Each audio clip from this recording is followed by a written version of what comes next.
when a bunch of mercenaries surrounded him. Thinking this was the end, our MC did not even blink. He did not even draw his sword, just beckoned them with his finger. Then he calmly picked up his weapon and started taking them out one by one. Eugene moved so swiftly that he easily dodged all of their strikes. And he did not leave those scumbags a single damn chance. A second later, only a pile of bloodied corpses lay before him. He was bound to handle it so easily. After all, a couple of centuries ago, he had been in far worse places. Back then his name was Hamel, and he was part of the top team that eliminated demon kings. They slaughtered those beasts like common mobs, without even breaking a sweat. But one of those monsters caught their leader Vermouth off guard. Hamel, without hesitation, shielded him with his own body, took the blow to his chest. Vermouth annihilated the demon in a second and swore to his dying friend that he would wipe out all the demon kings. But 300 years passed, and Hamel suddenly reincarnated as a descendant of Vermouth, keeping all the memories from his past life. So he decided to follow the same path and from childhood kept grinding his training with a wooden sword. And then his training was abruptly interrupted by his father. Eugene turns and addresses him directly. Even standing still, Eugene's body radiates abnormal strength for a child his age. His father privately admits that in a real hand-to-hand fight, he might actually lose to his own 13-year-old son. He is unsettled by Eugene's frightening intensity, feeling that the boy carries none of a normal child's innocence. That unease is sharpened by the fact that Eugene has never once shown grief for his dead mother. Eugene dismisses the broken sword as worthless trash and blames the blacksmith's incompetence. He argues that selling such junk deserves punishment and thinks his father is being too lenient. His father chooses restraint, deciding a warning will be enough. He then reminds Eugene that the blood succession ritual will be held the next day. Eugene regards it as one of the Lionheart family's most miserable traditions, repeated every 10 years. The ritual gathers all children from both the direct line and the branch families at the main house, setting the stage for the next contest over inheritance and status. The Lionheart bloodline holds a succession ritual to prove who deserves the family name. Unlike the branch families, the direct line is allowed real weapons and mana training, making the contest fundamentally unequal. Eugene's father bitterly admits the boy has talent great enough that he should have been born into the head family. He immediately turns that grief inward, wishing Eugene had inherited less from him so he would not suffer from talent that can never be fully recognized. When Eugene notices his father's anguish, the man hides it rather than burden his son with his regret. Eugene sees through the act and realizes his father is blaming himself for failing him as a father. Trying to steady him, the father addresses Eugene directly and prepares to give the warning he believes his son needs. He tells Eugene never to measure himself against the head family's children, because branch-born talent cannot overcome their privileged training. Eugene obediently agrees on the surface while privately dismissing the warning. Inwardly, he treats the ritual as a childish exercise too trivial to take seriously. His attention settles on the target, already approaching the test with confidence. The ritual field contains 9 participants in total, 3 from the head family and 6 from branch families. Among them, the head family candidates are the first wife's son and the concubine's twins, while the rest are little more than background to the real competition. Eugene raises his sword and begins his turn without hesitation. He unleashes a powerful slash that tears through the target with overwhelming force. With that strike, he silently challenges the family to judge the true worth of Vermouth's descendants. Later, Eugene travels by carriage toward the Lionheart patriarch's estate. During the ride, he reflects that in his previous life as Hamel, learning had always come easily enough for him to believe he was a genius. He remembers mastering new things faster than others even from childhood, and how that confidence once felt justified. That memory leads him to an old argument with a red-haired companion who bristled at Hamel's blunt criticism. Hamel had told him it was a waste, because he could become far stronger if he pushed himself harder. The man protested that he was already doing everything he could and that swordsmanship was his greatest strength. But Hamel rejected the idea that natural ability made him exceptional, insisting there had been someone far beyond him. That standard was Vermouth the Great, a figure unmatched in both magic and swordsmanship. Hamel recalls Vermouth as a warrior who rose to ducal rank in the Kiel Empire, and remained revered until the end of his life. Thinking of Vermouth leads Eugene to consider the rest of his legendary companions as well. Sienna the Wise became the youngest tower master in Aratha's history. Anise the Faithful was elevated to sainthood in Uras, with scripture preserving her teachings. Even Molin the Brave founded a kingdom that carried his name. All of them lived out glorious lives, which only sharpens Eugene's unease. He clenches his hand and wonders why, if Vermouth truly defeated every demon king, the demon king of incarceration still exists. The contradiction enrages him, because it means Vermouth left something unresolved despite his promise. Eugene remembers that Vermouth had vowed to kill the demon king of incarceration after Hamel's death. Yet the war ended without that final battle, and the peace made then has somehow endured for 3 centuries. His thoughts are interrupted when Lord Gordon notices his tension and remarks that he must be nervous. Gordon himself is visibly anxious, revealing that this visit to the Patriarch matters even to him. He warns Eugene that if he is already rattled, facing the Patriarch will be even harder. Eugene answers with polite cheer, masking his true thoughts behind a courteous smile. As the carriage rolls deeper into Lionheart territory, Gordon explains that everything from here onward belongs to the family. He tells Eugene not to get out yet because the patriarch's mansion is still far away, while Eugene privately mocks his smugness. When Eugene questions the absurd size of the estate, Gordon explains that warp gates make travel manageable. Eugene immediately asks why he is stuck in a carriage, and answers himself that he has not been granted permission to use those gates. The carriage continues on, carrying him toward the center of Lionheart Power. At the main gate, Gordon formally welcomes Eugene to the Lionheart Patriarchate. Hearing himself addressed with unusual respect, Eugene senses that something is off. Inside, the grounds are lined and prepared as if for an official reception rather than a routine arrival. Eugene suspects a welcome ceremony, though he cannot believe he would be important enough to receive one. As he walks forward, the scale and formality of the estate make it clear this is no ordinary greeting. The answer comes with the name Vermouth of Lionheart, invoked over the family crest. Eugene realizes the lion emblem is reserved only for those of the direct Lionheart bloodline, forcing him to confront what that ceremony may imply about him. Upon arriving at the estate, Eugene learns he is the first relative to reach the main house and is escorted to the guest house.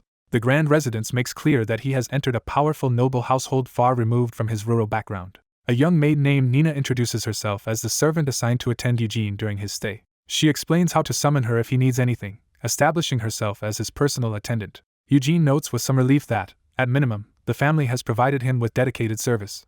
When he asks Nina's age, he learns she is only 16 and has just completed her training. That answer makes Eugene suspect the family deliberately assigned him an inexperienced maid to slight and inconvenience him. He shifts focus and asks when the rest of the family will arrive, and Nina says they should all be there within 4 days. Unwilling to sit idle, Eugene immediately orders Nina to take him to the training grounds. Though surprised by the abrupt request, Nina agrees to comply. They leave the guest house and head into the estate grounds.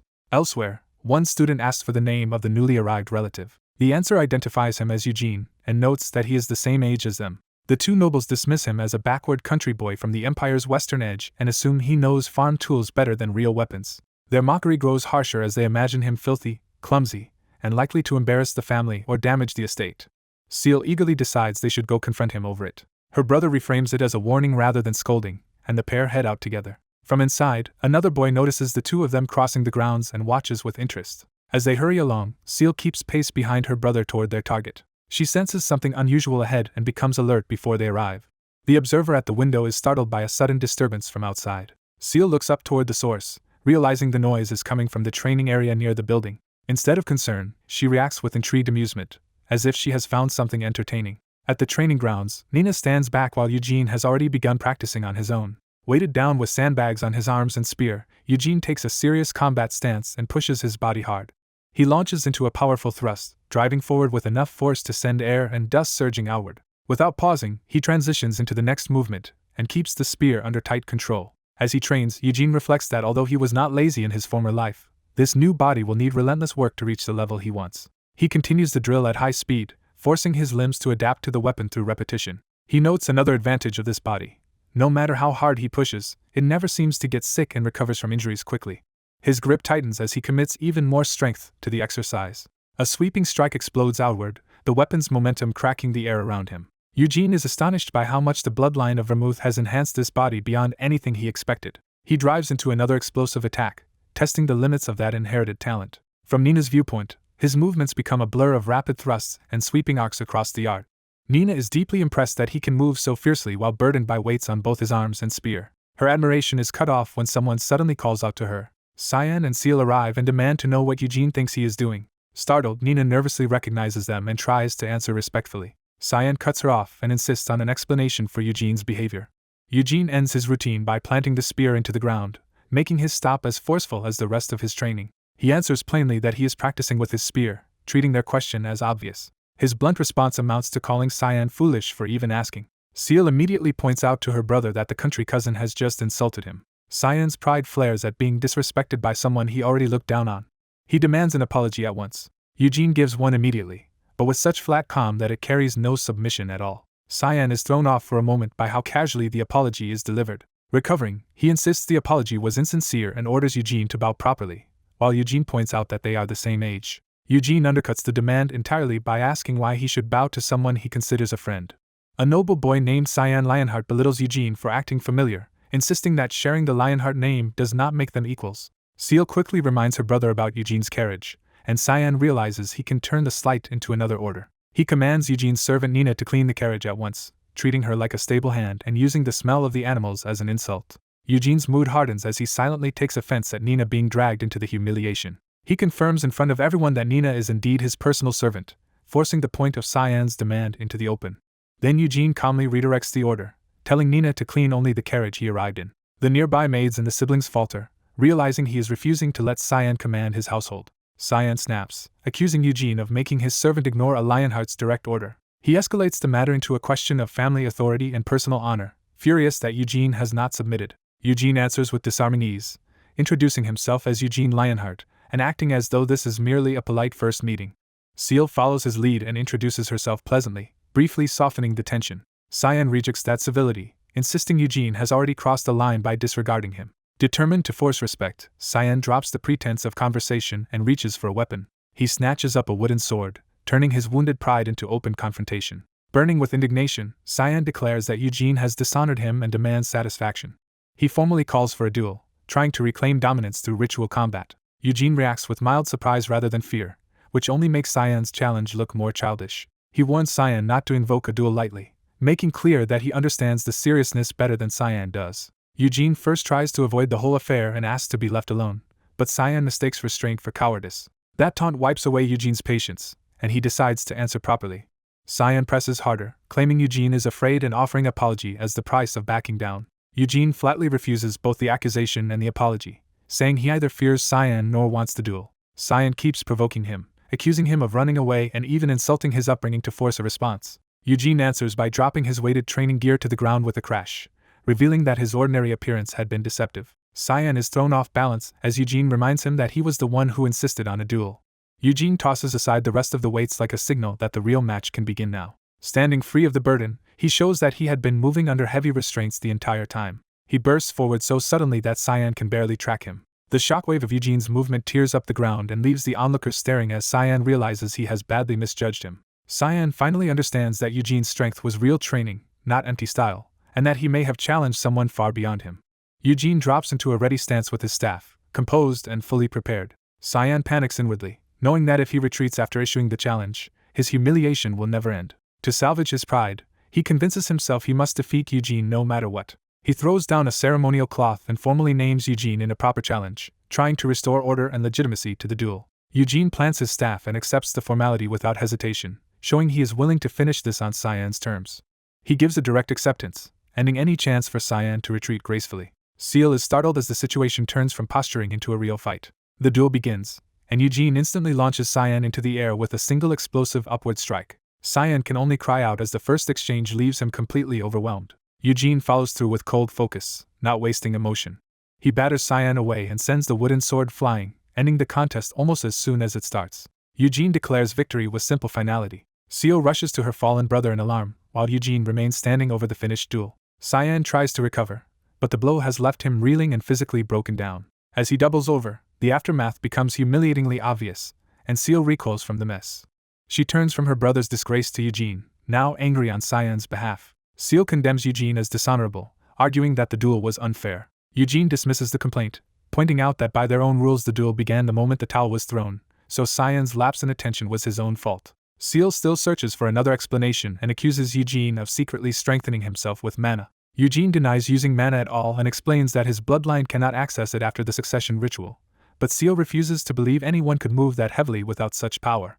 A silver-haired girl realizes Eugene's strike was so fast that even her talented brother could not properly react to it. Eugene answers her assessment with quiet confidence, pleased that someone noticed. He mocks her brother for finally seeing what is in front of him. When the girl rebukes his mouth, Eugene shrugs it off as nothing new. He explains that Cyan only avoided worse damage by instinctively throwing himself backward at the last moment, the kind of reflex born from little real combat experience. Eugene judges that Cyan has room to grow, but is still far from worthy of the Lionheart bloodline. Humiliated and sick, Cyan accuses Eugene of disgracing him. Still retching, Cyan can only spit out a weak insult. Eugene notes that the twins really do resemble each other, since they resort to the same words. As Eugene advances, Cyan struggles to steady himself in front of the mess he vomited. Eugene presses him to act like a true Lionheart and admit defeat honorably after losing the duel. Cyan can only choke on his shame and nausea. Watching Cyan panic, Eugene briefly wonders if he has pushed a direct line heir too far and whether that could bring consequences. Before the situation worsens, Cyan's guardian rushes in. The newcomer carries himself like a trained retainer rather than a family member. Eugene quickly concludes that this man is a hired knight serving the household, and a capable one at that. Cyan desperately calls for Heezer. Clinging to his guardian, Cyan tearfully admits that he lost to a boy he considers beneath him. He confesses through sobs that he challenged Eugene himself and was defeated. Heezer focuses on the key point: this was a formal duel.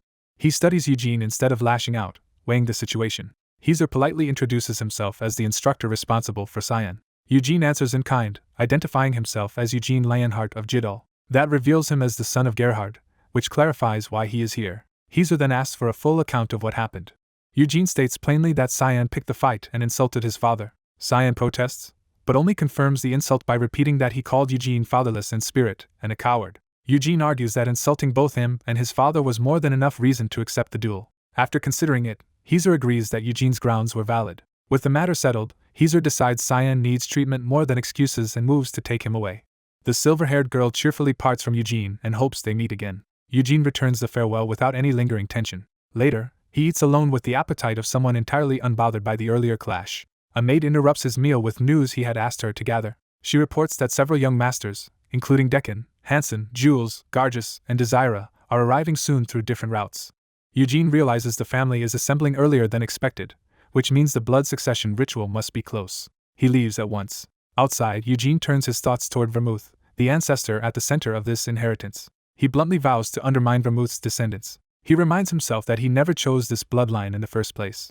To Eugene, this life is not sacred destiny but merely an unwanted reincarnation, and he intends to act on his own terms. Elsewhere, Cyan is brought before his mother in a formal chamber. She prompts him to explain himself. Cyan admits that he challenged a collateral line Lionheart boy and lost. Heezer confirms the humiliating report without softening it. Cyan's mother calls him forward. He obeys nervously, already sensing punishment. Without warning, she strikes him in the chest with her fan. As Cyan cries out, she is appalled that he not only lost, but failed to land even a single hit. She coldly orders him not to move, making clear that his humiliation is far from over. In a formal family gathering, the matriarch turns her attention to Heezer and begins questioning the duel involving her son. She first confirms whether Bart had truly never trained in mana, testing how extraordinary the result really was. Heezer verifies that Sir Gerhard Eugene's son had no trace of mana in his body at all. She then demands that Seal explain exactly how her brother lost. Seal reports that Eugene opened the fight with his spear, and although her brother tried to answer, Eugene's strike was faster. From that, the mother realizes the duel was decided instantly, with a single decisive blow. The defeated boy lowers his head, already sensing the humiliation about to fall on him. He tries to appeal to his mother, but only manages a frightened stammer. Instead of mercy, she strikes him across the face in fury. She condemns him for disgracing himself before noble company by losing a duel to a boy who cannot even use mana. Her anger deepens because his failure will shame her before her husband during the bloodline ritual and invite ridicule from the legal wife, Theonis. Terrified, the boy can do nothing but apologize and beg forgiveness. When Heezer answers her call, she immediately turns from rage to command. Though she admits she wants the boy dead for disgracing her, she orders Cyan to train until no one can shame her through him again. She then has Heezer remove Cyan from her sight at once. Heezer leads the sobbing Cyan away while the mother reigns in her temper behind them. Once they are gone, the room finally falls quiet. She snaps open her fan, using the gesture to recover her composure. With the outburst spent, she lets out a relieved breath. Behind the fan, her expression hardens into calculation rather than anger. She calls Seal back, now ready to discuss Eugene more carefully. After confirming the boy's name is Eugene, she orders Seal to stay close to him. When Seal asks why, the mother explains that Eugene is already strong enough to defeat her brother. Privately, she would prefer to have the brat eliminated immediately. But as a concubine branch member, she knows any murder would make her the first suspect and bring the Lionheart family's guardians down on her. So she decides the safer course is to keep Eugene within reach through observation. Seal accepts the assignment, and resolves to befriend Eugene while learning more about him. By the next day, the heirs of the collateral lines begin arriving for the family event. Several branch heirs are presented, marking the wider competition within the family. Elsewhere, Eugene rushes in at speed, clearly late, or being summoned in haste. He arrives sweaty from training, still in rough clothes rather than formal attire. A maid named Nina spots him and urgently calls him over, while Eugene greets her casually. She informs him that the other collateral heirs have already arrived, earlier than expected. Then she drops the real shock. The head of the family himself is here as well. The mention of the Lionheart's patriarch immediately puts Eugene on edge. Nina urges him to go greet the patriarch, but first tries to get him changed into proper clothes. Eugene decides there is no time and that it is better to go as he is then arrive even later. At the ceremony grounds, the family and attendants assemble in full formality to receive the main line. Among the gathered children, Eugene stands beside Cyan and watches the arrival with the others. The narration identifies the woman beside Cyan and Seal as Anasilla, the second wife. Ahead of her stands Theonis, the legal wife, establishing the hierarchy between the two women. The boy with the Onis is introduced as Iod Lionheart, eldest son of the direct line and first in succession. At last, the main family enters through the gate in a formal procession. 2 riders approach, making clear that the patriarch has come in person with another son. The leading rider is revealed to be Gilad Lionheart, head of the family. The younger rider behind him is identified as his younger son, Gion. As the family receives them, Iod stands beside his mother under the weight of expectation. Gilad greets Iod with outward warmth and immediately asks whether his abilities have matured along with him. Iod answers with anxious deference, saying he is doing everything he can to live up to his father's expectations. To show that submission, he bows his head before the patriarch, ending the reunion on a note of pressure rather than affection. A long-absent patriarch returns to the family estate and is met by his grown children, immediately confronting how much time has passed. He warmly recognizes Cyan and Seal and receives their quiet admission that they have missed him as a father. His attention shifts to Guilford and the gathered relatives, taking in how the family has expanded while he was away. He acknowledges Guilford's new son and apologizes for missing the birth and the celebration around it. Guilford dismisses the apology, trying to keep the reunion cordial and free of guilt. The patriarch also notes the children from the Collateral branch, making clear that this gathering includes the wider bloodline. He invites the younger generation to dine together, turning the reunion into a formal family meeting. He reveals the real purpose of the meal. They will discuss the ritual for continuing the bloodline. The family assembles at a grand table, and the reunion settles into a serious council over food and tea. The patriarch takes the central seat with his closest side of the family, establishing his authority over the discussion. Across from them, the younger relatives and branch members sit in tense expectation, waiting to learn why they were summoned. 2 additional guests are identified as Gargis and Desera, marking them as outsiders important enough to be seated with the family. Eugene realizes these 2 arrived with the family head through war gates and wonders if they belong to respected collateral lines of Lionheart. Another guest questions why an outsider is present at what was supposed to be a meal for family and participating children only. Desera reacts sharply, sensing that the unknown guest's presence carries unusual significance. Seal directly asks her father to explain who this unexpected guest is. Before the patriarch can delay the matter, the guest cuts in and decides to introduce himself openly. Eugene watches in silence, unaware that the answer is about to overturn the room's assumptions. The stranger cheerfully presents himself as Loberian from the Red Tower, treating the revelation far more casually than anyone else can. The name instantly shocks the table, especially those who understand what the Red Tower represents. The younger relatives are stunned that the guest is connected to Loberian, a figure of major magical authority. When it is clarified that he is the master of the Red Tower, Eugene is so startled he spits out his drink. He doubles over coughing, trying to recover while the weight of the introduction sinks in. The others check on him, and he hastily insists he is fine despite being visibly rattled. Eugene pieces together that the Red Tower master is tied to Sienna's lineage, making this guest far more personally significant than a mere dignitary. He recalls that 3 centuries earlier Sienna rose to lead the Green Tower and transformed Arortha's magical scholarship. Her influence spread across generations as she taught students from other towers and even instructed future tower masters. Because of that legacy, the Green and Red Towers still revere Sienna as their great predecessor. The patriarch reflects that he never expected to meet someone connected to his old comrades in this family gathering. Eugene confirms the guest's name and explains that he had heard of him through Theonis. The patriarch then turns the conversation to unfinished business, admitting that his son insulted Eugene and Eugene's father. Cyan stiffens under the sudden shift, realizing he is about to be judged in front of everyone. Eugene calmly says he bears no grudge over the matter. He explains that Cyan lost the duel, and in his view that settled the challenge fairly. Eugene adds that even if he had lost, he would have accepted the shame himself because failing to defend his own honor would have been his responsibility. The patriarch praises Eugene's character and openly declares him superior to his own son. He then calls on Cyan, forcing him to answer for himself. The patriarch makes clear that Cyan's true disgrace was not losing, but responding to defeat without dignity. Cyan falls silent, cornered by the truth and unable to defend himself. His father presses the point. Cyan began the conflict with an insult and still never apologized after the duel ended. Cyan tries to speak, but his resistance falters under the public reprimand. The patriarch reminds him that as a descendant of the Great Vermouth, he must honor not only himself but also the opponent he faces. Faced with Eugene across the table, Cyan finally accepts that he can no longer evade responsibility. He forces out an apology, offering Eugene the words his father demanded. Eugene immediately sees that the apology is coerced and inwardly dismisses its sincerity. The patriarch changes course and asks about Eugene's father, Gerhard, only to admit he does not know him. Eugene understands, noting that his family branch lives so remotely that obscurity is only natural. Asked whether his father taught him, Eugene explains that Gerhard only gave him the basics and that he learned the rest on his own. Desera is startled by the implication that Eugene reached his current level without a proper teacher. The realization deepens when she considers that, despite being self-trained, Eugene still defeated Cyan. An elder of the Lionheart family looks forward to the coming bloodline continuation ceremony as a spectacle worth watching. Servants open the grand dining hall and begin bringing in a lavish feast for the gathered family members. As the heirs take their seats, the meal is served with formal care, setting the stage for an important announcement. The family is presented with an extravagant spread, emphasizing the host's wealth and authority before the real matter begins. Once everyone is settled, the elder invites them to eat first, using hospitality to soften the tension before his declaration.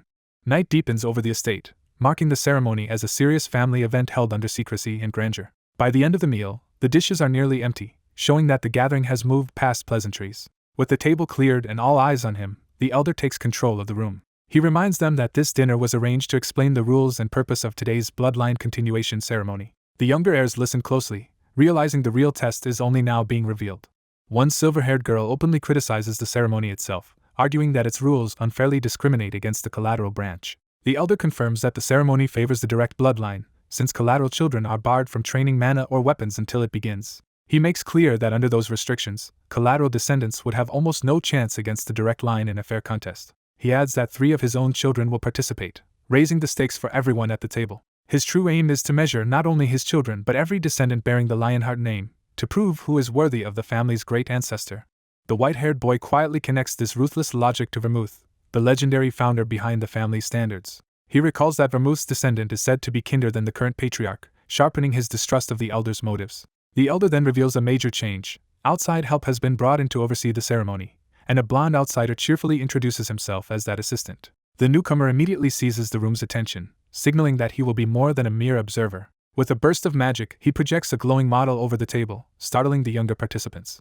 He explains that the ceremony will take place inside a maze of his own design, with each participant entering from a different point and aiming for the elite monster at the center. He warns that reaching the center will require surviving numerous traps and battles along the way. To calm fears, he insists that everything inside the maze is only an illusion created by magic, no matter how real it feels. He frames the ordeal as a thrilling adventure, treating the dangerous trial with unsettling casualness. The white-haired boy studies the display and realizes the outsider must be skilled in summoning, high-level mana control, and illusion magic on the level of a tower master. The rules are finalized. Whoever among the 9 participants defeats the boss ends the ceremony, and everyone will be scored according to contribution. One nervous heir asks what happens if someone cannot escape the maze at all. The outsider answers bluntly that anyone too scared can remain at the entrance, but cowardice will earn almost no points. The white-haired boy cuts to the real incentive by asking what reward awaits the one who defeats the boss. The elder pauses, letting the promise of a prize heighten everyone's anticipation. He offers a powerful reward. The victor may choose one item from the Lionheart family's underground treasure chamber. That prize instantly excites the white-haired boy, who is already imagining victory. After the meeting ends, he heads through the mansion alone, fired up by the opportunity. He resolves to win the ceremony no matter what, and starts thinking ahead to what treasure he will claim. His confidence falters when he notices 2 people waiting for him in the corridor. He finds himself confronted by a muscular man and a short-haired girl who have clearly sought him out. The pair size him up in silence, making it clear this is not a casual encounter. The man breaks the silence by asking whether the rumor is true that the boy once dueled Cyan Lionheart. The boy confirms it without hesitation. Seeing no reason to linger, he dismisses them and starts to walk away. The man is caught off guard by how abruptly he is brushed off. The 2 are left exchanging confused looks, unsure how to handle someone so uninterested in their challenge. Later, under the moonlit grounds, the white-haired boy begins training on his own before the ceremony. He practices powerful sweeping strikes, driving his blade through the air with enough force to tear up the ground. His movements sharpen into a controlled sequence, showing both talent and growing confidence. He completes a full spinning arc that sends a circular shock through the space around him. As the dust settles, he notices the same 2 onlookers watching his training from a distance. They stand side by side with spears in hand, no longer merely curious but apparently preparing to act. The boy wonders why they are still there instead of leaving him alone. Instead of backing off, the pair suddenly charge toward him, turning the encounter into an imminent confrontation. At night in the academy grounds, the young fighter faces a much larger upperclassman who suddenly tenses as if about to demonstrate something. The man tears away his shirt in one explosive motion, turning the confrontation into an absurd display of his physique. He proudly presents his bare, overdeveloped body to the boy as though this explains everything. He flexes even harder, clearly expecting admiration instead of suspicion. The boy remains unimpressed while the man basks in his own muscles. Privately, the boy concludes the man is an idiot. When invited to feel the muscles for himself, he flatly refuses. Undeterred, the man reveals that his family possesses a secret medicine for rapid muscle growth. He claims the drug speeds physical development without requiring mana buildup or training and insists it has no side effects. The boy dismisses the pitch as obvious nonsense and suspects he is being sold a scam. A girl arrives and immediately exposes the lie, noting the so-called harmless medicine makes anyone who takes it grow a beard. She shifts the conversation to the boy's combat style, having heard he used a spear against Kian and asking why he now carries a wooden sword. He explains that he trains with both sword and spear, and she presses further to see whether he is truly proficient with multiple weapons. To test him, she throws him a spear and takes one for herself, setting up a proper match. He catches the spear cleanly, showing he is comfortable with it. She declares that spear is her specialty and challenges him to duel her with it. The boy accepts, thinking she will be easier to deal with than the muscle-obsessed fool, but he also realizes she is from a collateral branch of a powerful family, which makes him curious about her skill. They take their positions across the field, both ready to begin. When the boy questions the shirtless man's presence, the man appoints himself judge. He insists that if there is to be a duel, it must at least be fair. The boy is reminded of another absurd noble he knows and wonders whether this girl is that family's descendant instead. She lays out the rule that they will start on the judge's signal, while the boy impatiently tells her to get on with it. Sizing him up, she scoffs at the idea that someone who splits time between sword and spear could truly master the latter. Determined to correct that arrogance, she resolves to show him that spearmanship cannot be treated casually. The judge gives the signal, and the duel begins. She seizes the initiative at once, lunging aggressively to control the pace from the first move. Her confidence falters for a split second when she senses something unexpected in his response. Their weapons collide with force, but her opening rush fails to break through. As they square off again, a dark pressure seems to gather around the boy, making the exchange feel suddenly heavier. He calmly reads her stance and realizes she has left him no exploitable opening. Instead of forcing an attack, he invites her to come to him, confusing her by refusing to play into her momentum. Frustrated, she grits her teeth at his composure. She charges again with a direct attack, trying to overwhelm him through speed and commitment. He meets the strike cleanly, stopping it head-on. The clash throws up a shockwave, proving that either side can dominate by brute force alone. She immediately chains into another attack, refusing to lose pressure. He slips around her line and counters from a superior angle, forcing her to defend instead. Now under pressure herself, she strains to keep up. A rapid exchange follows, her repeated blows crashing into his defense and counters without finding a decisive hit. While matching her flurry, he judges that her technique is excellent even without using mana and that her future potential is considerable. Even so, he concludes that she still is not strong enough to beat him. He drives her back through superior timing and control, turning the duel decisively in his favor. From his spot, he taunts her for failing to land even a single hit, which only angers her more. She realizes with alarm that he has been neutralizing everything without even needing to advance, but she vows that his confidence will become a weakness.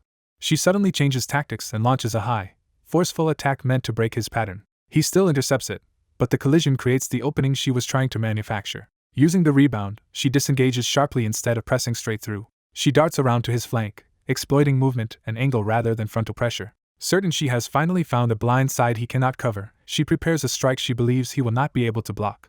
The sparring match opens at full speed as the girl dives in from above and drives her spear attack straight at Eugene. Eugene reacts instantly by throwing his own spear into her path to stop the strike before it lands cleanly. He pins the clash with his foot, turning the exchange into a contest of leverage instead of letting her momentum decide it. The two lock weapons and skid apart, each testing the other while their instructor watches without intervening. The girl strains against Eugene's counter and realizes he is overpowering her in the bind.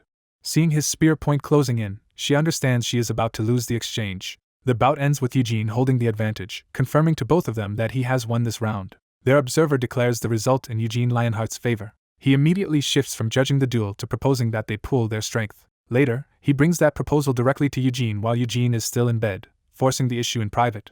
Eugene bristles at being woken just to hear this plan and makes it clear he is not pleased. The older man presses past Eugene's irritation and demands a real answer. Eugene points out the obvious flaw: the bloodline continuation ceremony sends participants into different entrances, so cooperation should be impossible. The explanation comes that the separate routes all lead to the same labyrinth center, where the boss monster waits, and the twins from the main family intend to join forces there as well. So the proposal is simple: meet at the center and fight the boss together. Eugene dismisses the need for help and insists he could defeat the boss on his own, earning a rebuke for his arrogance. The girl enters the room, showing she has come to support the alliance rather than leave the argument to the adults. She admits Eugene's confidence is not baseless, but argues that with his help their chances of victory would become certain. Eugene cuts to the real issue and asks why she is so determined to kill the boss in the first place. She reveals the deeper motive. In every past ceremony where the direct and collateral lines competed together, the collateral line has never once won. This time, she believes they can overturn that history if she, Gargis, and Eugene defeat Cyan together. She frames the alliance as more than survival, urging Eugene to seize the chance to beat the direct line itself. That appeal finally makes Eugene pause and seriously consider what she is offering. Elsewhere that night, a noblewoman watches the moon and reflects on the stakes of the coming ceremony. She knows the Red Tower Master, invited to oversee the ceremony, may take her son Yued as a disciple. Because Yued has always preferred books to physical training yet shows real talent for magic, that path could secure his future. But she also sees the danger. While Yued develops slowly, Cyan and Seal will keep growing stronger, and if one of them becomes Red Tower Master first, her child could be pushed out of contention entirely. To her, the ceremony itself is the obstacle that must be broken. As a second wife, she has endured the stigma attached to her children and refuses to let them remain beneath the main line forever. She cannot accept the humiliation of seeing the collateral line defeat the direct line instead. So she decides the better outcome would be for Eugene to break through the labyrinth first. If Eugene reaches the end ahead of everyone else, the direct line's defeat could be hidden behind his success rather than exposed by a loss to another branch. 3 days later, the bloodline continuation ceremony finally begins as the heirs gather before the labyrinth entrance. The Red Tower Master opens the event by gathering magical power in his hands. He releases that power in a dazzling display, establishing his authority before the participants. The heirs answer by drawing mana into their own hands, following his lead. Eugene, the girl, and the others all begin shaping their magic under his instruction. He starts with a practical lesson, telling them to imagine a weapon and mold light into that form. The students attempt it with varying success, each trying to force their image into something solid. The girl succeeds first, forging a shining sword from magic.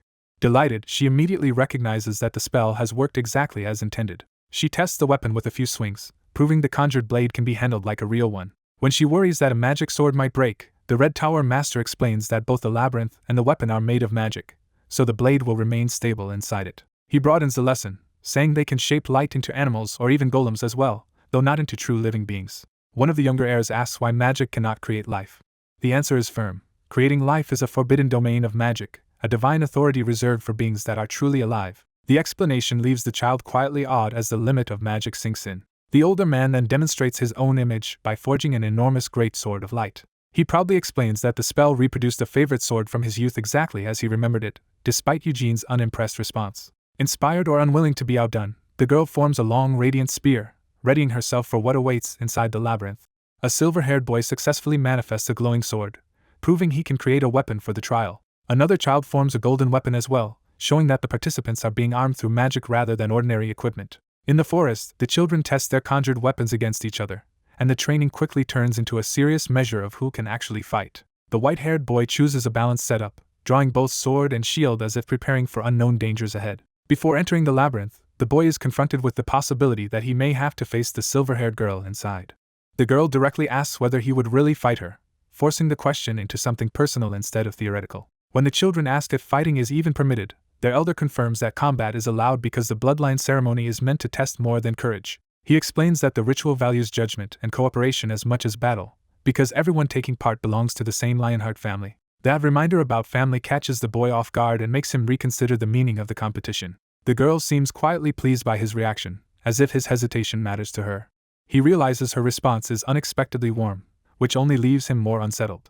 A blonde supervisor moves the ceremony forward by having everyone equip a blue gem necklace tied to the labyrinth's rules. Each child receives the necklace before entering, while the adults oversee the process, and the armed participants gather for the test. The children are told the necklace is linked to their mental state, and will react if the labyrinth pushes them into dangerous stress. At that point, the supervisors will judge the situation as unsafe and forcibly intervene. The boy understands that the necklace is essentially an emergency safeguard. The blonde man adds that if someone feels they cannot continue, touching the gem and calling for help will let them abandon the labyrinth. With the rules explained, he opens the glowing cave entrance and tells them to enter together. He warns that even though they step through the same gate, the labyrinth will separate them onto different routes. The children advance as a group toward the entrance, each carrying whatever weapon they judge best for survival. Just before they part, the silver-haired girl encourages the boy to endure, and he returns the sentiment. He steps into the portal and commits himself to facing the trial alone. His arrival is abrupt, dropping him onto solid stone inside the labyrinth. He finds himself in a dark corridor with no sign of the others, confirming the warning about separation. Remembering how he once explored labyrinths until he understood their patterns, he immediately starts assessing this one instead of panicking. He notices the ceiling is sealed, ruling out vertical movement or escape. To test the space, he swings his sword through the corridor and gauges how much room he really has to fight. The blade's reach nearly meets the wall, proving the passage is too narrow for wide attacks. From that, he concludes that long weapons would be a liability in these cramped halls. He reassures himself that choosing sword and shield was the right generic answer for an unpredictable maze.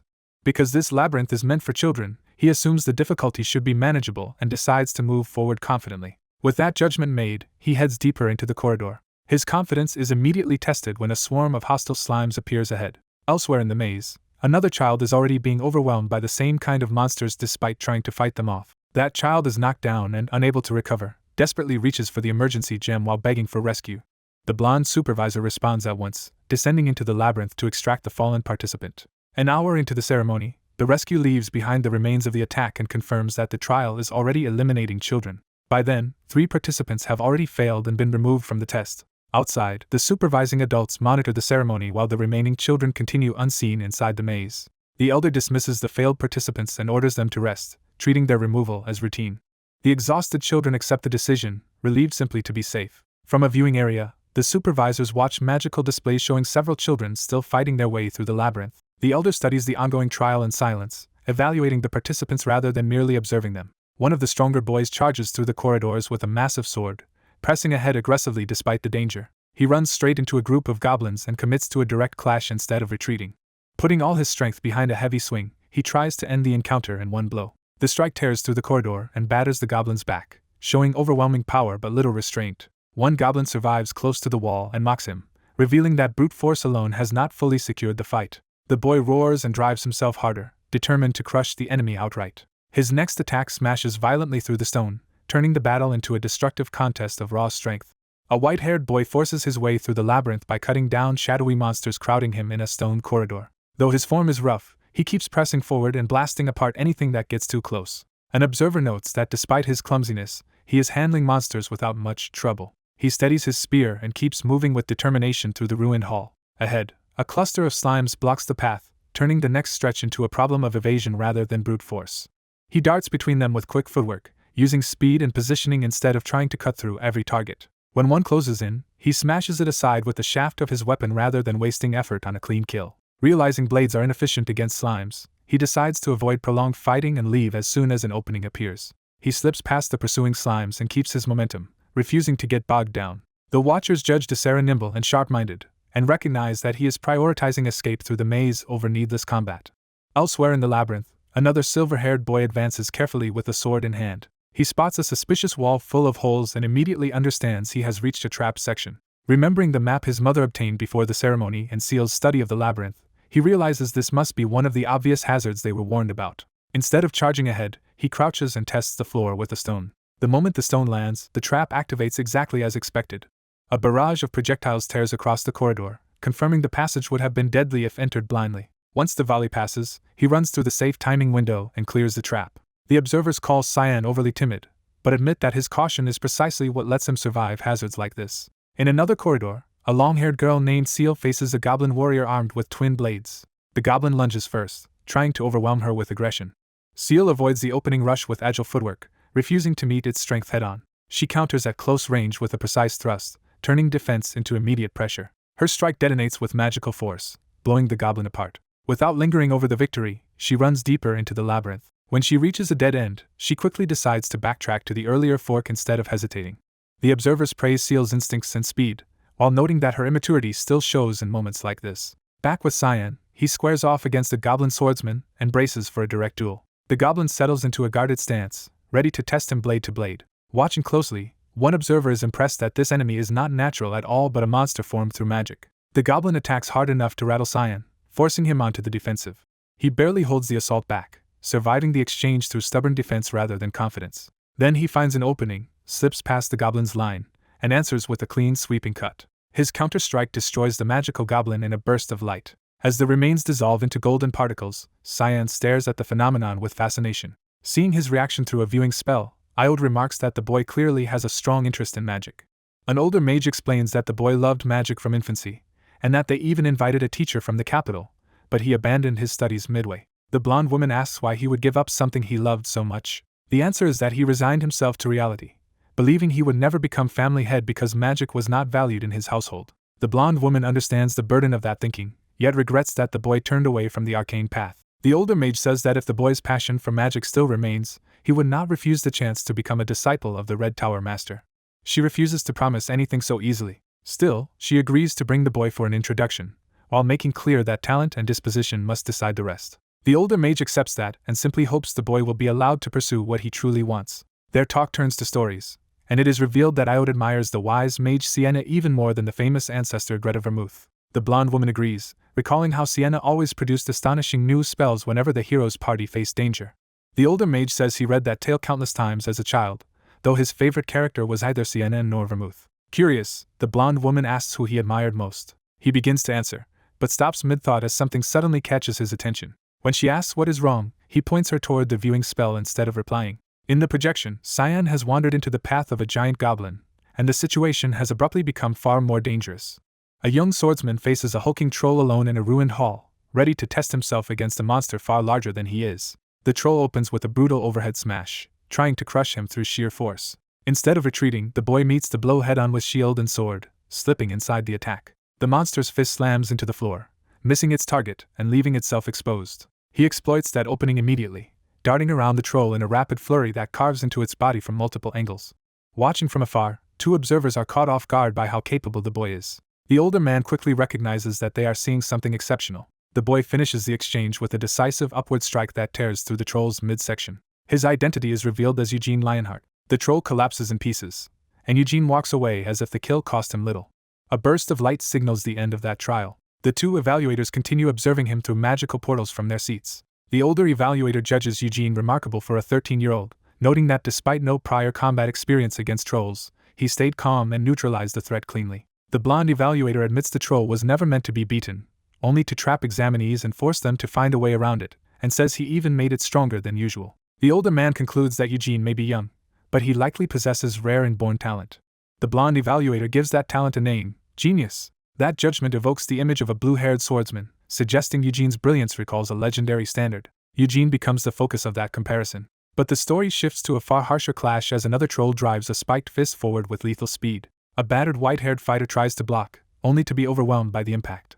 The blow sends him flying, showing that this battle is far more desperate than Eugene's clean victory. He forces himself back into motion before the troll can finish him, refusing to stay down despite his injuries. Facing the towering monster again, he steadies himself for a fight he can barely survive. He lets out a fierce cry and commits to one more all-out charge. He comes down with a heavy overhead strike, aiming to break through by force. The troll evades the line of attack, and the swordsman has to twist away to avoid being trapped. He recovers into a sweeping slash that cuts across the troll's leg and destabilizes it. That wound topples the monster, spilling blood as its balance finally gives way. Seeing the opening, the fighter leaps onto the troll's body to finish what he started. He drives his sword deep into the troll with both hands, turning the opening into a killing thrust.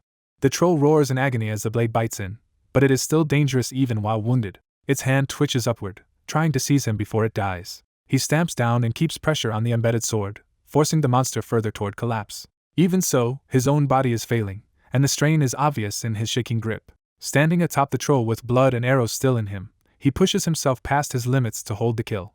A flash of light ends the encounter and throws him violently off the corpse. He crashes to the floor amid fading golden particles, barely conscious but alive. As he clutches his side, he reflects that the troll's strike pierced his muscles, shattered his pride, and even cracked his ribs, confirming how terrifyingly strong trolls are. He drags himself onward, thinking that if he was this badly hurt after facing multiple traps and then a troll, the other examinees are probably in even worse shape. His oversized sword slips from his grasp, showing how close he is to collapse.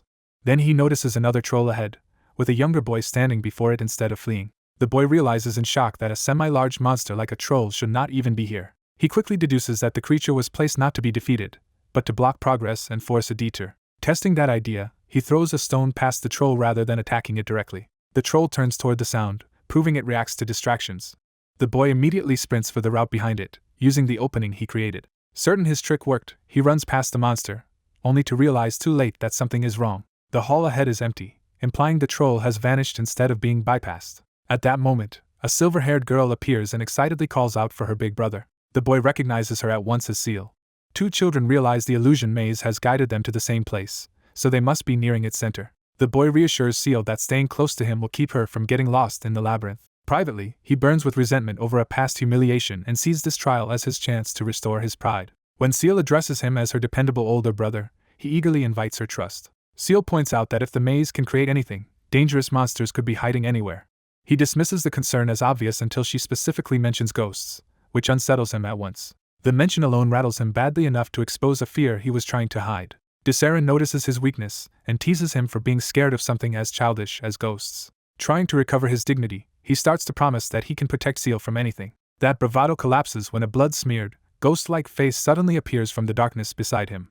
The shock overwhelms him, and he screams in pure panic. Desera also screams, and the two of them end up shrieking at each other while Seal is caught in the middle. Once he recognizes Desera, his fear turns into indignation that she dared frighten him. Desera fires back that his own panicked outburst scared her just as much. When he notices the blood on her, she explains she was injured by a trap, not launching an ambush.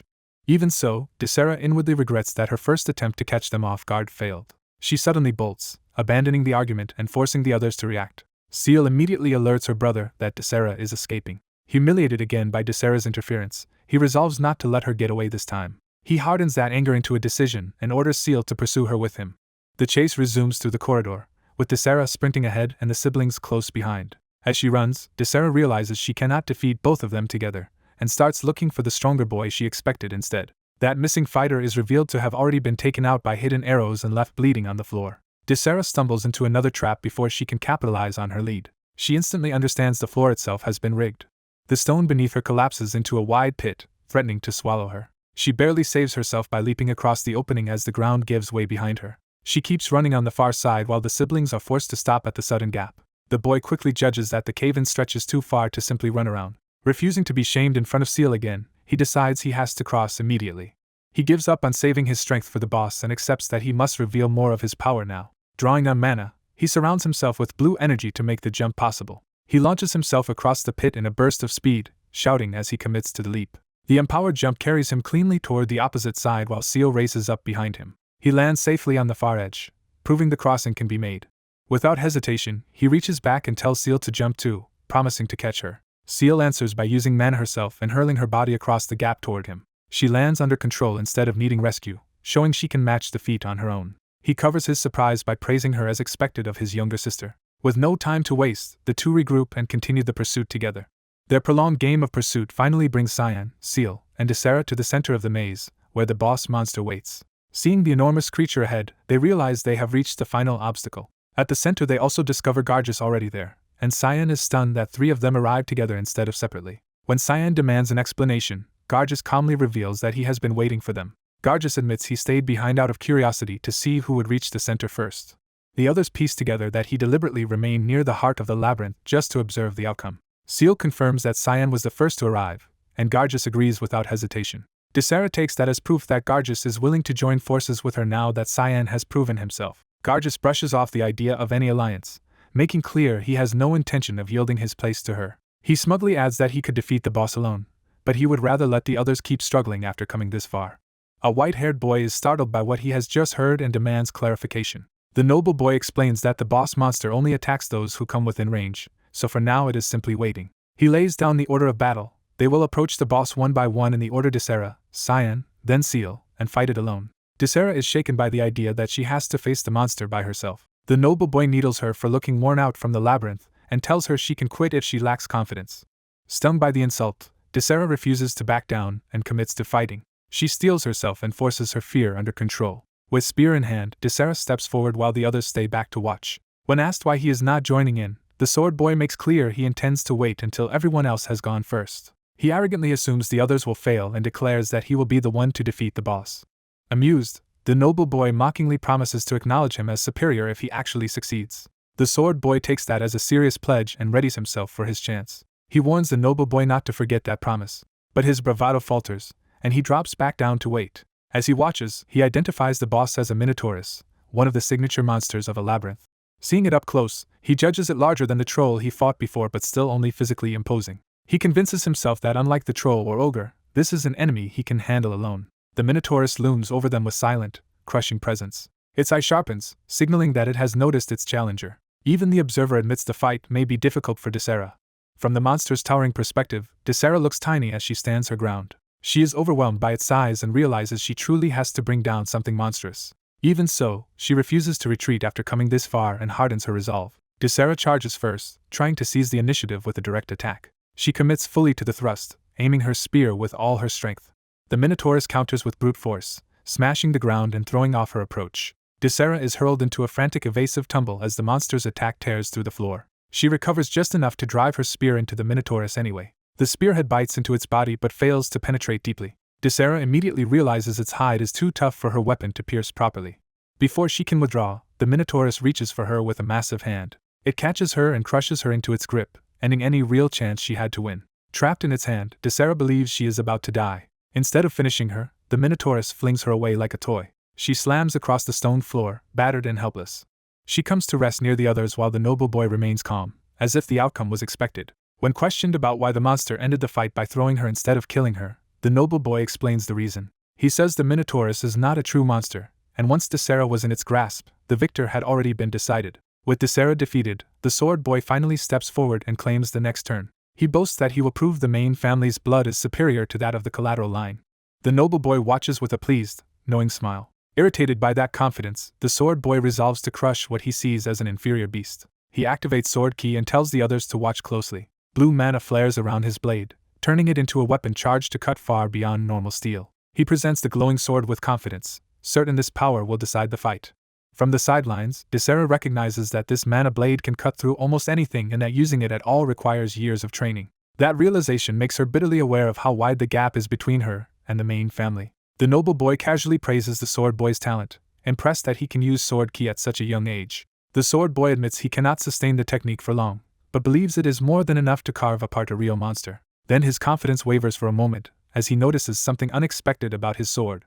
As the silver-haired boy raises his sword against the giant minotaur, he is thrown off by the weapon suddenly failing to respond inside the labyrinth. An observer explains that this trial is meant to judge the true worth of the one who inherited the Lionheart name, without relying on the privilege of the main family or collateral line. They reveal that the labyrinth itself is a mirage created by Loberian, designed to suppress mana use at its center. Because of that restriction, anyone who depends on sword ki from either branch of the family must fight here under the same handicap. Realizing he still has mana but cannot convert it into sword ki, the boy struggles to understand why his usual power is unusable.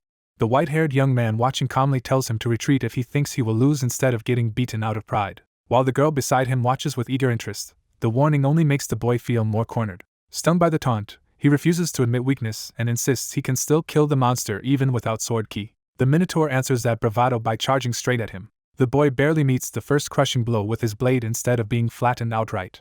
He slips aside and manages to carve a shallow wound into the monster as it barrels past. Using speed and footwork, he keeps skimming around the giant body and stacking minor cuts while avoiding its heavy swings. He quickly realizes those scratches will never bring the beast down, and decides he has to get underneath it and target the legs. He commits to that plan, diving low beneath another attack to reach the Minotaur's lower body. For a moment he thinks he has found the opening he needed. But when he strikes, the monster checks the attack with its knee and drives him off balance. The failed blow shocks him, because even his best adjustment was anticipated and stopped. Before he can recover, the Minotaur catches him with a sweeping counter. The hit sends him flying helplessly through the air. He crashes and tumbles across the floor, losing all momentum and control. As he lands near the spectators, the white-haired examiner dryly notes that he has lost as well. Humiliated and in pain, the boy can only grit his teeth and swallow the verdict. The examiner turns to the next challenger, ready to continue the test. The silver-haired girl declines immediately, pointing out that without sword ki in the maze there is no point in her fighting. Hearing that, the examiner judges that she understands the situation better than her brother did. He steps forward and takes up a round shield left nearby, choosing to face the trial himself. He studies the shield for an instant, already fitting it into a plan. As he walks toward the towering minotaur with sword and shield in hand, the girl asks whether he can actually win. He answers with quiet confidence that losing is the unlikely outcome. That confidence leaves the two siblings staring after him as he advances alone. He stops directly before the giant beast, confronting it at close range without hesitation. Rather than rush blindly, he immediately begins working out the most efficient way to kill it under these conditions. The Minotaur attacks first with a massive downward strike meant to crush him. He evades at the last instant, letting the blow smash into the floor while he slips inside its reach. Using the opening, he runs up along the monster's arm and body instead of retreating. Even as another huge hand comes at him, he stays focused and keeps climbing toward the head. He cuts his way upward along the giant frame, using movement and precision rather than brute force. In a burst of agility, he reaches the Minotaur's head and positions himself above its line of defense. The monster tries to swat him away with another fist before he can finish the attack. He uses the shield to redirect himself, and slams into the horned head instead of being hit.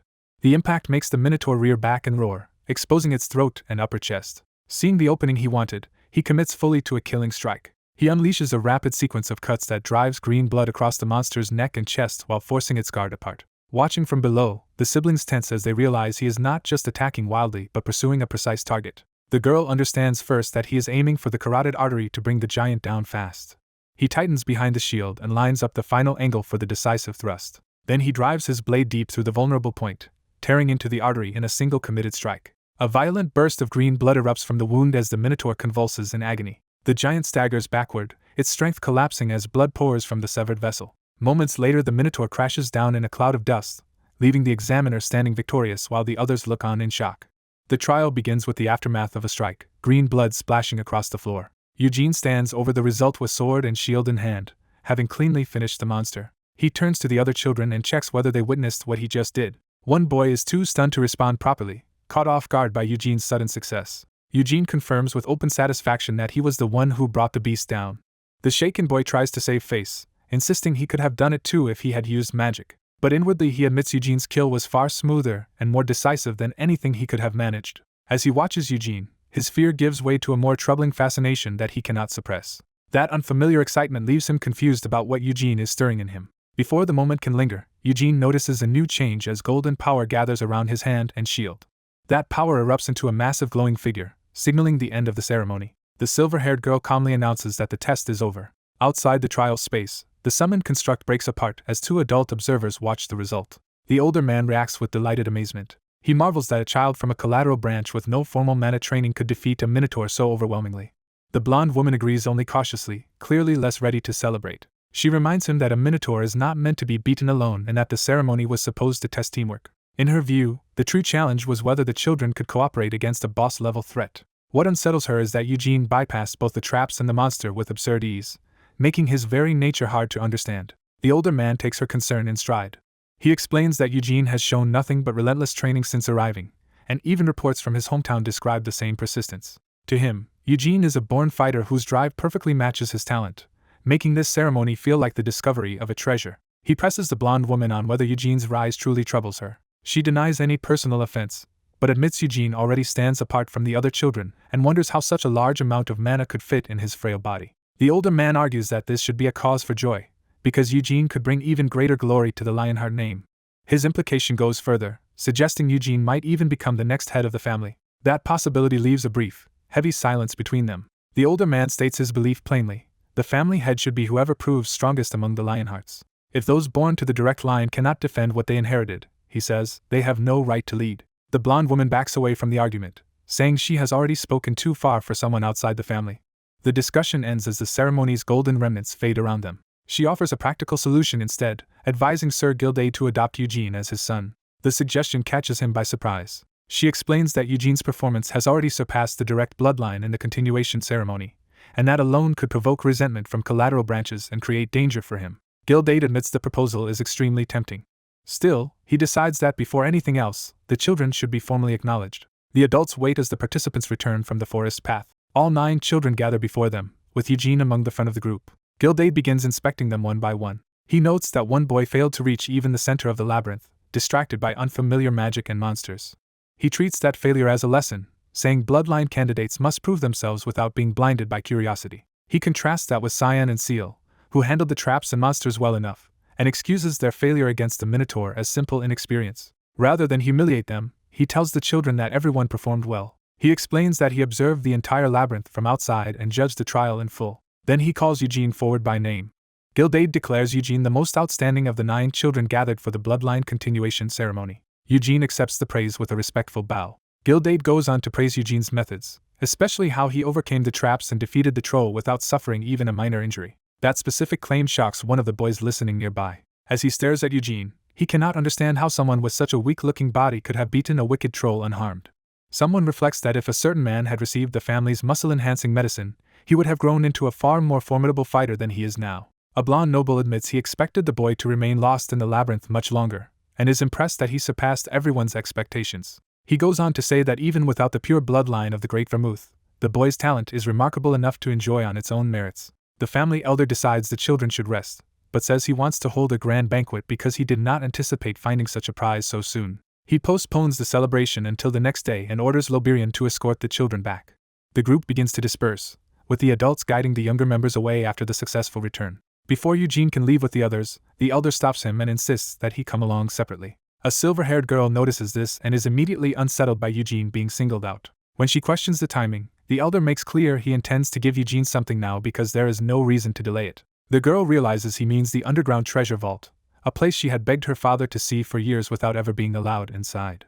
Left behind on the path, she can only watch as Eugene is taken where even she was denied entry. As evening deepens, the private summons takes on the weight of a rare and meaningful privilege. The elder leads Eugene alone through the forest path, setting the stage for a more personal conversation. He begins by praising Eugene's skill with many kinds of weapons, while Eugene modestly tries to downplay it. The elder points out that Eugene has already proven that versatility by using sword and shield in the labyrinth, and a spear in his duel with Cyan and Desaria.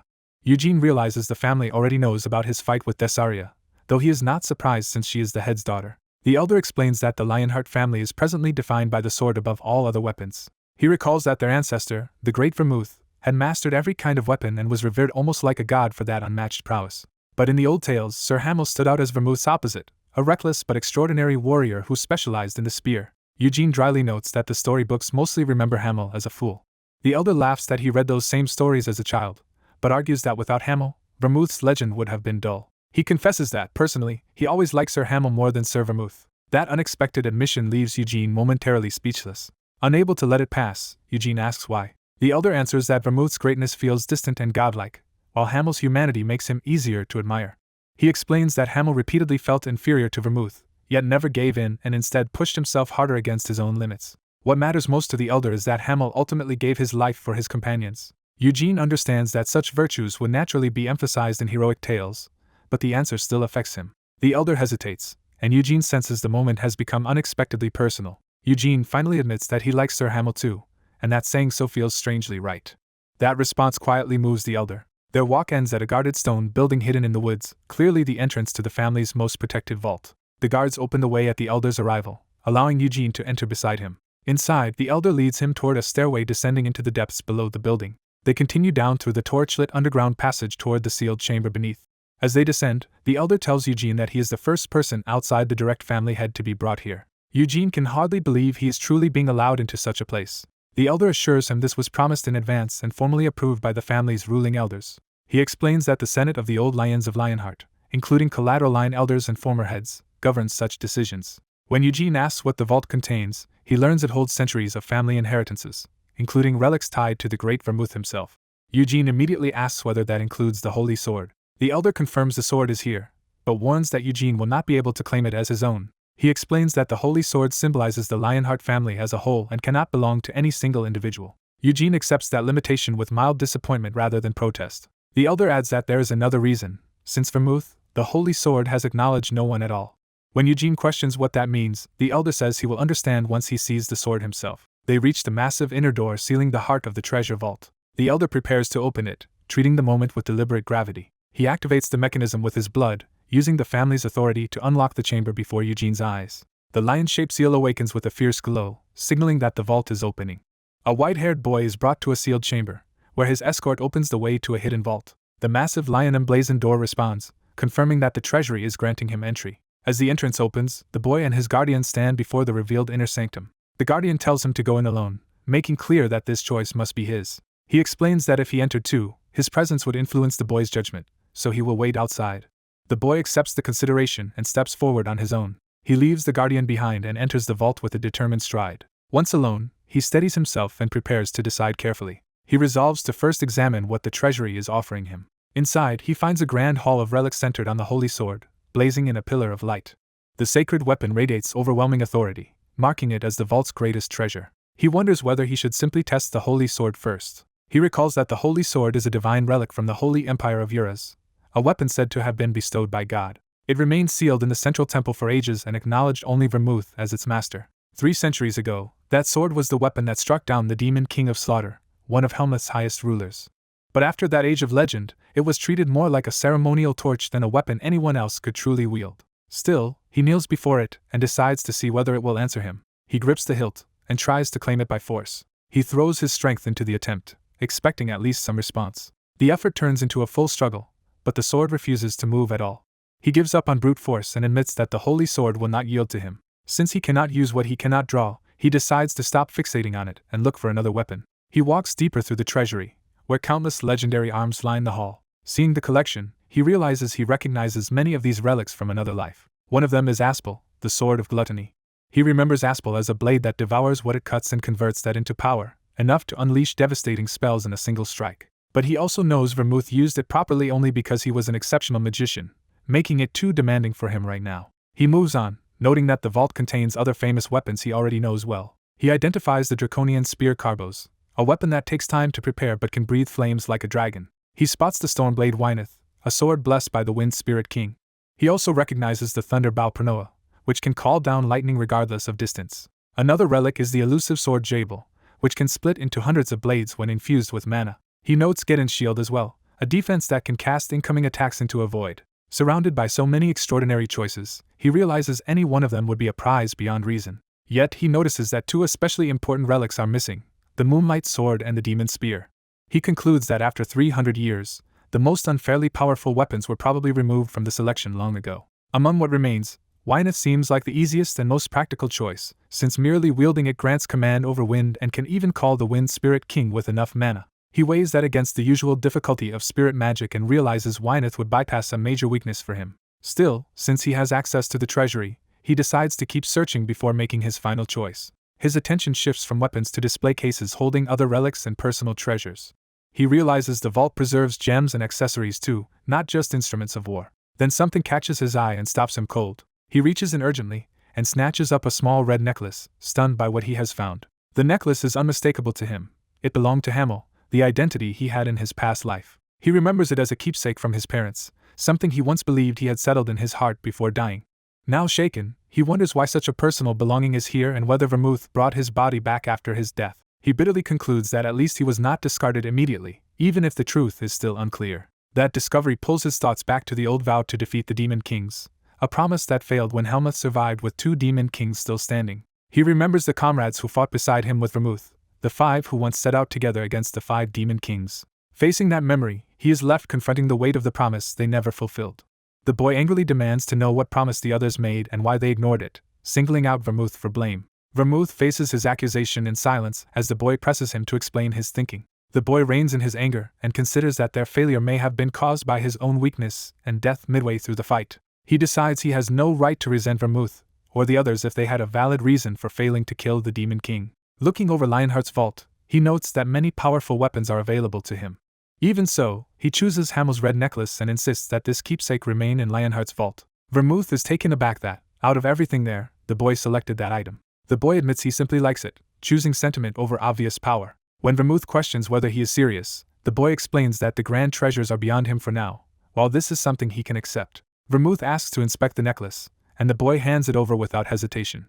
On close examination, Vermouth judges it to be a crude old necklace with no notable craftsmanship beyond the gem itself. Its cheapness only deepens the mystery of why such an item was stored in the vault at all. To test it, Vermouth brings the necklace near a lion-shaped mechanism in the vault. The vault reacts to the necklace, confirming that it carries some connection to the place. That reaction unsettles Vermouth, because the necklace does not appear anywhere in the vault's records.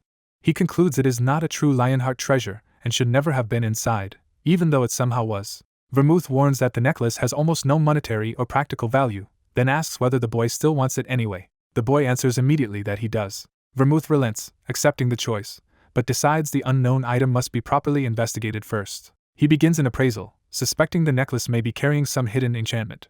The boy asks for it back once the appraisal is finished. Vermouth promises that he will return it. He then explains that because the necklace is not technically a Lionheart treasure, the boy is still entitled to claim something else from the vault. So Vermouth offers him the chance to choose a different treasure in addition to the necklace. The boy is stunned that he is being allowed another pick.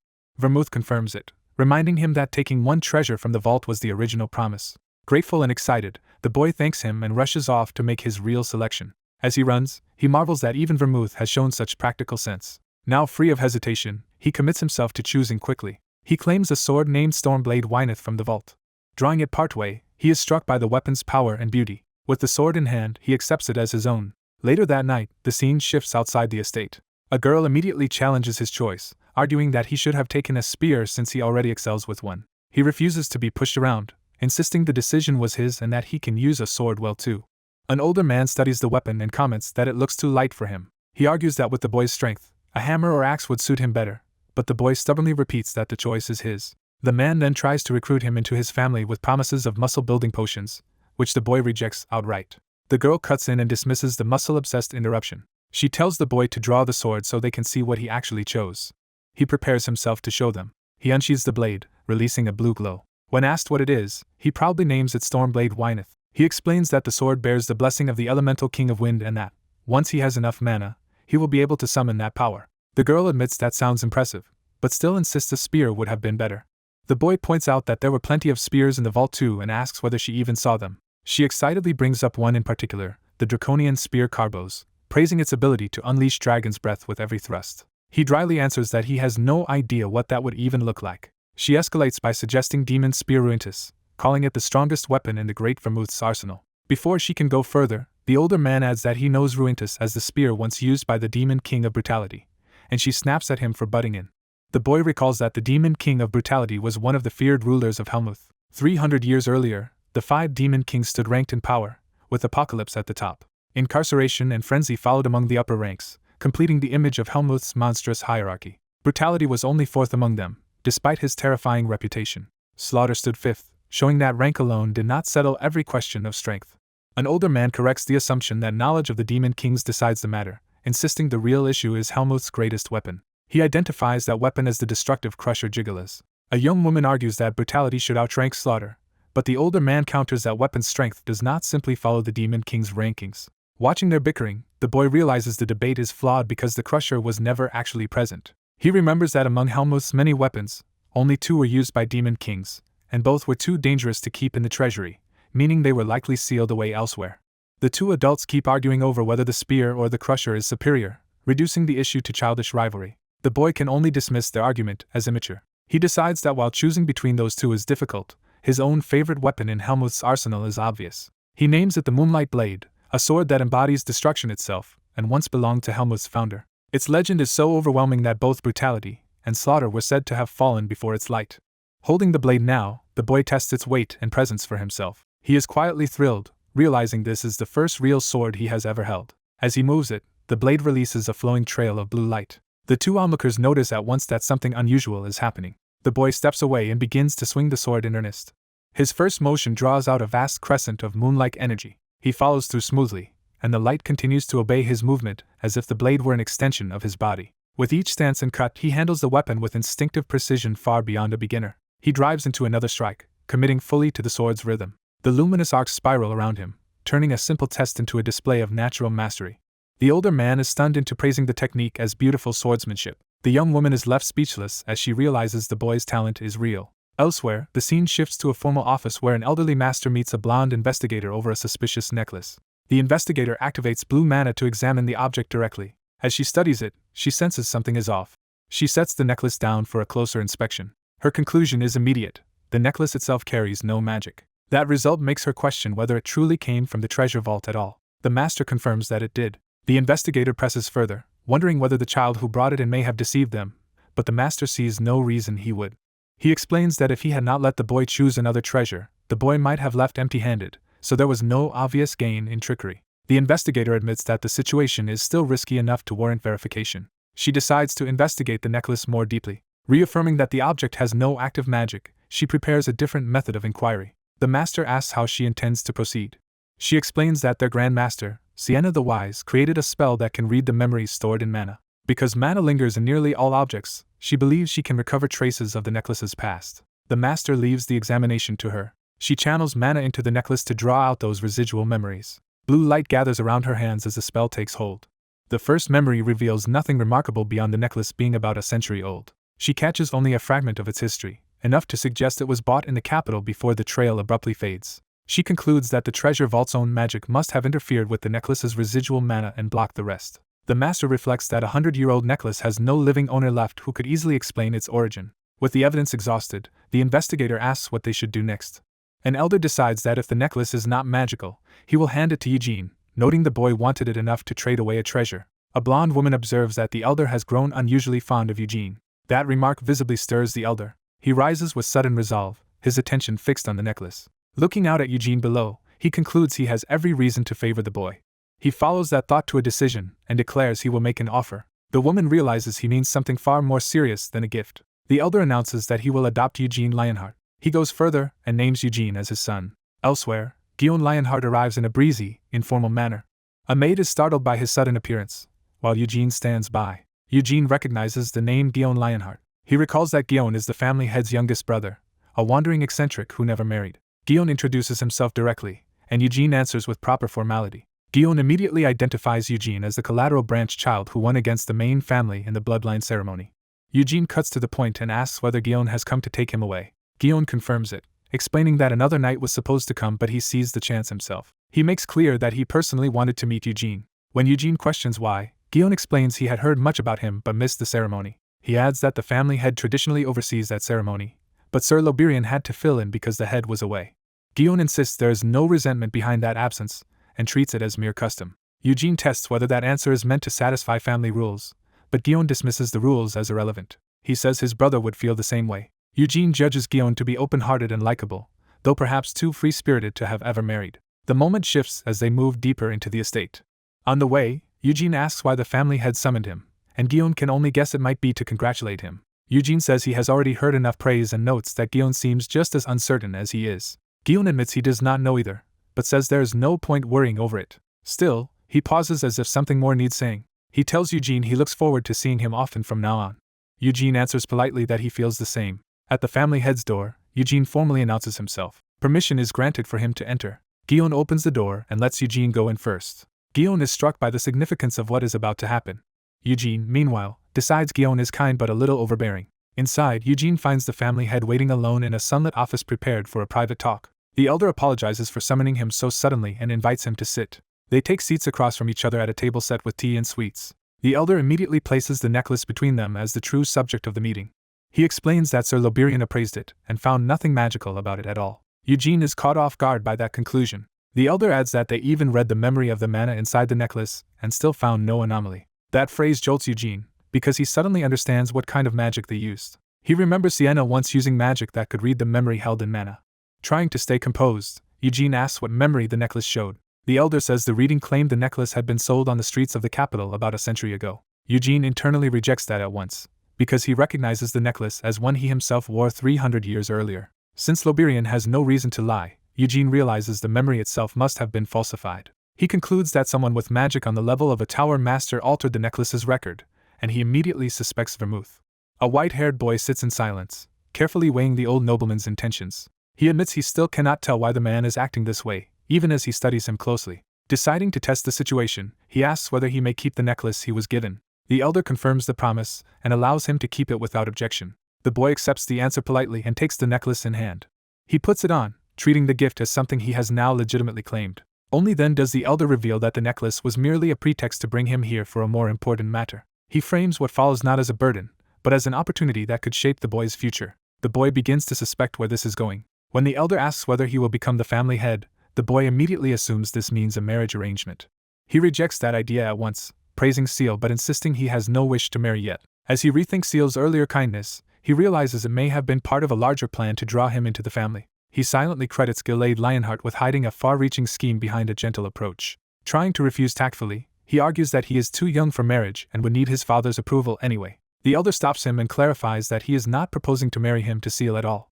That correction leaves the boy completely stunned. His embarrassment spikes as he realizes how badly he misunderstood the conversation. He mentally recoils from having almost treated a child marriage as a serious possibility. Ashamed, he berates himself for even letting his thoughts go in that direction. Still reeling, he struggles to process what the elder could mean instead. The answer comes plainly. The elder wants to adopt him as his son. The boy can only stare in disbelief at the sudden proposal. Once the shock settles, he recognizes the offer as a path into the main family and begins evaluating it more seriously. Even so, he admits the idea of becoming an adopted son is too abrupt to accept immediately. The elder dryly notes that it is still less abrupt than the marriage proposal the boy imagined, and the boy concedes that mistake. The offer also carries another implication. If accepted, the boy could call Gerhard part of the main family as well. That possibility makes him pause, because it would mean gaining a second father rather than replacing the first. The elder urges him not to overcomplicate it, saying the adoption would simply make his whole family part of the main line. He stresses that, as a father himself, he has no intention of stealing a son away from Gerhard. Though he has never met Gerhard, he promises to honor him as family if the adoption happens. The boy lowers his gaze, taking in the sincerity behind those words. He finally voices the concern at the heart of his hesitation. If he refuses, will his father lose the elder's respect? The question reveals that his decision is tied less to ambition than to protecting Gerhard's dignity. The elder answers immediately that Gerhard's standing would not suffer at all. To show he is not cornering the boy, the elder rises and shifts the tone of the meeting. He admits this is awkward to say, but insists he is not petty enough to resent a refusal. If the boy declines, he says, he will only regret the missed chance and nothing more. He promises to respect whatever choice is made and to wish the boy well regardless. Reassured, the boy says he still cannot decide alone and must hear his father's opinion first. The elder accepts that and proposes settling the matter after the banquet, once an envoy has brought Gerhard there. The boy falls quiet again, sipping his tea as he reconsiders the offer from a calmer place. Then he returns to one phrase that caught his attention, the claim that this would be good for his future. He presses the elder to explain exactly what benefits adoption into the main family would bring. The elder begins by saying that growing up in the main line would open many advantages to him. His first example is practical. With so many exceptional knights in the household, the boy would have access to broad training and guidance. That answer immediately interests the boy, who says that if he is to learn here, he wants instruction from the strongest person available. He sharpens the point by asking whether, as the elder's adopted son, he could learn directly from him. The request catches the elder's attention and changes the mood from negotiation to appraisal. Behind a polite smile, the boy reveals his real motive. He wants to test the strength of the Lionheart Patriarch for himself. The elder responds with a knowing smile, clearly intrigued by the challenge hidden inside the request. An elder tells Eugene that while he could teach him himself, someone even stronger would be a better master. Eugene immediately asks who that superior teacher is. The elder names Kion and admits that although he once surpassed everyone, Kion has since overtaken him. Eugene recognizes the name and starts connecting it to the man he has in mind. The elder shifts the conversation and asks whether Eugene's father has begun teaching him mana. Eugene says not yet, explaining he avoided formal instruction because he feared he might start unconsciously training it once he understood it. The elder points out that Eugene has effectively been training mana every day since arriving anyway. He explains that mana is access to a mana stone, a crystal found inside powerful monsters. Without such a stone, one cannot properly open the path to mana. He adds that better mana stones are rarer and more expensive, and obtaining one usually requires the help of someone exceptionally capable. Because Gerhard's branch lacks those resources, the family has struggled to provide what is needed. The elder concludes that Eugene's talent cannot fully bloom in such a limited environment. Privately, he decides he cannot let Eugene grow resentful of his birth family, and resolves to discuss the matter with Gerhard. When Eugene presses for what he wants, the elder agrees to continue the discussion later. Eugene accepts the delay calmly, and shows he is willing to keep things cordial.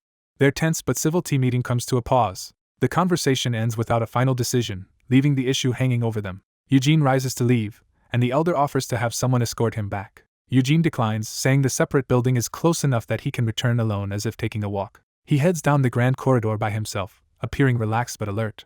On the way, he catches a drifting perfume scent and immediately pays attention. He identifies the smell as perfume rather than a random trace, treating it as a clue. Following the scent, he realizes someone is hiding just beyond a corner ahead. When that person does not move, he suspects they are deliberately waiting for him. Instead of avoiding it, Eugene walks straight toward the trap.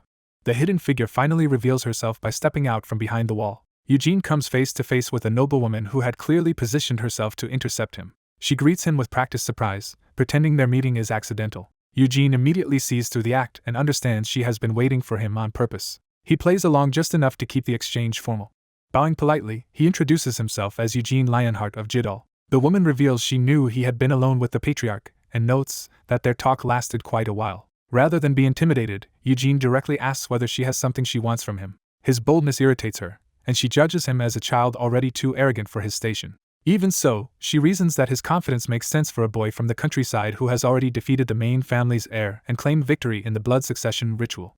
She decides he is destined to gain influence soon, making friendship with him wiser than open hostility. Her thoughts turn to politics, and she recalls placing Seal near him as a possible way to bind him through marriage. Outwardly, she lightly probes him, asking what he and the patriarch discussed. Eugene refuses to reveal a private conversation with the patriarch, making it clear he will not be handled so easily. Caught off guard, she retreats from that line of questioning and claims she has another matter to raise instead.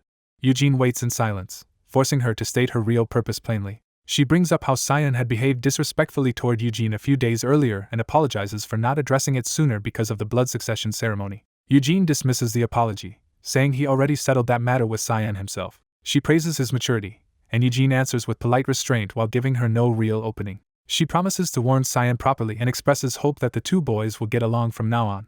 Eugene smiles and agrees, adding that harmony should come naturally since they share the same family name.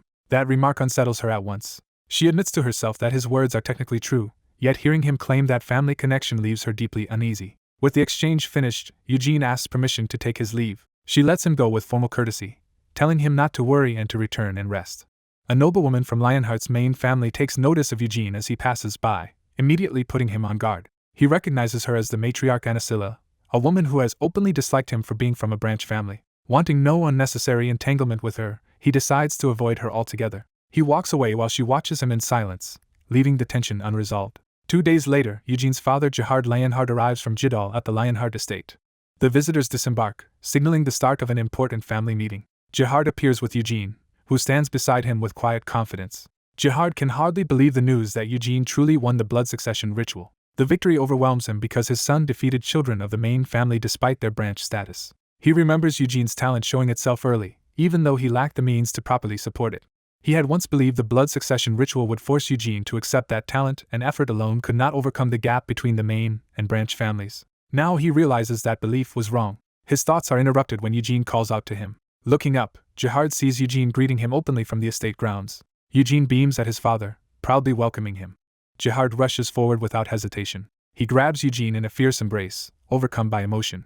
Even before formal introductions, Jihad clings to his son while another noble from the main family stands nearby. Through tears, Jihad tells Eugene how proud he is to have him as his son. Eugene answers with playful confidence, reminding his father that he promised to return with good news. Jihad admits he failed to believe in Eugene enough and apologizes for doubting him. Their reunion pauses when the waiting nobleman draws Jihad's attention. Jihad hurriedly introduces himself, embarrassed that emotion made him forget his manners. The man identifies himself as Gilad Lionheart and apologizes for summoning Jihad so abruptly. Jihad gratefully accepts the courtesy, relieved that he was invited to witness this moment with his son. Gilad says he does not want to intrude on father and son for long, but asks to speak privately inside. Jihad agrees at once. As the two older men head indoors, Eugene is left outside to wait. Inside the Lionheart residence, the conversation turns serious. When Gilad raises the subject of adoption, Jihad is stunned. Gilad calmly confirms that adoption is exactly what he means. He explains that if he adopts Eugene, Jihad and his household will also be brought into the main family. Jihad is shaken by how sudden and enormous the offer is. He rises, unable to treat the proposal lightly. Trying to remain respectful, Jihad prepares to voice his concern. He says he is grateful that Eugene is valued so highly, but as a father he cannot ignore what this could mean for his son's future. Gilad asks him to explain exactly what he fears. Jihad warns that even with good intentions from Gilad, other members of the main family may target Eugene. He points out that Gilad already has 3 children, so an adopted branch family son could be treated as a disposable rival in their struggle for succession. Gilad acknowledges that he understands the concern. He admits the family takes bloodline seriously and that many would reject a branch child becoming part of the main house. Still, he argues that if Eugene joins the main family and does not let greed consume him, his talent will have room to flourish there. Gilad adds that as his child, Eugene would grow closer to the other children and gain a better future through that bond. Jihad concedes that Gilad's reasoning is sound. Even so, he asks for permission to discuss the matter with Eugene before giving any answer. While they speak, Eugene waits outside by training on the grounds with a wooden weapon. In the middle of practice, he suddenly senses his father approaching. His swing releases a burst of force, showing the sharpness of his growing power. Jihad walks toward him as the energy from Eugene's strike settles across the courtyard. Eugene stops and turns to his father, immediately sensing that this meeting carries serious weight. A heavy silence hangs over Eugene's father, as he faces the future that is about to take his son away from him. Eugene notices that the adult's earlier discussion must have shaken his father more than expected. Seeing his father's troubled face, Eugene presses him to say what is wrong. The father struggles to speak while staring at the sword Eugene now carries. That weapon is revealed to be Winnied of the Windstorm, a priceless sword from the main family's treasury that marks Eugene as chosen. Its value is so overwhelming that even selling everything they own would never be enough to buy it, making the gap between branch family and main family undeniable. At last, the father tells Eugene that the head of the main family intends to adopt him. Eugene calmly answers that he already knew. His father explains that becoming the patriarch's child would secure Eugene's future far better than staying where he is. Even so, he warns that accepting it may force Eugene through painful trials later, and the warning clearly hurts him to give. Eugene accepts that risk without much hesitation. He reminds his father that he has always taught him not to let fear control him. Hearing that, the father is overcome before he can keep his composure. He grabs Eugene and insists that no matter what happens, Eugene must remember who named and raised him after his mother died. Eugene reassures him that adoption will not change who he considers his true father, Jihad Lionheart. That answer breaks the man completely, and he clings to Eugene in tears. While enduring the embrace, Eugene privately concludes that the adoption will be troublesome but too beneficial to refuse. He also realizes that despite his lack of interest in becoming family head, no one around him is likely to believe that. He immediately identifies the patriarch's first and second wives as the people most likely to restrain or oppose him. In his mind, there are only 2 ways to handle that hostility: ignore it or confront it outright. He leans toward the more direct option. That thought turns into forceful action as he unleashes power with his sword. Eugene moves decisively, drawing on the weapon's strength without hesitation. His chosen answer is simple: destroy obstacles directly. Later, at a grand banquet celebrating the children who passed the blood succession trial, the branch families treat the occasion as their own victory and the patriarch's disgrace.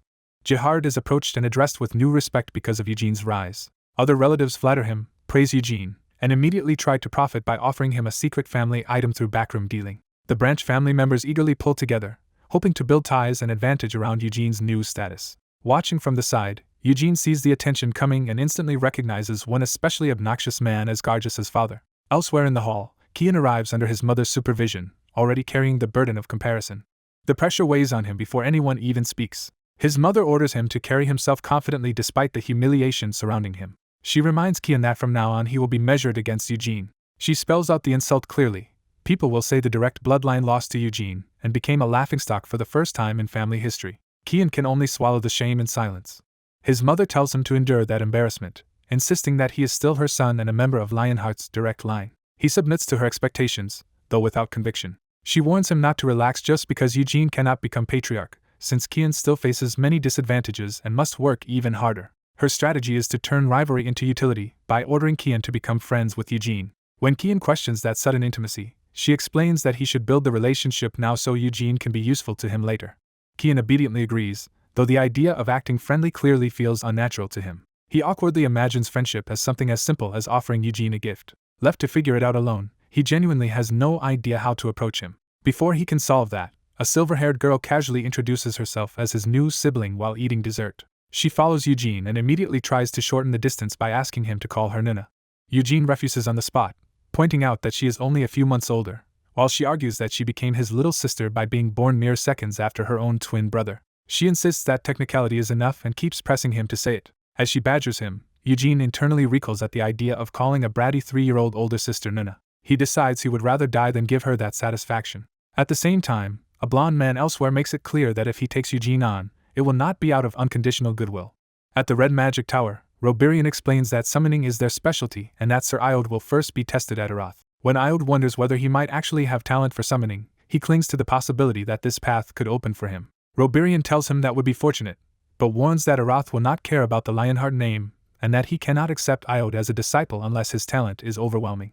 Iod quietly accepts that he may have to go there without the protection of a famous family name. Still, Roberian offers him another kind of support, promising that his old status as a Red Magic Tower master will create many chances for him. He goes further and vows to shield Iod from prejudice and hostile voices inside the magic world. He also promises to help Iod find the kind of environment best suited to whatever magic he proves capable of using. That unexpected generosity leaves Iod visibly moved. He decides that even without becoming Roberian's disciple, escaping his suffocating household and being allowed to study magic is already enough. As Iod looks toward his father for confirmation, the old patriarch remains unreadable.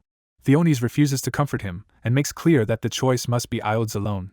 Iod turns to his father anyway, still hoping for some sign of support. Instead, his mother cuts in and seizes control of the moment. She frames the offer as a privilege he must accept gratefully, reminding him that despite his childhood interest in martial pursuits, he is being given a rare chance in magic. Then she physically draws him close, shifting from public instruction to private pressure.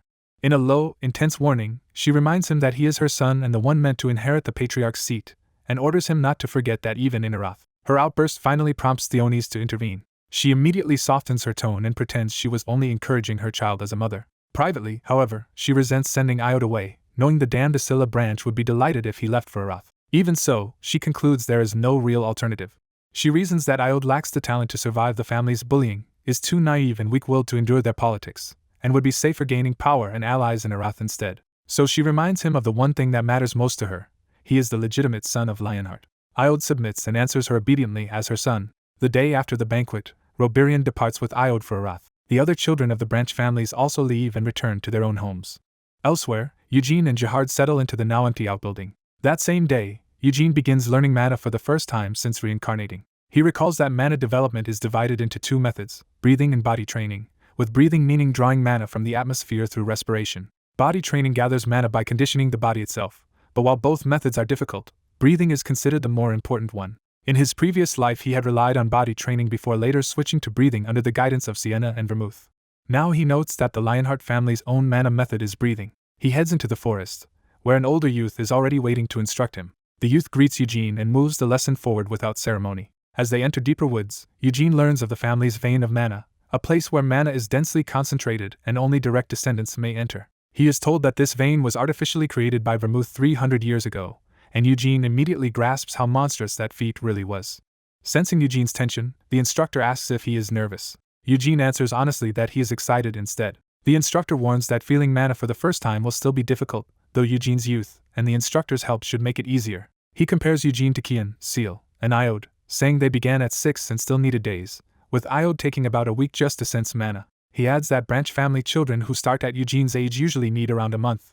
Then he reassures Eugene that his case should go much faster thanks to the vein of mana and direct guidance. When Eugene asks how long it will take, the instructor estimates about 10 days. Eugene outwardly accepts the answer while inwardly dismissing it as absurdly slow. Confident in his past life experience, he decides it will not even take 10 minutes. The two arrive at a secluded cabin hidden in the forest. The place feels like a quiet threshold to something important. Inside, the instructor leads Eugene through the cabin as if toward a concealed training ground. He directs Eugene onward without explanation. They descend a staircase into the depths below the cabin. At the bottom, they enter a vast underground chamber where the true training is about to begin. The instructor brings the boy into the center of the training hall and positions him for a formal lesson. The boy kneels on the magic circle, steadying himself as he prepares to learn something reserved and difficult. His teacher explains that the main family inherited its mana training from their ancestor, the Great Vermouth. He adds that collateral branches were barred from inheriting the true art, and instead received an inferior version called the Red Flame method. What he is about to show, however, is the original technique passed down only through the main line. A surge of pale power erupts from him as he demonstrates the method directly instead of merely describing it. He identifies this overwhelming aura as the White Flame method. The boy does not care about the name, but he immediately recognizes the distinctive form from memories of his previous life. He recalls Vermouth's flames as mana so dense it took shape on its own, even resembling a lion's mane. That memory stings because in his former life he never managed to surpass that flame. Knowing the boy cannot perceive mana from the start, the instructor lowers the difficulty and begins with breathing instead. When the boy claims he can already feel mana, the teacher doubts him. He dismisses the claim as imagination caused by overconcentration. To prove the difference, he gathers a visible wisp of mana at his fingertip. He sends the mana around the boy so he can compare fantasy with an actual flow. Confident the boy will fail, the teacher points out where the mana should be sensed. Instead, the boy accurately identifies where the mana is gathering. He continues tracing its movement from place to place, following it up and down in real time. Then he asks how long this test is supposed to continue, making clear that sensing mana is easy for him. The teacher is stunned, realizing that perceiving mana in only 10 days should be impossible, and that the boy is progressing absurdly fast. He can only laugh at how far beyond expectation this student already is. Dropping the test, he kneels in front of the boy and shifts immediately into real instruction. Since the boy can sense mana already, the teacher tells him to stop talking and focus entirely on what is happening inside his body. The boy accepts without resistance and commits himself to the exercise. The teacher has them sit facing each other and orders him to breathe deeply. As their hands meet, the teacher guides mana into him so he can learn the sensation directly. He tells the boy to imagine drawing mana in with every breath, as naturally as air filling the lungs. The guidance narrows to directing that mana toward the heart, the center of the method. Their linked hands maintain the flow as the lesson becomes a matter of internal control rather than theory. The teacher quickly realizes the boy is not merely following along but succeeding at once.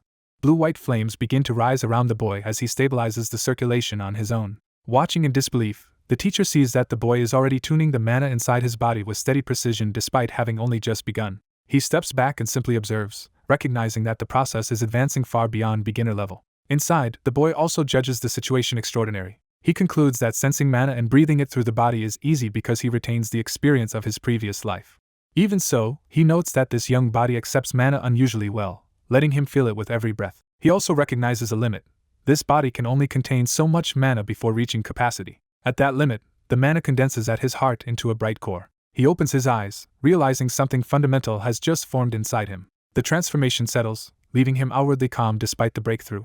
The teacher faces him, now treating the result with full seriousness. He explains that the boy's core is abnormally large, whereas most people begin with something much smaller and enlarge it only through long training. Unable to call it anything else, he bluntly labels the boy a monster. The boy takes that judgment as praise, and the teacher reluctantly agrees it is one. With the first lesson complete, the teacher decides they should leave and continue elsewhere. The scene shifts outside, where the lesson continues under open daylight. Walking through the forest, the teacher explains the key difference between the red flame and white flame methods, the number of cores a body can maintain. He says the red flame method leaves a person with only one core, but the white flame method divides the core so the body can hold mana more efficiently and amplify its power. These divided cores are called stars, and he notes that Vermouth, founder of the Lionhearts and creator of the white flame method, possess 10 of them. To set the scale of true mastery, the teacher reveals that he and his brother each have only 6 stars. Eugene learns that Iode, Cyan, and Seal are already 1-star mages, and that the twins are expected to reach 2 stars next year. He is reminded that Seal and Cyan began learning mana at 6 and still needed 8 years just to rise from 1 star to 2. Eugene immediately measures himself against them and asks where he stands. He is told he could surpass them much faster if he applies himself instead of being lazy. Taking that encouragement seriously, Eugene eagerly promises to work hard. Privately, he mocks his old self for wasting a body with such talent, and resolves to exploit the mana training method Vermouth left behind. Even if 10 stars still feel out of reach, he decides to study the structure of his current training and reshape it into something better suited to him. He silently thanks Vermouth for leaving the white flame formula behind and vows to use every part of it in the future. The scene shifts back to the estate, where that resolve turns into immediate action. His guardian offers to report to the family for him and urges him to rest after his exhausting trip. Eugene outwardly agrees without resistance. But once left alone, he rejects the idea of simply going to sleep. Since he has only just grasped mana, he decides there is something more urgent he needs to test first. A maid named Nina rushes over to attend to him. Eugene stops her and confirms her identity before giving an order. He tells Nina to bring Wyneth from his room. With the sword in hand, he begins experimenting while Nina watches uncertainly. As he draws the blade, Eugene doubts whether the contract bound to it will still respond. The moment he channels mana into the sword, wind surges out in answer. The sudden force shocks Nina as the air around them violently erupts. She is thrown off her feet by the blast before she can get clear. A towering vortex forms, turning the courtyard into a storm zone. Facing the whirlwind, Eugene realizes the presence inside it is someone he once knew. He remembers the voice and understands exactly who has answered the sword. He identifies the being as Tempest, the elemental spirit king of wind. Tempest recognizes him in return and wonders if Hamel has been reincarnated. Startled that he has been seen through so quickly, Eugene demands to know how Tempest knew. Tempest explains that Hamel was Vermouth's comrade, and a soul remains recognizable no matter how much the body or face changes. He adds that it has been ages since anyone called him by his old title and that he only investigated because a descendant of Vermouth was using the sword, but Eugene's soul confirmed the truth. Instead of dwelling on that revelation, Eugene presses him with the question that matters most: why Vermouth spared the remaining demon kings. He insists Tempest must know, since he stayed with the expedition even after Hamel's death. Tempest says he never knew Vermouth's intentions, only that during the battle with the demon king of incarceration, Vermouth suddenly sheathed his blade. That answer stuns Eugene because it makes no sense to him. Tempest recalls the moment as the battle's turning point, when Vermouth abruptly stopped and the others were left unable to understand why. He clarifies that Vermouth neither killed the demon king of incarceration nor finished off the head of the castle tied to the demon king of apocalypse. The implication leaves Eugene seething as he tries to process what he is hearing.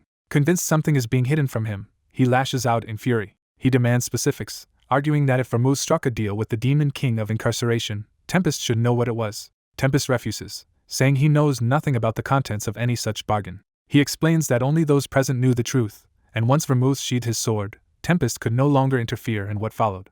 Eugene pushes harder, pointing out that everyone else from that battle is dead and asking what he is supposed to do with a dead man's secrets. Tempest cuts him off and warns that their time together is running out. He reveals that Eugene should not have been able to summon him yet, and that Tempest forced open the connection himself only briefly because it now has to be closed. As the vortex begins to withdraw, Tempest tells Eugene to call again once he is strong enough, while Eugene desperately tries to stop him from leaving without answers. Eugene reaches after the fading spirit, still demanding a response.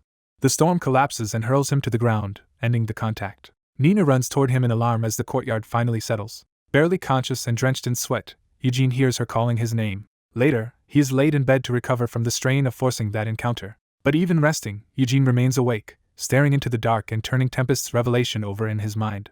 Eugene jolts awake in pain, shaken by the aftermath of whatever happened while he was unconscious. As he steadies himself, he realizes his body feels drained because he burned through nearly all of his mana. Remembering that elementals recognize souls rather than appearances, he connects the storm spirit's reaction to the soul of Hamel. That thought unsettles him, because it raises the possibility that he is not merely Eugene, but the reincarnation of Hamel whose memories were overwritten. The idea amuses him more than frightens him, as if a long-standing doubt has finally found an answer. He decides the truth is simple. He is Hamel reborn 300 years later, carrying Hamel's memories into a new life. Before he can dwell on it further, the maid Nina peeks in after hearing movement and realizes he is awake. She rushes to check on him, alarmed, while Eugene reassures her from the bed. He dismisses the concern and immediately asks how long he has been unconscious. Nina tells him it has been about half a day, apologizing for the worry surrounding him. She adds that both the family head and Guillaume are waiting to see him, and offers to bring them in. Soon the two men enter his room, turning his recovery into a formal discussion. The family head explains that Nina already reported everything, including the powerful gale that appeared when Eugene drew Wyneth. He presses Eugene directly on the crucial point, whether he truly summoned an elemental. Eugene hesitates, weighing how much of the truth he can safely reveal. He decides to hide the matter of reincarnation, reasoning that too many people witnessed the storm for him to deny it completely. So he offers a partial truth, claiming that the elemental king of wind appeared before him. That answer stuns his listeners, who can barely believe what they just heard. Eugene casually explains that the king sought him out because it had been a long time since anyone had answered its call. Guillaume questions the claim, noting that no one in their family has contacted the Wind King since the Great Vermouth. Eugene confirms the meeting and adds that the king judged him not strong enough yet. He continues that the king promised to meet him again once he had grown, then return to the elemental realm. Instead of doubting him further, the family head breaks into delighted laughter. He tells Eugene that he is an extraordinary child, clearly impressed beyond measure. Recalling Eugene's earlier feat at the spirit vein, he points out that Eugene sensed mana instantly and formed a core with the white flame formula. To him, that was already remarkable, and attracting the attention of the Wind King makes Eugene seem even more exceptional. Eugene accepts the praise awkwardly, not quite knowing how to respond to such open admiration. The family head orders him to rest for a few days and says Guillaume will continue Eugene's instruction afterward. He even considers postponing his own training journey, deciding that nurturing Eugene's talent may matter more right now. Eugene thanks him but objects, unwilling to monopolize the time of both the family head and Guillaume. Guillaume cuts him off and makes clear that this is not a burden but a choice, because he genuinely wants to teach him. He adds that he will also be training Cyan and Seal, with the family head helping as well. The mention of Cyan and Seal makes the family head reflect that Eugene may become someone those two can look up to. That thought leads into a later training scene, where Eugene's rapid growth is already being measured against the other children. A silver-haired girl brings up the latest news. Eugene has reached 1 star in the white flame formula. Eugene answers calmly, already aware that word of it has spread. She points out that most family members need far longer to reach that level, while he argues that 1 month is already considered record-breaking. Her real point is sharper. Eugene achieved that same milestone in a single day. The conversation gives way to sparring, and Eugene lunges in with a fast, forceful sword strike. His opponent meets the challenge head-on, closing distance with equal confidence. She slips past his attack and lands a decisive blow, overwhelming him before he can recover. The scene cuts back to Eugene resting alone in his room after the exhausting day. Once he is sure everyone has left, he stops pretending to sleep and prepares to act on his own. He reaches for the sword beside him, intent on testing something in private. Standing barefoot in his room, he draws the blade and focuses what little strength he has left.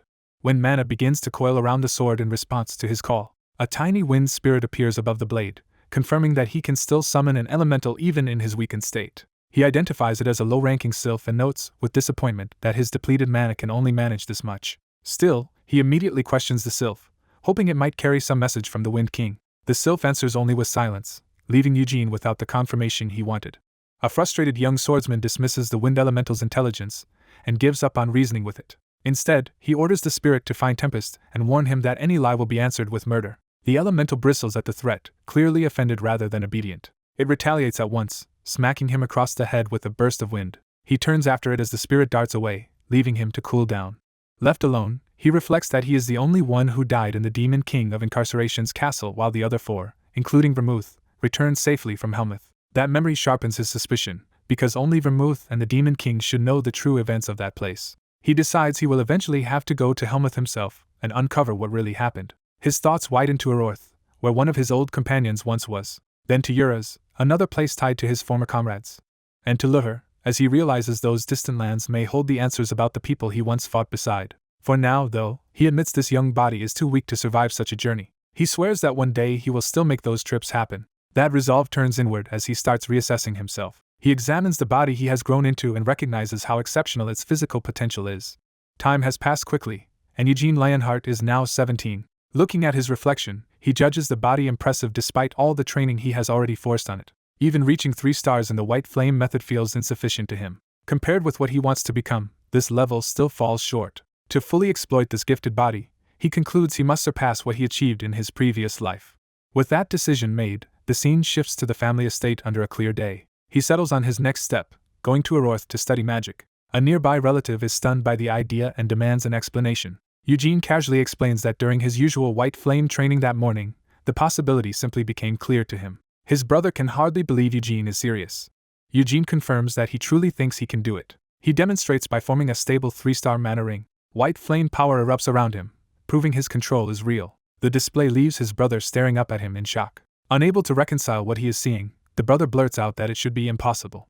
He bitterly compares them, realizing Eugene reached 3 stars despite starting mana training years later while he himself has only reached 2. Eugene accepts the result as natural and repeats that learning magic is within his reach. He jokes with brutal honesty that his brother makes him want to kill him, and the brother protests that family should not talk that way. The complaint rings hollow when the brother reminds him that Eugene beats him senseless every morning anyway. Eugene shrugs off the hypocrisy, saying those sparring matches only happen because his brother keeps asking for them.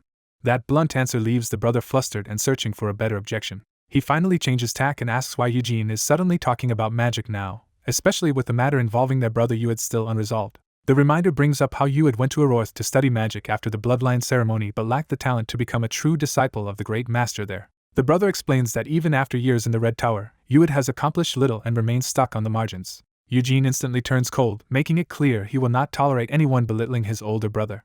He warns his brother not to mock him either, then hears the weak attempt to argue that going to Aroth would upset the household. The brother's real concern emerges. Seal would be saddened by Eugene leaving. Eugene points out that Seal barely spoke to him until recently, and has been training on her own anyway. He dismisses the emotional appeal and starts walking off without hesitation. When his brother asks where he is going, Eugene says he is going to meet the head of the family.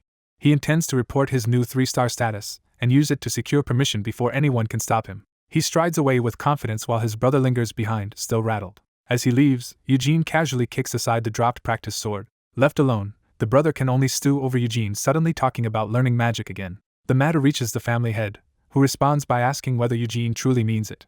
Eugene tells the family head that he wants to go to Aroth to study magic. The old man questions why he would leave now, reminding him that reaching the 3rd star of the White Flame at his age already puts him far ahead and could lead to a 4th star before adulthood if he stays. Eugene explains that reaching the 3rd star made him realize he has stopped growing in the main house. He says he wants to learn far more, and even if he has no special talent for magic, being exposed to it now would let him understand mana from a new angle. To him, studying another discipline would still be valuable experience, and would not be wasted effort. He bows deeply and formally asks the family head to grant his request. The old man pauses, caught off guard by the seriousness of the appeal. After weighing Eugene's resolve, he softens. He tells Eugene to lift his head. As head of the family, he says he cannot deny such a strong desire to learn and acknowledges Eugene's intentions.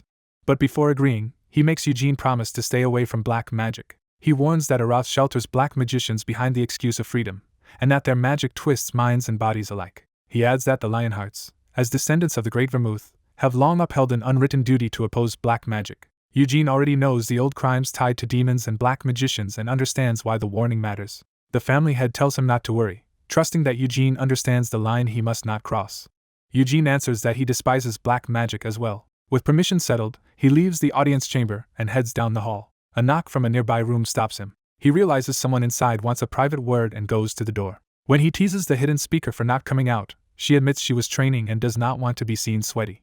From inside the dim room, Seal asks if he is truly leaving for Aroth. Eugene confirms it, and notes that Cyan already told him she reached the 3rd star of the White Flame method. Leaning on opposite sides of the doorway, they compare ambitions. He wants to learn magic in Aroth, while she intends to stay and master elemental spirit magic under a magician from the capital. Seal quietly admits that while he is away, she and Cyan might finally catch up to him. Eugene says that would only make things better for him, because sparring with them would become more interesting. He even sounds pleased by the thought of facing her again after so long. Flustered, Seal blurts out that if she starts sparring with him now, he might decide not to leave. Eugene refuses to be swayed and says he is still going, though he calls her terrible for trying. She asks how long he will be gone, and he says he cannot know until he arrives, but it will likely be at least several years. Seal struggles with that answer, saying even leaving her room is hard for her, so being apart for years feels overwhelming. Trying to lighten the mood, Eugene asks about Sir Gerhard.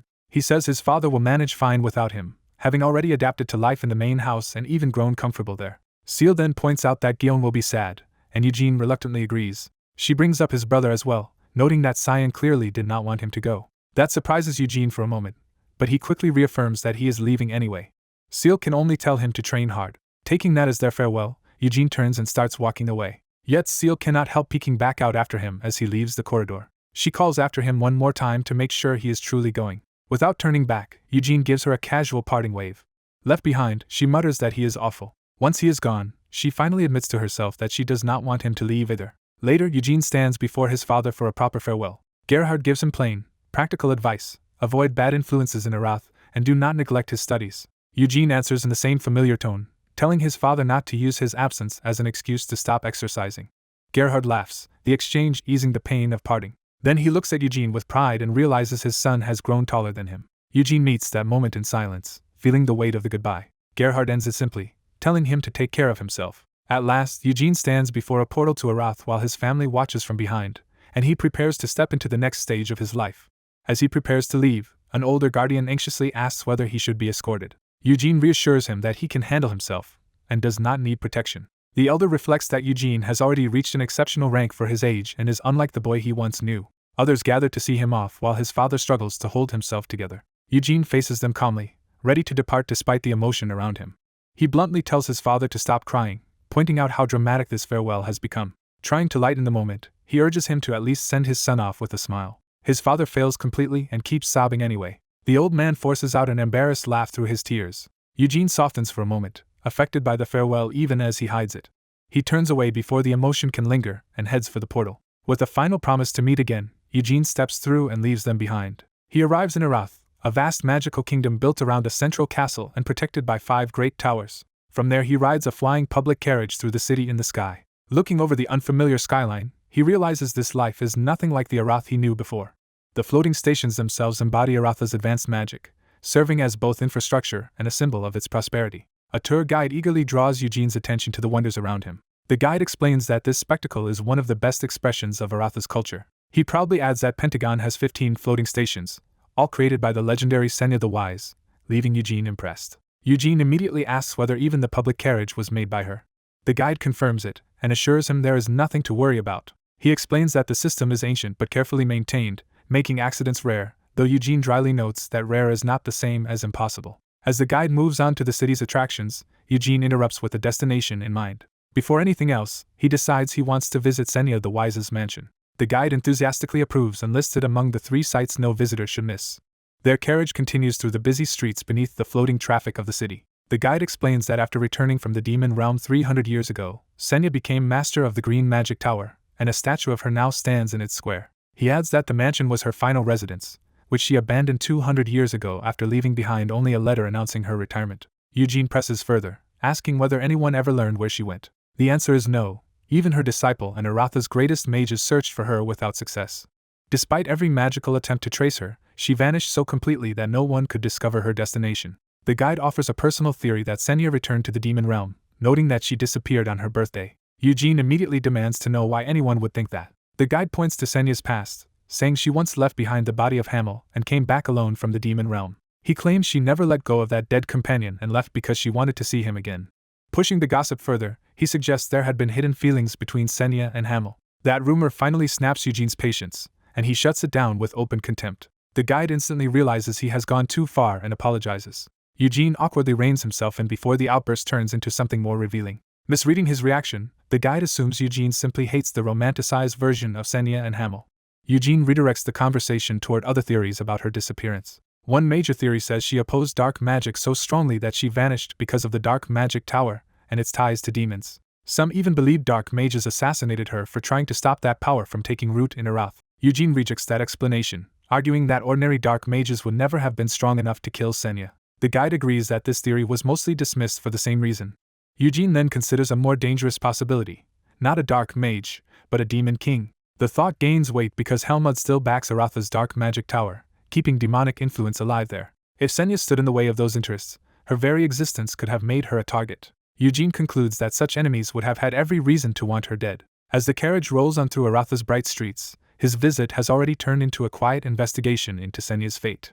Hamel arrives at Senya's mansion, unsettled by the thought that she may truly be gone. Facing the grand estate and the gathered crowd, he questions whether her death is real at all. Outside, desperate applicants beg for a chance to enter the Magic Tower's recruitment process, showing how coveted this place has become. His companion explains that the crowd consists of students hoping to be chosen by the Magic Tower. She adds that most are shut out by poverty, because even seeing the mansion's garden costs more than common people can afford. When Hamel asks why the fee is so absurd, she bluntly answers that demand alone keeps the price high. She also reveals a rumor that anyone who sees Senya's portrait in the central hall will pass the recruitment exam, and hands over a pass. At the entrance, a guard inspects the pass while Hamel waits to be admitted. The guard is startled to recognize the pass as one belonging to the Lionheart family. Realizing Hamel's status, the staff immediately open the mansion and report his arrival with deference. His companion stays behind, leaving Hamel to enter alone and look around freely. Once he is inside, the doors shut behind him and seal him into the mansion's silence. Hamel steels himself, and decides to see how Senya spent her life here. He steps into the lavish interior, confronting the scale of the home she lived in for a century. He begins searching the mansion's halls for anything that might explain her final years. As he walks, he reflects on how enormous the mansion is and how long Senya remained here alone. That thought draws him into a memory of Senya casually asking his younger self what kind of future he wanted. Caught off guard, the younger Hamel struggles to answer because he has never seriously imagined one. Senya presses him, arguing that surviving their miserable life should mean earning some happiness afterward. Hamel admits he has no real plan and never bothered to think that far ahead. Senya mocks another companion's grand ambition to become king, treating it as reckless nonsense. Hamel agrees that such a dream sounds absurd and impossible. Senya pushes back, insisting that people still have the right to dream, no matter how unrealistic it seems. Her sudden sincerity is so unusual that Hamel can only wonder if she is drunk. She repeats her belief with earnest conviction, while Hamel is overwhelmed by how embarrassingly sentimental she sounds. Annoyed by his mockery, Senya demands that he answer seriously and asks again about his future. When he turns the question back on her, she hesitates before finally admitting she wants something simple. For a moment, she gathers herself and reveals a wish she rarely lets anyone see. Senya says she wanted an ordinary life, to marry, have a child, and live like everyone else. She even dreamed of growing old enough to become a grandmother. Back in the present, Hamel stares up at her portrait and bitterly wonders why someone who wanted peace ended up living alone for 100 years. Moved by the memory, he reaches toward the portrait as if trying to bridge the distance between them. A mansion attendant abruptly stops him, warning that the portrait must not be touched. The interruption snaps Hamel out of his grief, and he resents having the moment ruined. He decides the portrait is not his real goal and remembers that the mansion also contains a vast library Senya once used. He heads there, hoping the library might hold something more useful than sentiment. Among shelves packed with magic books, he searches for any clue Senya may have deliberately left behind. But the same attendant keeps enforcing the rules, refusing to let him handle the books directly. Forced to adapt, Hamel decides he can only scan the shelves and look for suspicious titles. As he thinks through recent oddities, he recalls an unregistered necklace in the treasury that somehow drew his attention. Holding that necklace, he suspects Tempest may have reacted to it because it contains some trace of Hamel's own soul. That possibility leads him to a darker conclusion. Someone interfered with his reincarnation, and Senya may have been responsible. Certain she would never act without leaving something behind, he becomes determined to find whatever message or evidence she hid. He returns to her portrait, reconsidering it as the one place he may have overlooked. After searching the library, bedroom, and countless rooms without success, he admits he still has nothing. Frustration boils over as he realizes he understands neither Senya's intentions nor the truth she concealed. Angry at being manipulated without explanation, he decides he will stop waiting for answers and act on his own terms. He notices the attendant quietly leaving, which gives him the opening he needs. Left alone again, Hamel addresses Senya directly, as if challenging her memory to respond. Unable to forgive her silence, he vents his hurt and anger with a crude gesture, daring her to face him herself if she has something to say. A white-haired young mage pauses as if choosing his words carefully before beginning. He sets off with purpose, moving into action. His thoughts turn to a simple condition for everything that follows: if his brother is still alive. Night settles over the city and the search leads toward the Red Magic Tower. A local guide greets him brightly and complains that he was kept waiting until sunset. To smooth things over, he wins the guide back with a quick coin trick and a tip. He asks to be taken straight to the Red Magic Tower, making clear that the guide's job ends there. They ride a flying carriage across the moonlit city toward the tower. On the way, he turns the trip into an interrogation and asks about Iode Lionheart. He reveals that Iode is his older brother and wants to know what reputation he has here. The guide immediately recognizes the name as one every mage in the Pentagon would know. The young man explains that his brother spent 4 years in Arath and that he owes the Red Magic Tower enough to seek him out now. What he really wants is the rumors people tell about Iode before he meets him. The guide hesitates, sensing the danger in speaking too freely. The young man admits he lost contact with Iode after being adopted and needs advance warning so he does not blunder when they reunite. He promises not to take offense and swears he will not repeat anything, not even to Iode himself. He presses harder, insisting that only the rumors matter. Still uneasy, the guide finally gives in despite knowing little. The first rumor is that Iode spends his nights outside the tower chasing pleasure. The younger brother initially tries to rationalize it as ordinary indulgence for a 19-year-old. The guide quickly stops him and makes clear the pleasure in question is not ordinary. The younger brother catches on only halfway and asks for clarification. The guide spells it out. The rumor involves succubi. That answer instantly shatters the younger brother's composure and turns his curiosity into outrage. He explodes, refusing to believe his brother would sink to that level, while the guide scrambles to calm him. The guide explains that the Dark Magic Tower, though officially destroyed, still survives in hidden form and harbors demons. The younger brother recalls at the implication that Iode is involved with a succubus from that place. The guide corrects him bluntly. This is not romance but vice, and Arath has a hidden alley in every city for such dealings. He describes Bolero Alley, a notorious black market district where stores cater to succubi, and where Iode is rumored to visit regularly. When asked where it is, the guide explains that Bolero Alley appears only on full moon nights when corruption opens it. The younger brother realizes his original plan had been to keep his distance from Iod while working in Arath. Now he is furious that the man hailed as the family's greatest talent may be wasting himself on a succubus. Even so, he forces the guide to keep silent, saying he will tell no one and for now will not even acknowledge Iod as an older brother. He tries to restrain himself by reminding himself that this is still only rumor, though barely. Fixing on the clue, he repeats that Bolero Alley opens during the full moon.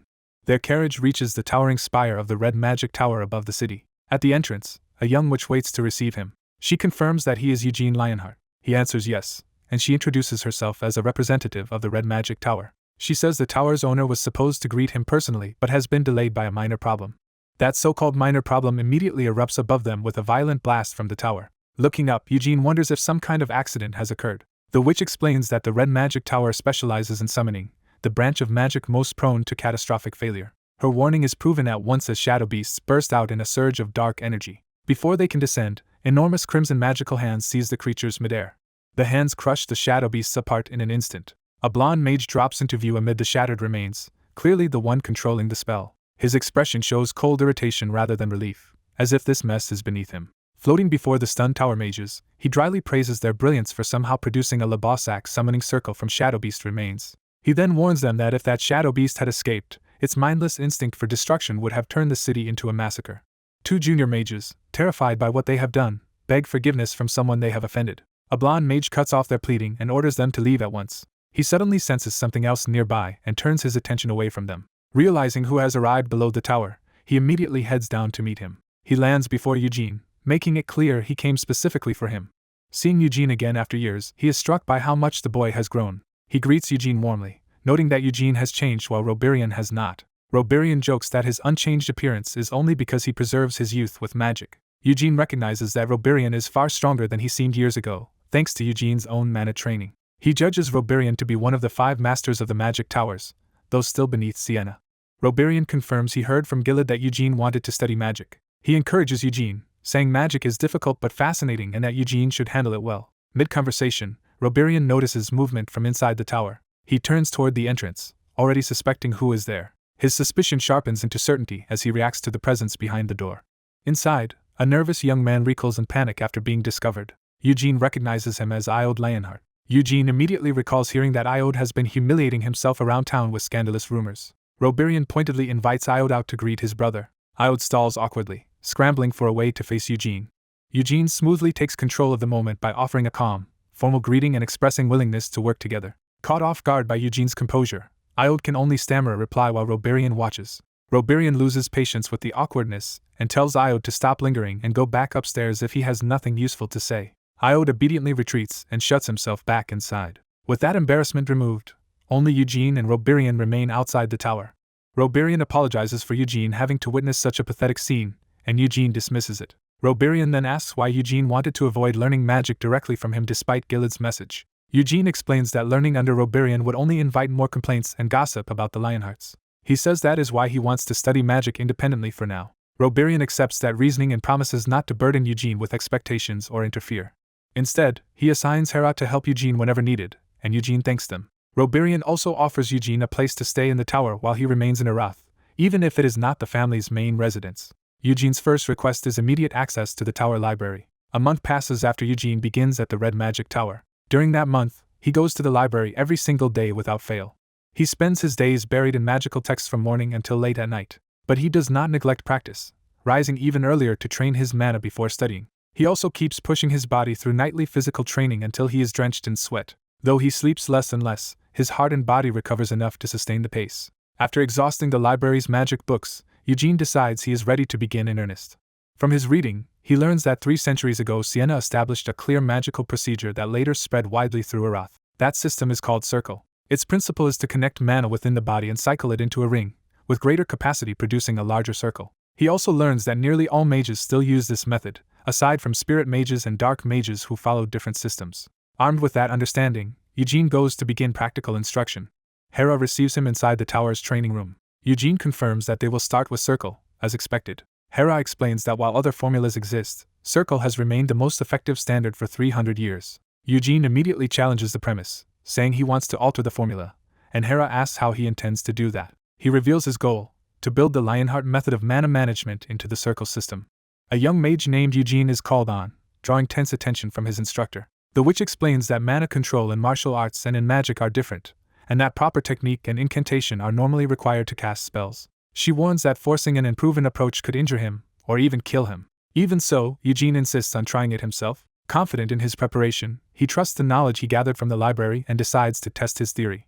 Realizing he will not be convinced otherwise, the witch reluctantly allows it while resolving to step in if necessary. She raises her staff and prepares to stop the experiment the moment it turns dangerous. Before he begins, she makes clear that his safety matters not only to him, but also to her standing and the Tower Master's position. Eugene accepts the warning without hesitation. He immediately starts circulating mana, surrounding himself with a stable white flame.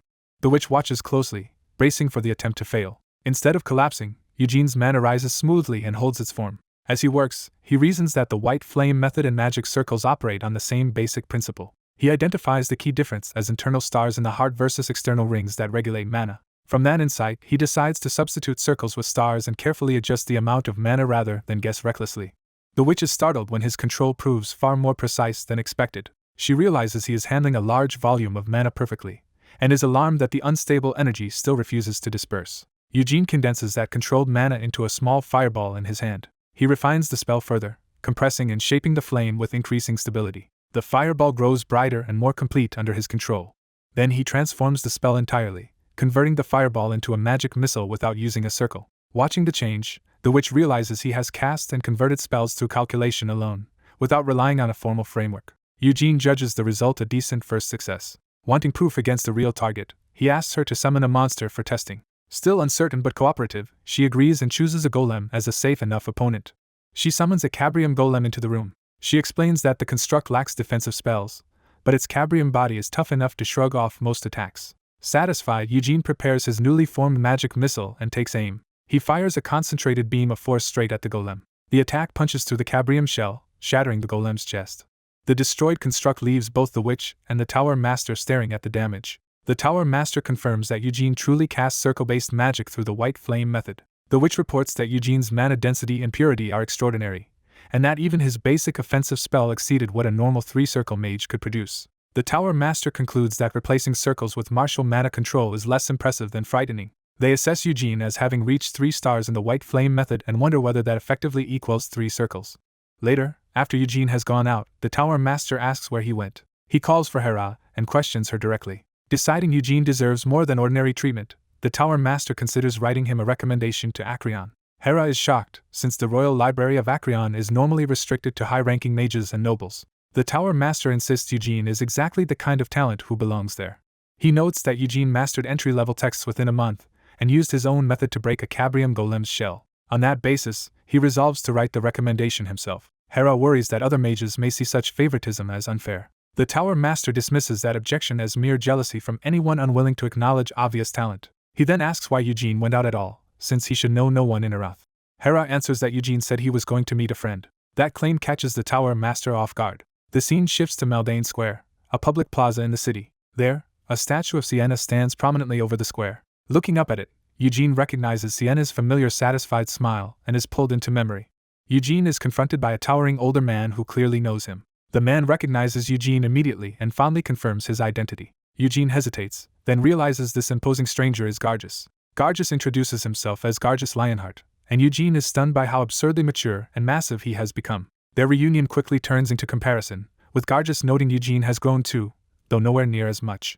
They seal the reunion with a handshake that lets Gargus judge Eugene more directly. From that grip alone, Gargus concludes Eugene has trained seriously for the last 4 years. But Gargus bluntly warns that effort alone will not be enough. He offers Eugene a special Lionheart muscle growth formula, claiming he brought it specifically for him. Eugene refuses the medicine and tells Gargus to stop filtering his family's bizarre bodybuilding obsession through his father. He presses past the nonsense and demands to know why Gargus really wanted this meeting. Gargus shifts to the real subject by asking whether Eugene knows of Bolero Street. Eugene knows it vaguely as the place where Giode frequents. Gargus reveals that a giant's testicles are going up for auction there. Eugene is so blindsided by the announcement that he can barely process what he just heard. Gargus restates it more crudely, leaving Eugene baffled about why anyone would want such a thing. Gargus explains the item's extreme rarity, and says he plans to hire a famous Arath alchemist to turn it into a body-enhancing potion. He asks Eugene to come with him, admitting he has money but may still fall short at the auction. When Eugene realizes Gargis wants financial help, he immediately refuses. Gargis reacts with fierce determination instead of backing down. To force the issue, he dramatically drops to his knees in public. He declares he will kneel if he must, while Eugene panics and tries to stop him from making an even bigger spectacle. Still kneeling, Gargis thanks him in advance and swears he will repay every coin with interest. He sweetens the appeal by saying the auction will feature many other valuable items besides the giant's organs. That finally makes Eugene consider the trip, though Gargis jokes that the original prize should have been enough. Eugene agrees only because he is interested in other parts of Bolero Street, not Gargis's obsession. His thoughts turn to Iode, recalling that he recently encountered him in a hallway while the man was clearly suffering from succubus withdrawal. That memory convinces Eugene that Iode must have gone to Bolero Street. He pinpoints the likely timing as the night of the next full moon. The implication unsettles him, sharpening his urgency to investigate. Later, the scene shifts to a quiet hall inside the Magic Tower. Eugene heads there after being summoned by Roberian to the Red Magic Tower. He sees the summons as perfect timing because he already wanted to ask about Iode. He enters a formal chamber where Roberian is waiting for him. Roberian welcomes Sir Eugene and invites him to sit comfortably. The two take their places across a large table for a serious discussion. Eugene asks directly why he was called in. Instead of answering at once, Roberian produces a document with magic. He tells Eugene to examine the paper before anything else. The document turns out to be an official recommendation bearing a seal. Eugene is shocked to realize it is a recommendation for Acreon. He reflects on Acreon's status as the royal library where the finest magical texts, including treasures from the mythical age, are preserved beyond comparison. Overwhelmed by the offer, Eugene thinks it is far more than he can handle right now. Roberian counters that this is exactly the right moment for Eugene to enter Acreon. He argues that Eugene's lack of deep study in magic leaves him incomplete, and that even unreadable Acreon texts would still broaden his foundation. Roberian promises that knowledge gathered there will eventually transform Eugene's magic into something extraordinary. He further emphasizes that Acreon houses ancient magic and the greatest philosophical writings of its age. That prospect changes Eugene's thinking, and he asks whether Madame Senya's texts are also kept in Acreon. Roberian confirms they are, though copies are also stored in the red and green magic towers. He clarifies that Acreon preserves the 3 original witchcraft manuscripts Senya wrote with her own hand in her final years.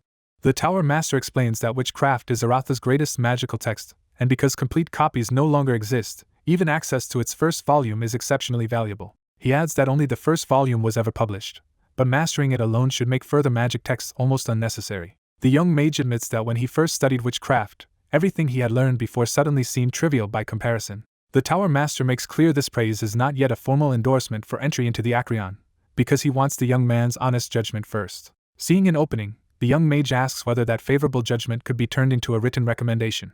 He quickly agrees to the idea, though he worries that supporting him might create trouble for the Tower Master. The Tower Master dismisses that concern and assures him that writing such a recommendation is no burden at all. Realizing the Tower Master is already inclined to help, the young mage decides this is the moment to raise the matter of his brother, Iode. He directly asks about Iode, forcing the conversation away from his own prospects and toward a more troubling family issue. His question brings up Iode's secret life in a moonlit district where succubi gather, suggesting he has become involved with them despite the danger. The Tower Master's uneasy pause confirms that the subject has struck a sensitive point. From that reaction alone, the young mage realizes the Tower Master already knows what Iode has been doing. Pressed to answer, the Tower Master struggles to explain the truth without making it sound like approval. He admits that despite repeated warnings, he has been unable to stop Iode from continuing these visits. He explains that succubi once destroyed people by draining their spirits, but after Helmut opened trade with demonkind, their behavior became less openly lethal. Even so, he stresses that succubi still feed on human spirit energy, only now under restrictions imposed by Helmut's Night Witch Queen. The young mage accepts that change in demon policy does not excuse Iode's conduct, and the Tower Master agrees. Still, the Tower Master asks him to try to see Iode with some sympathy rather than simple condemnation. That request catches the young mage off guard, because he did not expect anyone to defend Iode at all. The Tower Master reminds him that Iode left the main family residence 4 years earlier with heavy expectations placed on him. Instead of thriving, Iode repeatedly failed, and even the Tower's best teachers could not help him meet those expectations. Because of his status, the pressure on Iode only kept growing as time passed. The Tower Master admits he thought allowing Iode a little release might help, but now fears that without limits Iode could collapse completely. The young mage understands that pressure better than anyone, having lived under the same family roof for years. He recalls a household dominated by gifted siblings whose talent and force of personality made comparison unavoidable. In that environment, Iode was always the one crushed by expectation. He realizes Iode may have remained in the Magic Tower simply because even criticism there was easier to bear than life in the family home. Even with that understanding, he decides pity does not justify getting involved with succubi. To him, demons remain fundamentally incompatible with humans no matter how civilized they pretend to be. Rather than rely on rumor, he resolves to witness Iode's dealings with the succubus himself. That decision leads him to Bolero Alley on the night of a full moon, where the district is crowded and alive with illicit trade. He arrives in disguise with a companion, both cloaked to avoid being recognized in a place tied to scandal. When his companion questions the need for transformation magic, the young mage treats secrecy as obvious. He explains that if members of the main family were seen in such an alley as themselves, rumors would spread immediately. His companion accepts the logic and adjusts to the disguise as they continue deeper into the district. A communication device suddenly activates, and the young mage is contacted by an ally already inside. The ally reports that the device only works within Bolero Alley and promises to signal them once Iode is located. The young mage asks whether Iode can really be identified in a crowd if he is also hiding his appearance. The ally explains that Iode never uses transformation magic and is easy to spot because he always wears the same robe. Hearing that, the young mage bitterly concludes that Iode may even enjoy the reckless attention his carelessness invites. His companion reminds him that they came for more than just Iode and should not lose sight of their other objective. The young mage agrees to handle the search personally and not let it derail the rest of the night. For the moment, they set aside the family matter and head to the auction being held in the alley. At the venue, a masked host welcomes the crowd and frames the event as a special full moon auction. He explains that the auction specializes in rare magical materials, especially prized goods sourced from Helmud. The bidding begins with a Balarex horn offered at an enormous opening price, confirming the scale and exclusivity of the market. More exotic ingredients follow, including Procious fruit and mandrake root, showing that the auction deals in dangerous and valuable components. The catalog continues with rarities like a Yezrak flower bud, each item reinforcing the event's connection to forbidden magic and demon trade. As they watch, the young mage and his companion discuss an even more grotesque item they came to verify, wondering whether a giant's testicle will truly be sold. His companion confirms that according to what he heard, that disturbing item is indeed supposed to appear in the auction. At the auction, Eugene is prompted to place a bid as his companion reaches for the bidding controls. The host hesitates and invites Eugene to name a price. Eugene immediately offers 1 million sell, stunned to find this item here at all. What has appeared is a blue blade fragment, identified as a piece from the Moonlight Sword, a weapon once tied to catastrophic destruction. The sight of it jolts Eugene, who recognizes its importance at once. When the fragment is revealed, he realizes the auction is selling a piece of the Moonlight Sword rather than the sword itself. Inspecting it, Eugene had hoped it still contained some of the sword's power, but finds nothing within it. Unlike centuries ago, the fragment gives off no sinister energy at all and feels completely inert. Even so, Eugene is unsettled, sensing that the fragment still matters despite its silence. Before he can dwell on it, he receives word that Sir Iode has arrived. Eugene decides to leave at once, while his blonde companion stays behind to keep watching the auction. He refuses to let the other man come with him, instead leaving him a bidding card in case the giant's testicle is put up for sale. Under the moonlit city, Eugene heads into the district where the hidden auctions continue behind closed doors. Following directions, he is told to enter an alley shop called Rafflesia if he wants to find Iode. He arrives at a crowded demon-run tavern that serves as a front for the underground trade. Not finding Iode in the main room, Eugene keeps his purpose hidden and waits for guidance. Using the tavern's coded language, he asks where he can dream, signaling that he wants access below. The demon waitress immediately understands and teases him for being in a hurry. She confirms he is a first-time customer and directs him toward the basement rooms. Before sending him down, she offers a drink meant to loosen inhibitions and make customers reveal their desires honestly. Eugene rejects the alcohol and insists on going straight below. As he moves through the alley network, the narration explains that while the auctions are numerous, they all follow the same rules. The most important rule is anonymity. Bidders are separated into private rooms so no one can identify who is buying what. Each seat is equipped with 3 buttons for bidding, naming a price, or calling for assistance. Eugene and his companion settle into one of those private rooms to watch the sale in secret. His companion notes Eugene's sudden interest, and Eugene admits he wants something to do while also wanting to see what appears. The auction begins as the host steps onto the stage and presents the next lot. Elsewhere in the establishment, Eugene orders a heavy meal while waiting, treating the stop as part of his search for Iode. He eats quickly and keeps watch on the room instead of relaxing. Then he senses Iode's presence and realizes his target has finally appeared. Looking up, he sees a hooded figure being escorted in by attendants, confirming that someone important has arrived. Eugene identifies the newcomer as Iode and his hostility flares immediately. Back at the auction, the host introduces the mysterious metal fragment as an unsold curiosity whose true nature has never been fully determined. Eugene notices the host is speaking about this item differently, as if expecting someone in the audience to recognize its real value. The official explanation claims the metal was found in Khazard's hilly region, shines beautifully in moonlight, but is otherwise useless because it cannot be processed or infused with mana.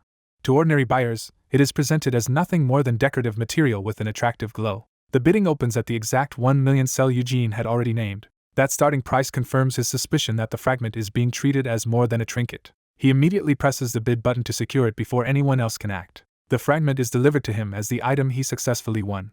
When his companion questions why he bought something supposedly worthless, Eugene opens the box to examine it himself. The moment he holds it, he becomes certain it is truly a fragment of the Moonlight Sword. He recalls that in his previous life the sword had been found in the heart of an underground dungeon, far from the place where this fragment was supposedly discovered. That memory reminds him the Moonlight Sword was too dangerous for anyone but Vermouth to wield and unleash terrible destruction whenever it was used. Eugene concludes that Vermouth must have shattered the sword before parting with it, leaving fragments like this behind.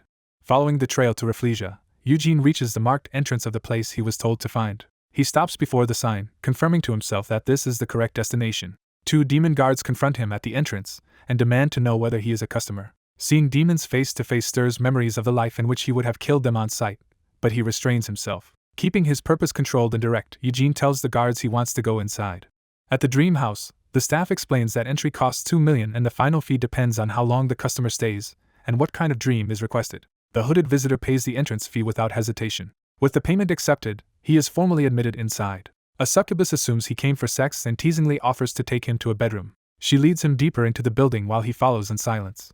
When he admits this is his first time in a place like this, she reassures him that only a little energy will be taken and he will merely feel tired tomorrow. But as he notices they are heading toward the basement, he realizes this is the route he needed and decides his business here is elsewhere. He stops her, says he only wants to sleep in her bed and will just pay for a drink, then hands over extra money and declines the change. The succubus accepts the payment, but is left baffled by his behavior. Instead of asking for pleasure, he asks for the exit, and she points him toward a path that leads to a nearby restaurant.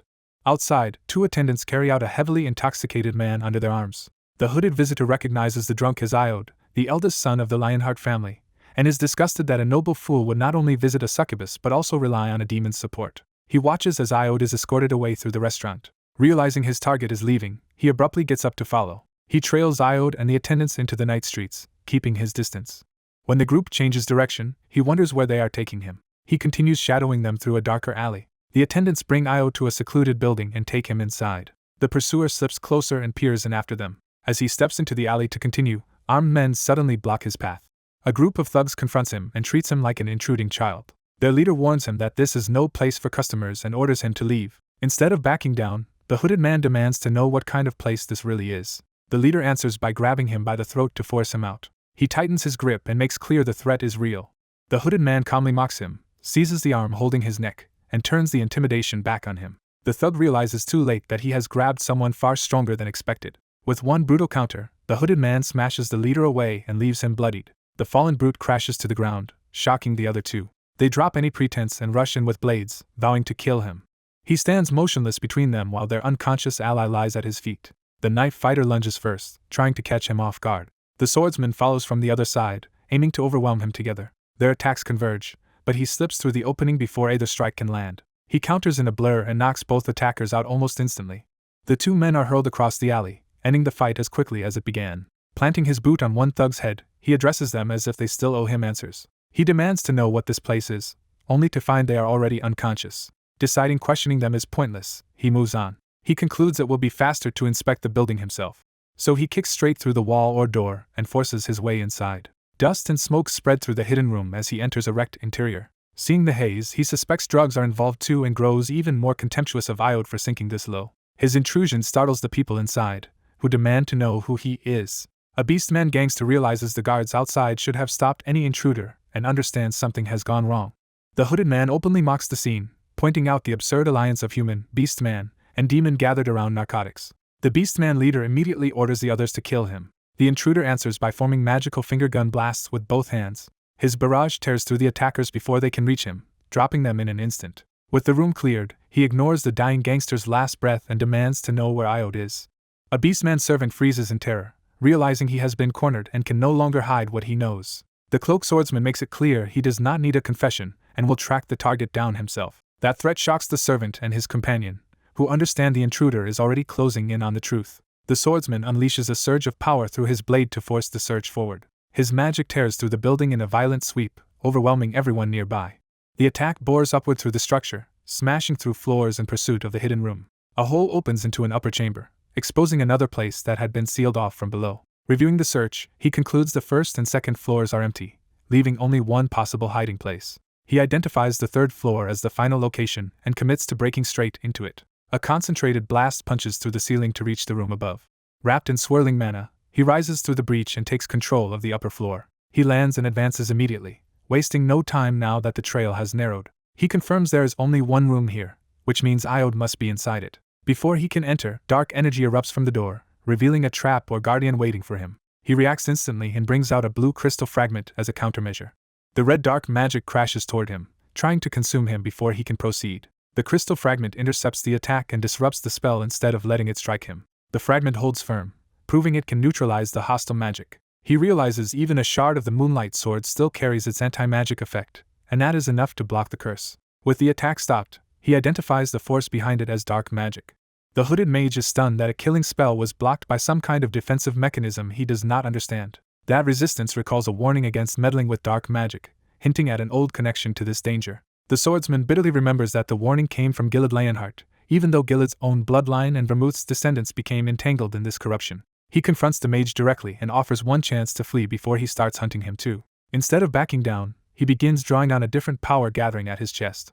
That power ignites fully, surrounding him with a bright blue aura. The release of mana transforms the room's atmosphere and forces the mage to witness his true strength. Blue-white flames rise around him, making his presence feel far more dangerous than before. The mage recognizes those flames and suspects they belong to the same lion-like power he has heard of. Two demons step in beside the mage, revealing the hidden escorts who brought Iode here.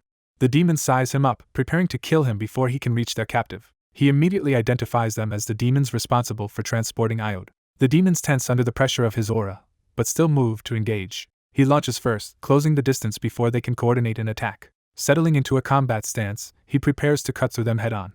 He openly invites the demons to attack, confident they cannot stop him. They charge together, trying to overwhelm him with numbers and brute force. He meets their rush with a precise, melee sword draw.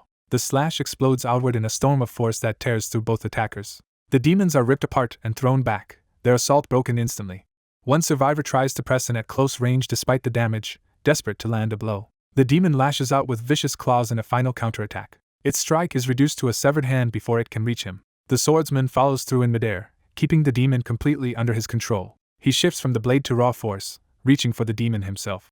His hand clamps over the demon's face, overpowering it without effort. He drives the demon away with a crushing blow, ending the fight decisively. When the dust settles, both demons lie defeated while the mage is left staring at a massacre he could not prevent. As the blue flames drift around him, a striking change appears in his hair, signaling that this power is altering his very appearance. The mage can only stammer in shock, realizing he is facing someone far beyond what he expected.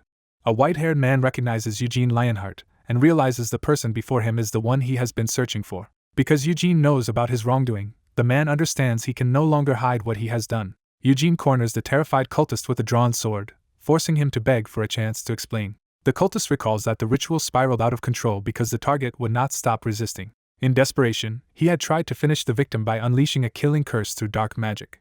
A monstrous demonic attack surged toward Eugene, meant to overwhelm him in one blow. Eugene met the attack head-on without flinching, reading it instantly. He cut through the spell and shattered it, proving the cultist's magic was useless against him. Before the caster could recover, Eugene closed the distance and seized control of the fight. Watching his strongest attack fail so easily, the cultist realizes he is about to die. His fear peaks when Eugene's blade reaches his throat. Eugene restrains him from behind and makes it clear that any resistance will be answered with execution. With the cultist subdued, Eugene forces him deeper into the hidden chamber. Inside, Eugene finds a ritual site where a bound young man lies on an altar beneath a demonic sigil. A bowl of blue flesh-like matter trembles beside the altar, still charged with ritual energy. Eugene identifies it as a ritual goblet, and demands to know what sacrifice was placed inside it. The cultist admits the offering was a unicorn's heart. Eugene understands the implication at once. Unicorns hold immense sacred mana, so using one's heart would greatly strengthen a forbidden contract. He accuses the cultist of trying to forge a pact with the demon king, but the man insists the ritual was for Baron Iode Helmud. When Eugene asks who that is, he learns the Baron serves an incubus subordinate of Duchess Noirjabella. The cultist explains that after Eugene left, a woman named Lunette approached Baron Iode and tempted him with a way to gain power through a demonic contract. Eugene pieces it together in disgust. Iode sought power by dealing with one of the Duchess's demonic agents. He confirms the full depravity of it, realizing Iode pursued the contract while drunk and mad enough to sacrifice a unicorn's heart. The cultist collapses and insists he only acted under Sir Iode's direct orders. He adds that Iode even provided the money for the unicorn heart, claiming he could not refuse his lord's command. Eugene rejects that excuse, pointing out that the Lionheart heir's money was used to fund this crime and that the man still chose to help initiate the contract. He warns that if Io truly gained power from Ulfr through this pact, the cultist may have bound himself as well. Eugene bluntly tells him his own greed made him complicit, and that blaming others will not save him. The cultist is left shaking on the floor, crushed by fear and guilt. Eugene turns from him to the bound figure on the altar, focusing on the victim of the ritual. He recognizes the young man as still alive but badly affected by whatever was done to him. The sight jolts Eugene into immediate anger and urgency. He strikes the victim hard to force him awake, refusing to let him remain lost in the ritual's aftermath. The blow shocks the young man back to awareness. Dazed and frightened, he recognizes Eugene and can barely speak his name. Eugene demands to know whether he has finally come back to his senses. The young man, still disoriented, calls Eugene his brother. As he sits up in confusion, he cannot understand why Eugene is here. Eugene answers that he tracked him down. He explains that he heard the young man was in trouble and followed him because he knew the situation had become dangerously self-destructive. But instead of softening, Eugene grabs him by the head and forces him to face reality. He scolds him for meddling with dark magic at all. Eugene reminds him that as a direct descendant and likely successor of the Lionheart family, he had no right to stain the family by making a demonic contract. The young man stammers that things had gone beyond his control. Eugene answers with violence, striking him again out of fury at that excuse. As the young man curls up in pain, Eugene tears into him for pretending helplessness over a choice he made himself. He spells out the truth of demonic contracts. Once accepted, a demon's command becomes absolute, reducing the contractor to a puppet that must obey even orders to die or kill. He demands to know whether the fool thought only he would suffer, when becoming a dark mage would disgrace the entire family. Eugene pushes the accusation further, asking if the contract could have driven him to murder his own parents and siblings and steal the Lionheart family's treasures. Broken, the young man admits he was told he would not need to obey every order, and that he believed he could refuse commands that violated his conscience. The cloaked brother angrily rejects any faith in demons, arguing that creatures like incubi do not honor promises and cannot be trusted. He coldly adds that disobeying them is possible only if one is willing to die for it. He presses further, accusing his brother of wasting himself in vice and fantasy instead of facing reality. The accused brother can only sit in shaken silence, overwhelmed by the attack. Stunned, he tries to answer but cannot form more than a broken protest. He finally lashes back, demanding how someone who ruined his life could dare judge him. Rather than deny it, the cloaked brother turns the accusation into an opening and tells him to explain his grievance. The younger man erupts, saying his brother was the favored adopted son who received all the family's attention and support while he was left behind. His brother dismisses that complaint as self-pity rather than real injustice. He points out that they were given the same backing, yet he inherited the White Flame method and a chance to enter the Magic Tower through Master Roth's discipline. The bitter brother falters, unable to refute the comparison. The cloaked brother drives the knife in, saying the difference was never discrimination but simple superiority in ability. When the other insists talent cannot just be acquired, he replies that natural gifts mattered, but so did relentless effort. To prove it, he reminds him that Cyan and Seal are still training intensely at the main house. By contrast, he condemns his brother for drowning himself in alcohol, drugs, and lust in a wrath. He then questions the fantasy at the heart of it all, whether someone like this truly believed he could become patriarch through dark magic. Cornered, the younger brother breaks and admits he never wanted the Lionheart patriarch's seat at all. What he wanted instead was to become a dark mage and go to Helmud, where he believed he would finally be acknowledged. That confession earns him an immediate, furious blow from his brother. The strike sends him flying across the room with crushing force. He crashes hard, bloodied and stunned by the violence. He tumbles to the floor amid shattered debris, barely catching himself. Coughing blood and trembling, he realizes just how badly he has crossed the line. His brother advances and demands that he repeat what he just said. He tears apart the delusion, asking whether being recognized by demons in Helmud is really the great destiny he longs for. Then he asks the real question: does he value demonic approval more than his own family?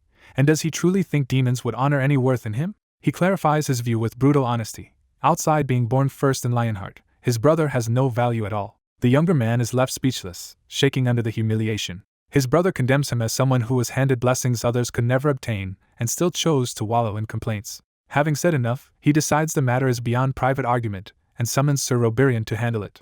He orders the waiting guards to take the disgraced man away. As the guards move in, an older red-robed authority arrives to witness the aftermath. The newcomer takes in the scene with immediate gravity. He steps forward, ready to judge the matter himself. The shaken brother recognizes him as the Red Magic Tower Master and panics. Desperate, he insists he did not actually practice dark magic. He repeats the denial, trying to separate desire from action. The Tower Master cuts through it, saying intent alone is already damning. Addressing him formally, he declares that he has disgraced the Lionheart name. He broadens the charge, saying the man has insulted Lord Gilliard, the mages of the Red Magic Tower, and even the Master who once tried to correct him. Terrified, the accused tries to backpedal and claim he never meant any of that. The Tower Master warns that one more excuse will force him to impose punishment for those insults himself. He tells the man to save his excuses for Lord Gilliard and Lady Theonis, the people who sent him there in the first place. At that, the disgraced brother collapses into incoherent panic, clutching his head. The authorities leave him broken on the floor and decide to return for the formal reckoning. After midnight, Roberian convenes Gilliard and Theonis in Arath to address the scandal. The summoned elders gather in solemn silence around the table. One final person is announced, suggesting the hearing will involve more than just family judgment. That last arrival enters under escort, drawing everyone's attention. He introduces himself as Balzac Ludbeth, the Dark Magic Tower Master, making clear that the matter has escalated to the highest level of dark magic authority. The hearing opens by identifying Balzac Ludbeth as a veteran black magic master and one of the few dark mages contracted to the Demon King of Incarceration. He meets the room's hostility with a calm, amused confidence, showing he is not intimidated by the accusation around him. One of the family elders immediately challenges his audacity, offended that he can sit there so casually. Across the table, the family confronts him in a formal but tense inquiry over the recent incident. A calmer voice tries to separate the case from the Dark Magic Tower, insisting the Tower Master is not responsible for what happened. That defense only enrages the opposing elder, who argues that Iode was pushed toward dark magic and that denying the tower's role is absurd. Balzac counters that the Dark Magic Tower does not govern every dark mage in Arath. He clarifies that the culprit in this case is a dark mage named Jevid. He further explains that Jevid is not part of the Dark Magic Tower at all, but belongs to the Mage Guild. Even with that distinction, the family refuses to let the tower escape blame so easily. Another elder presses the contradiction, asking why the Black Tower Master is present if the tower truly had nothing to do with the matter. Balzac answers that he came to accept responsibility in some form, surprising the room. He explains that black magic is no longer treated as an automatic crime under the Demon King's agreement, so people are now free to study it if they choose. From his view, the real issue is not black magic itself but the separate crimes of luring someone into it and making illicit contracts, and he claims he is here out of respect for the Lionheart family. The family patriarch hears that as evasive self-protection disguised as concern for their honor. Balzac openly agrees that he is protecting himself, but says that because Iode became entangled with the Lionheart family through this affair, he will still shoulder responsibility. He lays out the legal consequences already coming. The drug operation will be judged under Aratha's laws, and those involved will be imprisoned. He adds that the succubi tied to the den will also face sanctions, showing that punishment is already being distributed elsewhere. The furious elder demands to know what responsibility Balzac is actually willing to take himself. Balzac answers with a brutal offer. He will personally execute Baron Hyenhofer, the man who dealt with Jevid and tried to contract Sir Iode.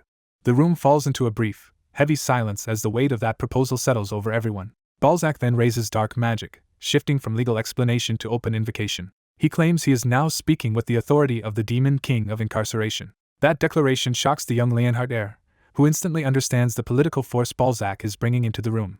Balzac lets the magic gather around him, turning the hearing into a display of power as well as diplomacy. Through that invoked authority, he states that the Demon King is displeased that Vermouth's descendants have become targets of contempt. He follows with the Demon King's judgment that Ofer should lose his head. Hearing the Demon King invoked so directly, the heir realizes Balzac is using a revered name to manipulate the family. The patriarch reaches the same conclusion and inwardly curses Balzac for daring to claim the Demon King cherishes Vermouth's bloodline. His anger hardens, but he restrains it instead of exploding in front of the others. A sharp motion breaks the tension as he forces himself back under control. Balzac bows and offers another apology, admitting it will not be enough to calm the patriarch's anger. He warns, however, that both the Dark Magic Tower and the Demon King are actively trying to appease the Lionheart family, making refusal politically costly. The patriarch says nothing, but his silence shows he understands the pressure being placed on him. Sensing he has said enough, Balzac politely ends the meeting and expresses hope for a less hostile encounter next time. As he turns away, the young heir remains seated and tense, still processing the threat hidden beneath the courtesy. Balzac leaves with the same easy confidence he entered with, as if the confrontation has gone according to plan. The heir watches him go, unsettled by how completely Balzac controlled the exchange. The door closes behind Balzac, leaving the family alone with the consequences of what was just imposed on them. The patriarch covers his face, exhausted and humiliated by having to endure that performance.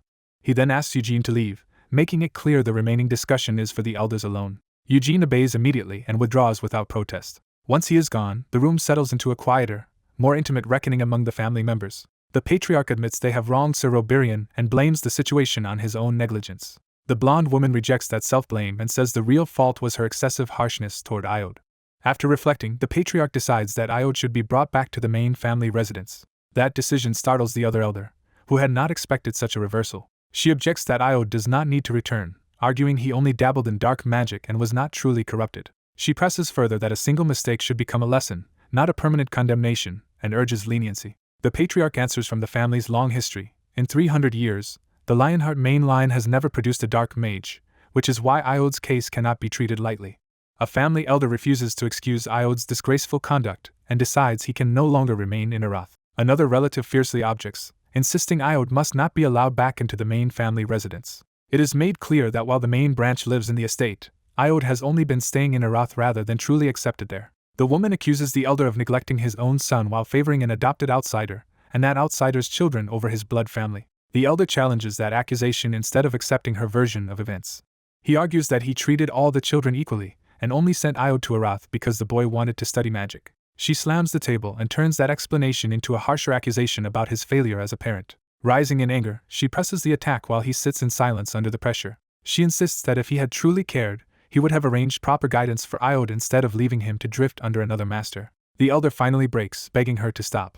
In tears, he says the Lionheart family has already shamed him more than she ever could. She rejects his self-pity and argues that bringing Iod back now would only humiliate her instead. She offers a compromise. If Iod must return, she will take him to her parents' home rather than let him stay with the main family. There, she says, he could continue learning magic without being suppressed by the household. Crushed and cornered, the elder yields if that is truly what Iod wants. He gives up the argument completely, and leaves the decision in her hands. Elsewhere, Eugene walks alone through the corridor after the family dispute. He is stopped when someone calls him by name. The Black Magic Tower master approaches and asks for a private word. He explains that the earlier circumstances prevented a proper conversation and addresses Eugene respectfully. Eugene immediately rejects him, making clear he wants nothing to do with a dark mage. The tower master takes the hostility lightly, and notes that Eugene plainly dislikes him. Eugene broadens that contempt to all dark mages, not just this one man. The tower master accepts the prejudice as familiar, though he notes it has not softened even after years. With awkward honesty, he says he can understand hatred toward dark magic itself, but asks Eugene not to hate him personally.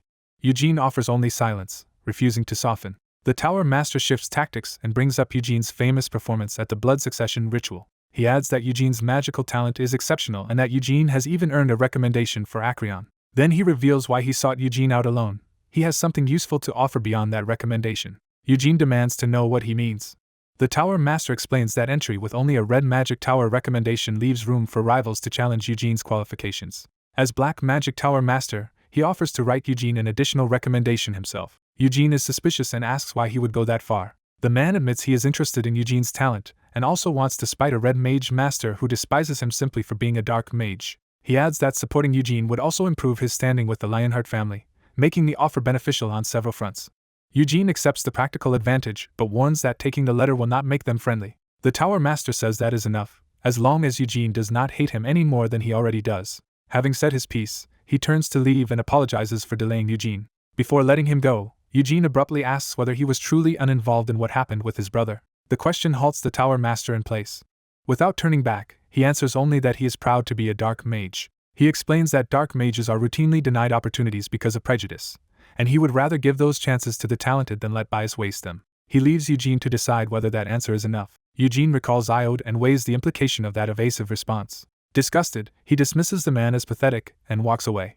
Later, alone in his room, Eugene sits before a bowl of glowing blue organs and studies them in silence. He identifies the material as a unicorn's heart. He remembers receiving it from the elder as a reward for enduring Iod's disgraceful behavior. Turning practical, Eugene considers the different ways a unicorn's heart can be used. He decides the simplest and most efficient method is to absorb its power directly from the heart itself. He examines a monster's heart and notes that, despite its origin, it is unusually pure and in excellent condition. He begins refining the heart with white flame, drawing out its essence through careful control. Seeing the results, he realizes his growth is accelerating so quickly that he could reach 4 stars before turning 20. That prospect shocks even him, because no one in the Lionheart family has ever reached that level before adulthood. He reflects that even the family patriarch and scion are only 6-star warriors, so reaching 3 stars already places him among the nation's elite.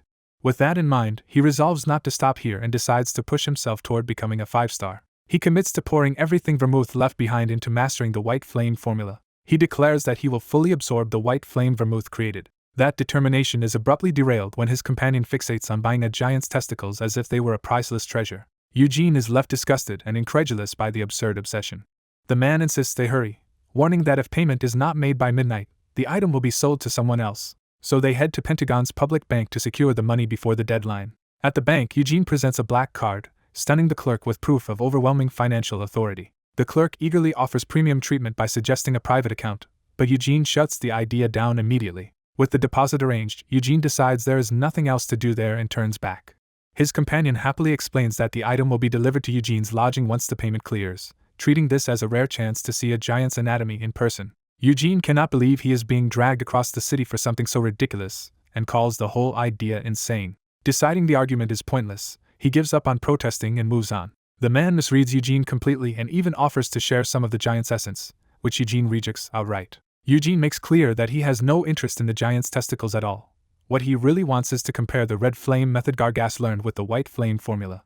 He intends to judge for himself how different the two methods truly are. In the middle of that thought, something suddenly catches his attention.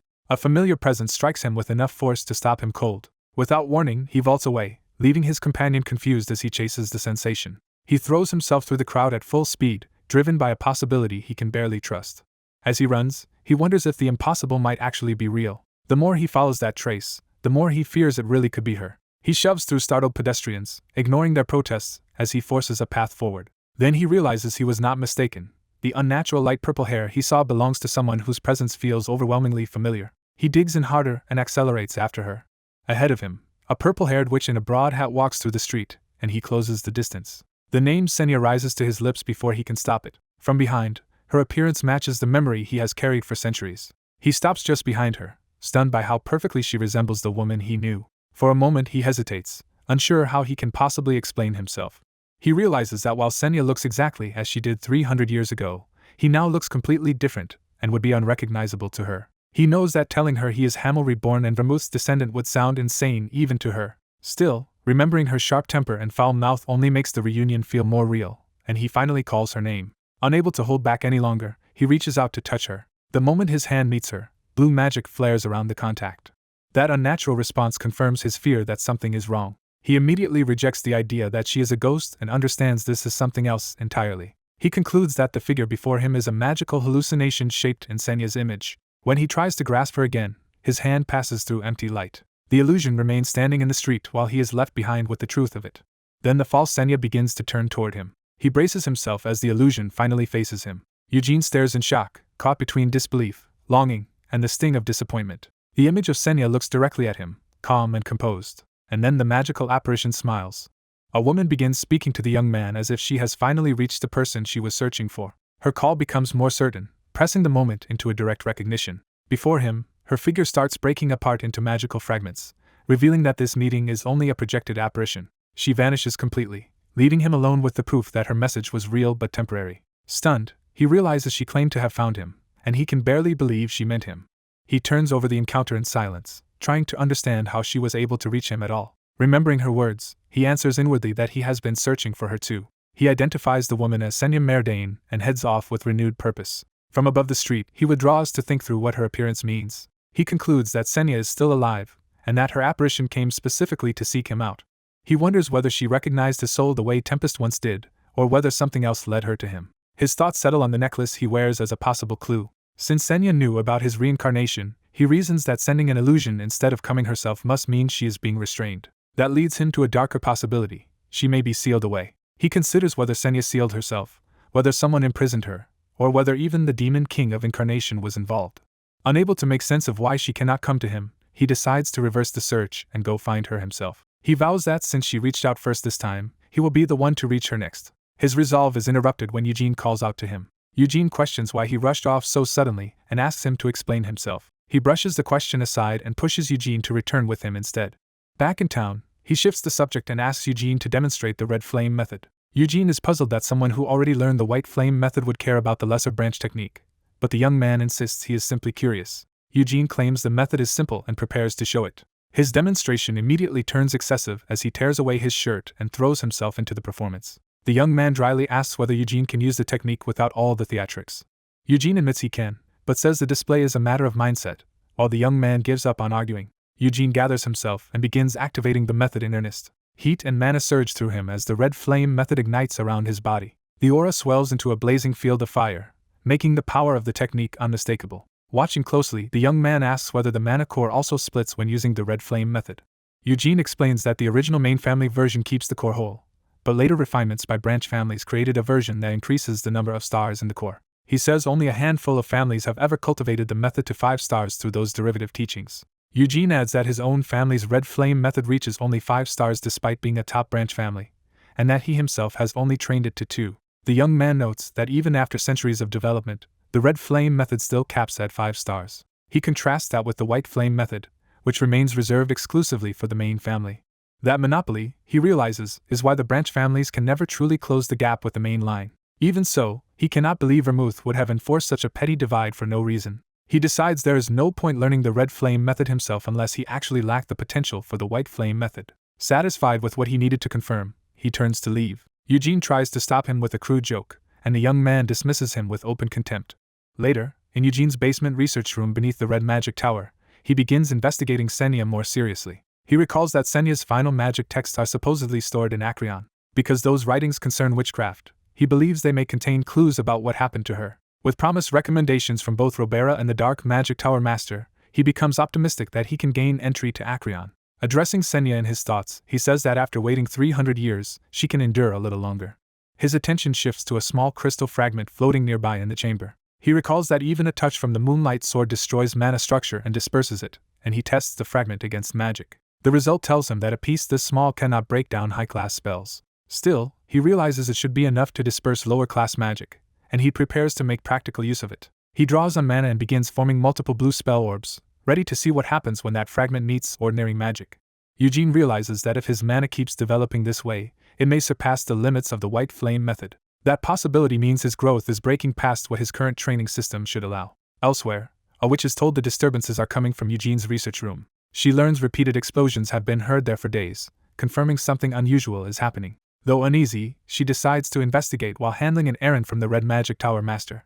She heads through the tower toward Eugene's room to check on him directly. When she calls for Eugene at the door, she is already bracing for trouble. A violent blast from inside cuts her off before she can finish. Alarmed, she rushes in fearing Eugene has hurt himself. Inside, Eugene shields himself from the force of his own turbulent mana. He steadies himself amid the wreckage, relieved he kept the blast under control. The witch finds him half-dressed in a shattered room and demands to know what he has been doing. Eugene explains he has been training both his mana and his magic. That confuses her, because he appears to be casting without a magic circle. She notices a single intact mana fragment, and realizes it survived while the room did not. To demonstrate, Eugene gathers mana directly in his hand without relying on a circle. He compresses it into a fire spell and releases it with unusual precision. The attack surges across the room as a concentrated blast rather than a normal unstable burst. It detonates violently on impact, tearing apart the stone. The witch watches the explosion and understands that Eugene is controlling raw mana in a new way.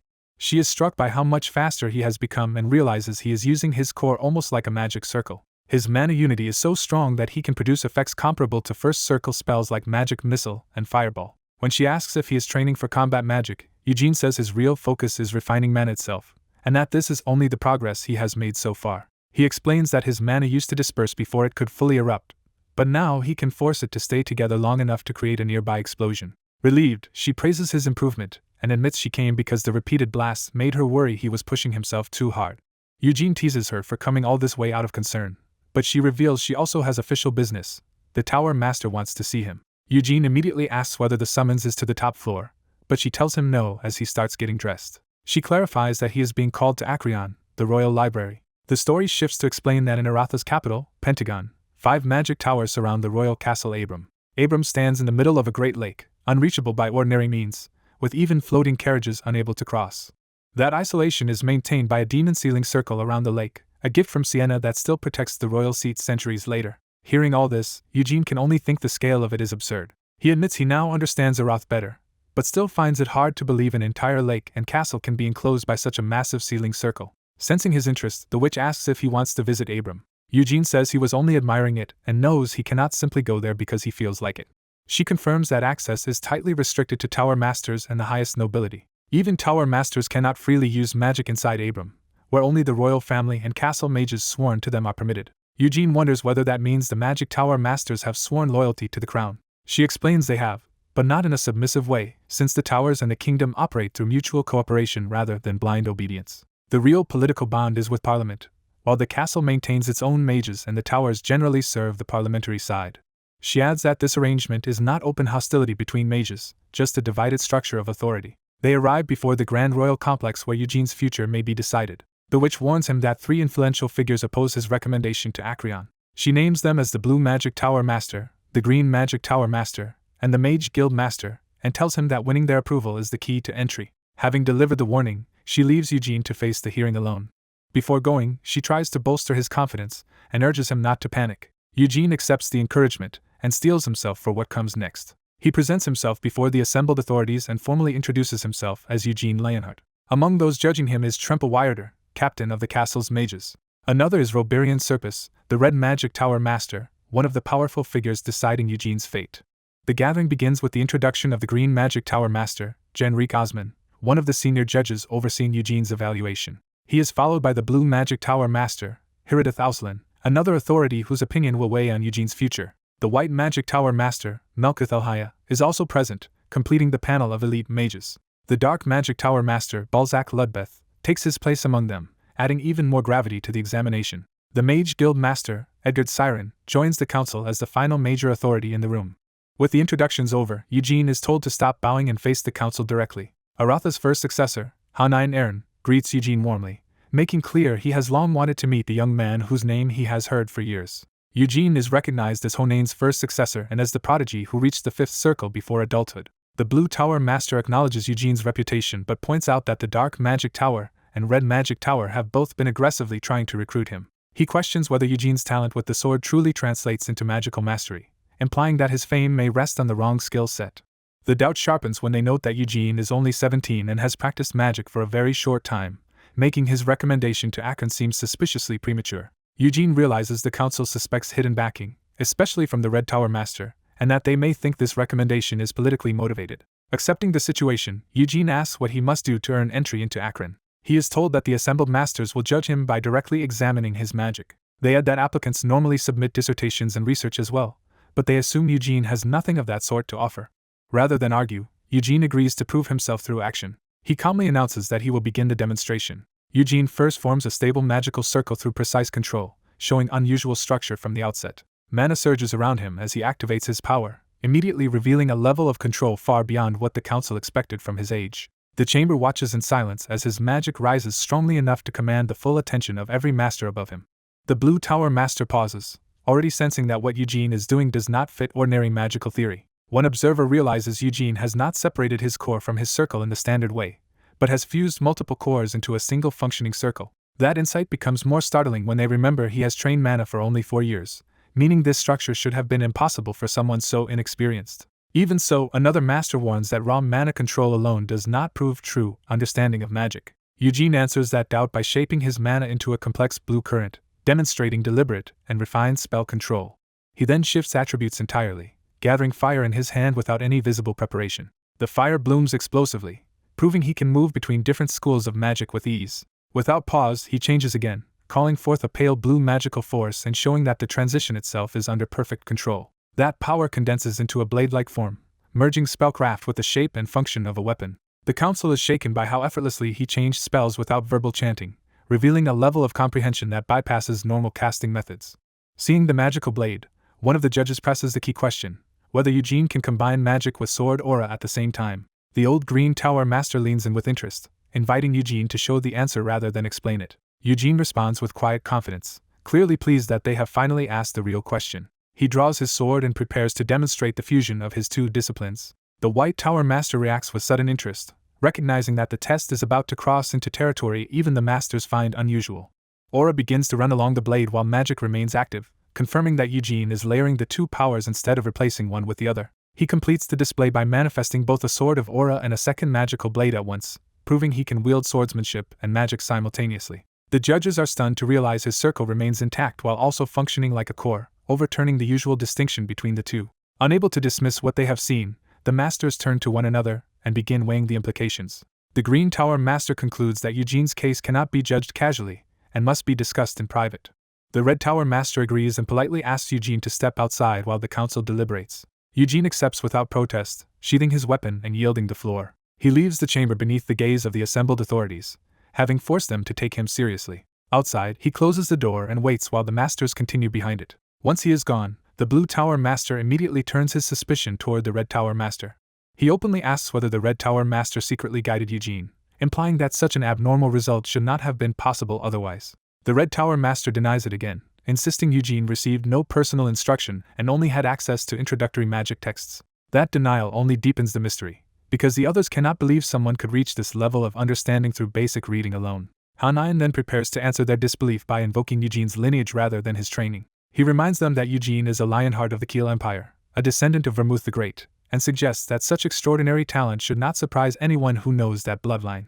A council begins evaluating Eugene Lionheart, and one member immediately frames him as an exceptional talent. The white-haired mage notes that although Eugene has only just appeared, his power already surpassed what should be possible for a first circle mage, and the others sensed it too. She adds that his mana was arranged with unusual precision and unity, suggesting a level of magical control far beyond his age, though it still needs verification. Even so, she tempers the praise by reminding the room that Eugene is still very young. Another elder agrees Eugene is a genius and argues there is no need to rush any decision while he is still immature.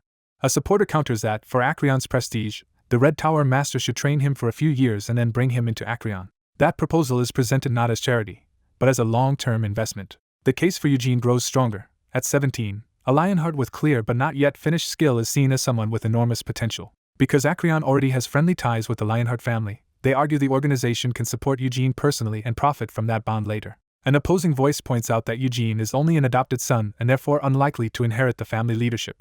The room acknowledges that Cyan Lionheart, one of the twins, is expected to become the next patriarch instead. It is further argued that although Iode Lionheart is technically the rightful successor, his recent disgrace and weakness have ruined his chances in the succession struggle. Still, someone warns that Eugene's place within the main family should not be dismissed so lightly. They explain that even if Eugene never becomes patriarch, he will eventually leave the main house after marriage, as Lionheart custom sends children to establish branch families. From that perspective, bringing him into Acreon now could secure a powerful and loyal ally in the future.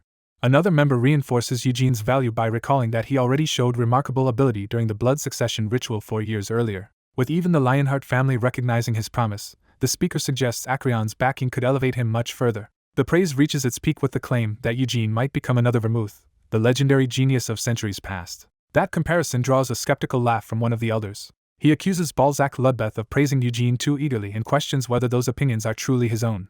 Balzac demands to know what accusation is being made. The elder openly suggests Balzac's contract with the Demon King of Incarceration may be influencing his judgment. Balzac laughs off the suspicion and insists the Demon King has no interest in such petty matters. He goes further, implying that if the Demon King had cared, he himself would have acted far more decisively, and with much greater force. That remark makes others seize on the implication that Balzac is speaking of his own power. For a moment, the room is overtaken by the pressure of Balzac's dark presence, reminding everyone how dangerous he is. Balzac quickly reins himself in, apologizes for sounding aggressive, and clarifies that he only meant he is especially sensitive to the Demon King's wishes. To stop the discussion from derailing into a confrontation, the white-haired mage pushes the council back to the original issue. She argues that endless debate will solve nothing and proposes an immediate vote instead. The blonde elder agrees and volunteers to cast the first vote.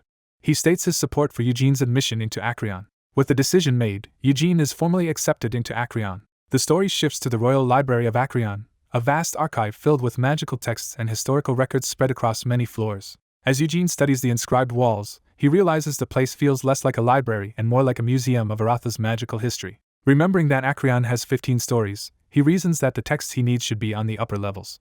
Before he can continue, someone calls out to him. The white-haired mage from the council approaches him with easy familiarity. Eugene recognizes her as Aria, the White Magic Tower Master, and one of the most prominent mages of the era. He recalls that her reputation is formidable even without relying on spiritual magic, then bluntly asks if her introduction is finished. She confirms it is and explains that the council avoided a drawn-out attempt at unanimity by settling the matter through a vote. She sums it up simply: they just voted. The result was 5 in favor of Eugene entering Acreon, 2 against, and 1 neutral. Eugene accepts the majority decision at face value and immediately asks whether that means he can access the upper floors. Aria says yes, but teases him by refusing to reveal who supported him and who opposed him, insisting only the outcome matters. Then, deciding secrecy is dull, she admits that she was the neutral vote. She explains she was not against Eugene's admission, but expected that openly taking a side would only drag her into the coming argument. Pointing out the displeased elders nearby, she says the vote settled the issue formally, but the real dispute is only moving elsewhere. One of the older masters visibly bristles at being discussed so openly. His expression hardens, confirming the resentment she predicted. Arya quietly lets Eugene know that even the Blue Magic Tower Master ultimately voted in his favor, despite his obvious displeasure. A teasing mage notes that his contempt vanished the moment the newcomer entered, and she is intrigued by that sudden change. She presses him to guess which two powerful figures had just disagreed over him, but he refuses to show interest. Ignoring his indifference, she reveals the dispute was between the Green Magic Tower Master and the Mage Guild Master, making clear he has drawn attention from the top. When he remains unimpressed, she mocks how dull his reaction is and questions whether he is really a Lionheart. She tries to provoke some family pride or anger out of him, but he shuts her down with a flat refusal to care. Seeing no reason to stay, he turns to leave, forcing her to hurriedly stop him before he gets away. She changes tactics and points out the sword at his hip, identifying it as Wynid, the wind-blessed blade tied to wind spirits. He confirms it without concern, waiting to hear why that matters. She admits she has long wanted to make a contract with the Wind Spirit King connected to that sword, but has never been able to summon him. She explains she even appealed to other spirit kings for help, only to learn that the King of Wind Spirits refuses any contract involving another person's fate. Her frustration spills out as she complains that even the Lionheart family would not lend her their treasured sword just for a contract attempt. He coolly answers that the sword is not truly his anyway, only something he is borrowing with his family's approval. Sensing an opening, she abruptly turns intense and begs to borrow it for a short time, promising secrecy. She insists it would only take a day at most and even offers to let him watch, but he gives her nothing back. He recalls that Tempest, the Wind Spirit King, has ignored his own summons for years, suggesting the spirit is too difficult to move.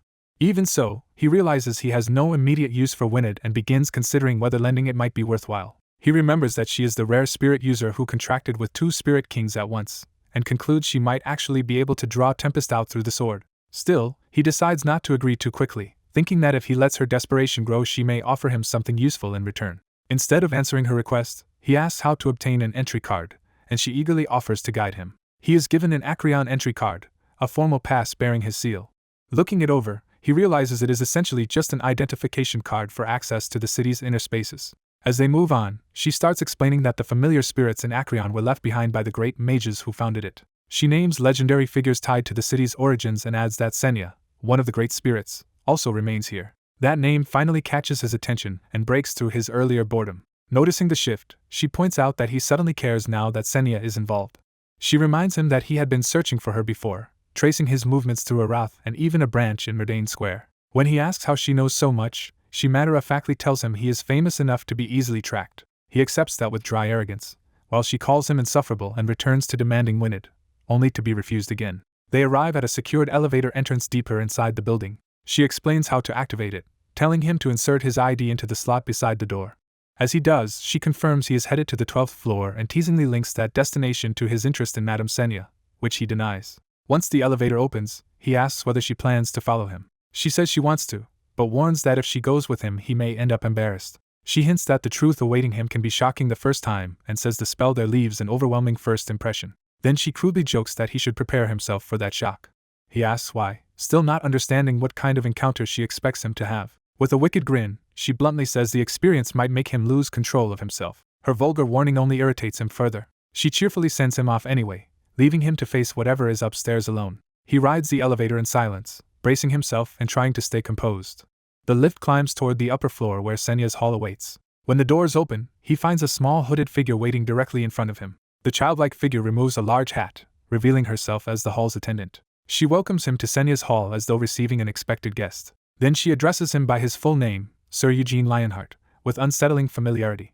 Hearing that, he is visibly shaken and immediately wonders if this could actually be Senya. He asks her outright whether she is Senya herself. She denies it and explains that she is only a familiar spirit responsible for managing Senya's hall. Below, the mage reflects that even Acreon's records say Senya's familiar spirit remains here, while he starts to suspect this attendant may know far more than she should. He focuses on the real mystery and asks how this supposed familiar spirit knew his name well enough to call him Eugene Lionheart. The young witch reminds the white-haired man that he first needs to register his name on Acreon's first floor, and he awkwardly accepts the instruction. She explains that the familiar spirits in the building are linked to Acreon's magic system, so they know who enters and leaves at all times. Wanting to know how to address her, he asks her name, and she eagerly says Madame Senya used to call her Mare. He immediately suspects the name was taken from Senya's surname, Merdane. Mare proudly confirms it, treating the borrowed name as something dignified rather than strange. That makes him realize Senya created a familiar spirit in her own image, and even named it after herself, leaving him wary of what kind of person she was. He asks whether familiar spirits are usually this human-like, and Mare clarifies that the others in the tower do not resemble her. She reveals that she is a special case because Senya modeled her on her own younger personality, and was wise enough to create something exceptional. His thoughts jump to an old warning that making living beings is forbidden, so Mare's existence sounds dangerously close to a taboo. Mare cuts off that suspicion by stating that she is not truly alive. She explains that she lacks the soul a real living being should have, and that her body and consciousness were assembled from Senya's magic rather than born as life. To prove it, Mare points toward the true source of herself. What she indicates is a massive floating magical construct, a luminous mechanism that clearly contains the core of her being. He can only stare at it, unsure what he is even looking at. Mare delights in his confusion, clearly enjoying that she has something he cannot immediately understand. She gets so carried away by her own excitement that she nearly topples backward and loses her hat. After scrambling to recover herself, she regains her composure enough to continue. Mare declares that the construct is witchcraft, the condensed essence of all the magic Madame Senya spent her life creating. He recognizes the term as the three-part magic text Senya completed before retiring, but this version is far beyond an ordinary book. When he questions how something like this could count as a book, Mare dismisses his assumption that books must take a conventional form. His skepticism turns blunt, but Mare treats his ignorance as expected. She insists he could not possibly understand, since even master mages failed to grasp Senya's magic and her true intentions. That claim leaves him silent and thinking more seriously. He concludes that Mare really did inherit Senya's abrasive, superior attitude almost perfectly. So he asks whether Senya remained like that until the end, and Mare says no, because she herself was based on Senya's younger years.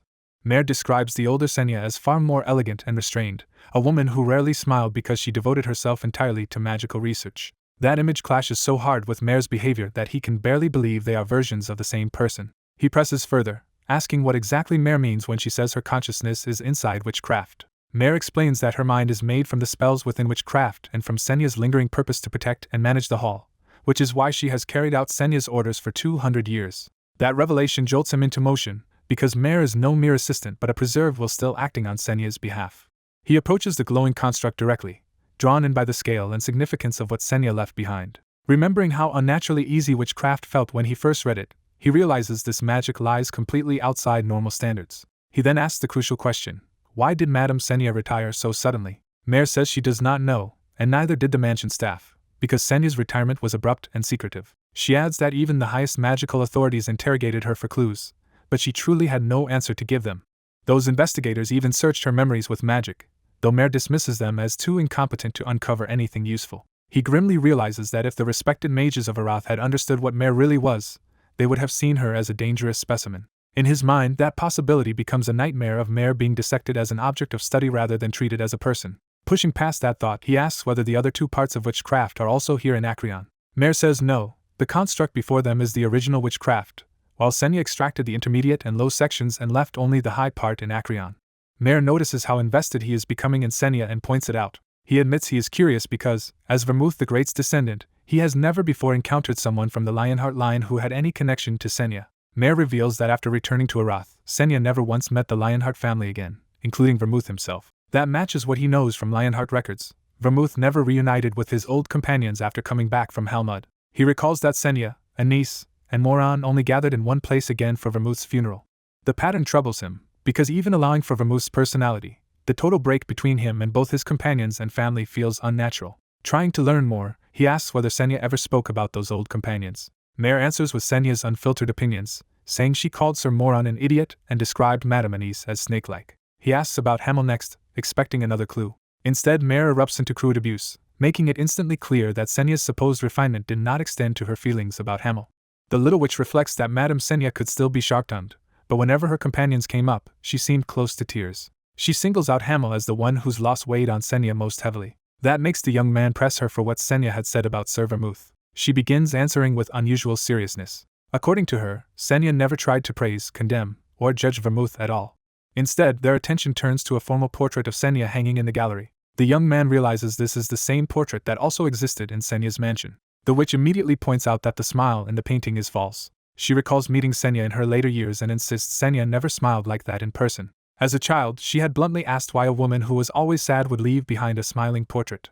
Senya had paused before answering, showing the question struck something real. Senya finally explained that if later generations were going to remember her, she would rather leave them a pleasant smile than a sorrowful face. The witch admits she never saw the Acreon's portrait herself, but she heard the same image hangs in Senya's mansion too. She adds that the painter invented the smile, which is probably why Senya never cared much for the picture. Even so, she concedes that Senya was right that the smiling version is easier to look at. The young man falls silent, taking in what that says about Senya's grief. Trying to ease the mood, he reaches out toward the witch's hat. She instantly bats his hand away before he can touch her. She warns him not to treat her casually, and he backs off with an apology. Planting her hands on her hips, she reminds him that despite her size she is 2 centuries old, and refuses to be handled like a child. She moves the conversation on, explaining that Senya's gallery also preserves magical tools connected to her witchcraft. She identifies one displayed staff as the one Senya used throughout her life. The staff itself is Akasha, a twisted wooden staff crowned with a red gem. The name jolts the young man, who clearly recognizes it. When she notices, he admits he assumed she already knew what Akasha was. Its origin is then laid out. Akasha was made from a root of the world tree, the sacred tree said to sustain the world and to hold the souls of ancient elves. The witch stresses the meaning of that origin, outraged that the elves allowed even a root of their holy tree to be cut away for Senya. To her, that proves how extraordinary Senya's standing with the elves must have been. The young man reflects that Senya was only half-elf and never even knew her parents, making that bond with the elves even more remarkable. Her history is revealed. As a newborn, Senya was abandoned in the southern jungle of the Shurmar woods and left to die. An elf heard the infant crying, rescued her, and brought her into the land of the elves. Though the elves were wary at first, Senya's overwhelming talent won them over and led them to teach her elven magic. Back in the gallery, the witch emphasizes that Akasha is already unique because no one else has ever wielded a staff made from the world tree's root. But she says the true secret lies in the red gem set at its tip. That gem is a dragon heart, making Akasha one of only 2 known staffs forged with such a core. The other is Blood Mary, and the name immediately darkens the young man's thoughts. Its current owner is the demon Count Edmund Kodrith of Helmuth, one of the 3 great dukes serving the demon king of incarceration. 3 centuries earlier, however, Blood Mary belonged to a servant of the demon king named Belial. The young man remembers Belial as the one who killed Hamel and later killed him as well. He recalls the fall of the castle of incarceration, where he and his companions fought through endless monsters and demons to reach the demon king. Among the enemy, 3 demons had stood above the rest. They were known as the Blade, the Shield, and the Staff of Incarceration. He remembers defeating the wielder of the shield, but the wielder of the staff survived that battle and later left a fatal hole through his chest. Pulling himself back to the present, he asks if he can try holding Akasha. The witch agrees while warning that even if he can hold it, he should not be able to use magic through it. She explains that Akasha recognizes only Senya as its master, and that no mage has ever been accepted by it since her disappearance. He reaches for the staff anyway, curious whether that rule truly holds. His hand closes around Akasha without resistance. At once, blue power surges around him as the staff responds instead of rejecting him. Realizing what is happening, he concludes that Akasha is refusing any mana he tries to feed into it, and is acting on its own will instead. Seeing Siena's mirage makes the boy regret that Akasha was left behind as jewelry instead of something he could actively use. The young witch immediately notices how much Siena matters to him, and teases him for it. She presses further, calling out his obvious attachment, and pointing out that he even got absorbed while looking through Siena's things. He downplays it by claiming he is only interested in old stories. Taking him at his word, she excitedly decides he should like a certain book as well. Without waiting for permission, she hurries off to fetch it while he follows behind. She climbs up the library shelves with practiced ease to reach the volume she wants. The witch pulls down an old, worn book that seems important to her. When she presents it, he recognizes it as The Adventures of the Great Vermouth. He recalls that the tale is famous because Siena and the others used it to preserve what really happened in Helmuth by disguising it as a children's story. Even so, he dismisses it harshly, insisting that despite its fame it is still a terrible book. He explains that although he admires Vermouth and wants to emulate Hamel, the book portrays Hamel as an utter fool. The witch counters that the copy in his hands is only a revised edition, while the original first edition from 3 centuries ago came from an unknown author. That possibility catches his interest, and he asks to inspect the first edition. The original text proves even worse, reducing Hamel's first meeting with Vermouth to a crude joke about getting his face smashed into the ground. Reading that version leaves him offended and incredulous that anyone wrote Hamel that way. The witch dryly notes that if he likes the foolish Hamel of legend, then this version should suit him too. Before he can argue much, she tells him to follow her somewhere else in the library. He trails after her across the vast hall, still carrying the book. She leads him to a place where blue figures of legendary heroes appear like preserved memories. He realizes they are looking at something far more significant than ordinary displays. From a distance, the group of spectral figures stands together, as if the past itself has been summoned into the room. The witch explains that these are memories Madame Siena personally extracted and left behind, not portraits, but living records of her companions. She identifies the handsome man in the center as Vermouth the Great. She then points out the smiling nun beside him as Anis the Faithful. Another armored figure is introduced as Moran the Brave, whose appearance is rough enough to be mistaken for a troll. Finally, she names the troublesome-looking man as Hamel the Foolish, adding that no memory of his achievements remains elsewhere, and only Siena's hall preserves his image. The boy admits Vermouth really was handsome, but the witch misunderstands and thinks he is praising Hamel instead. He quickly corrects her, baffled that she could think he meant Hamel. Still, he cannot help adding that Hamel has a rough, animal-like kind of appeal.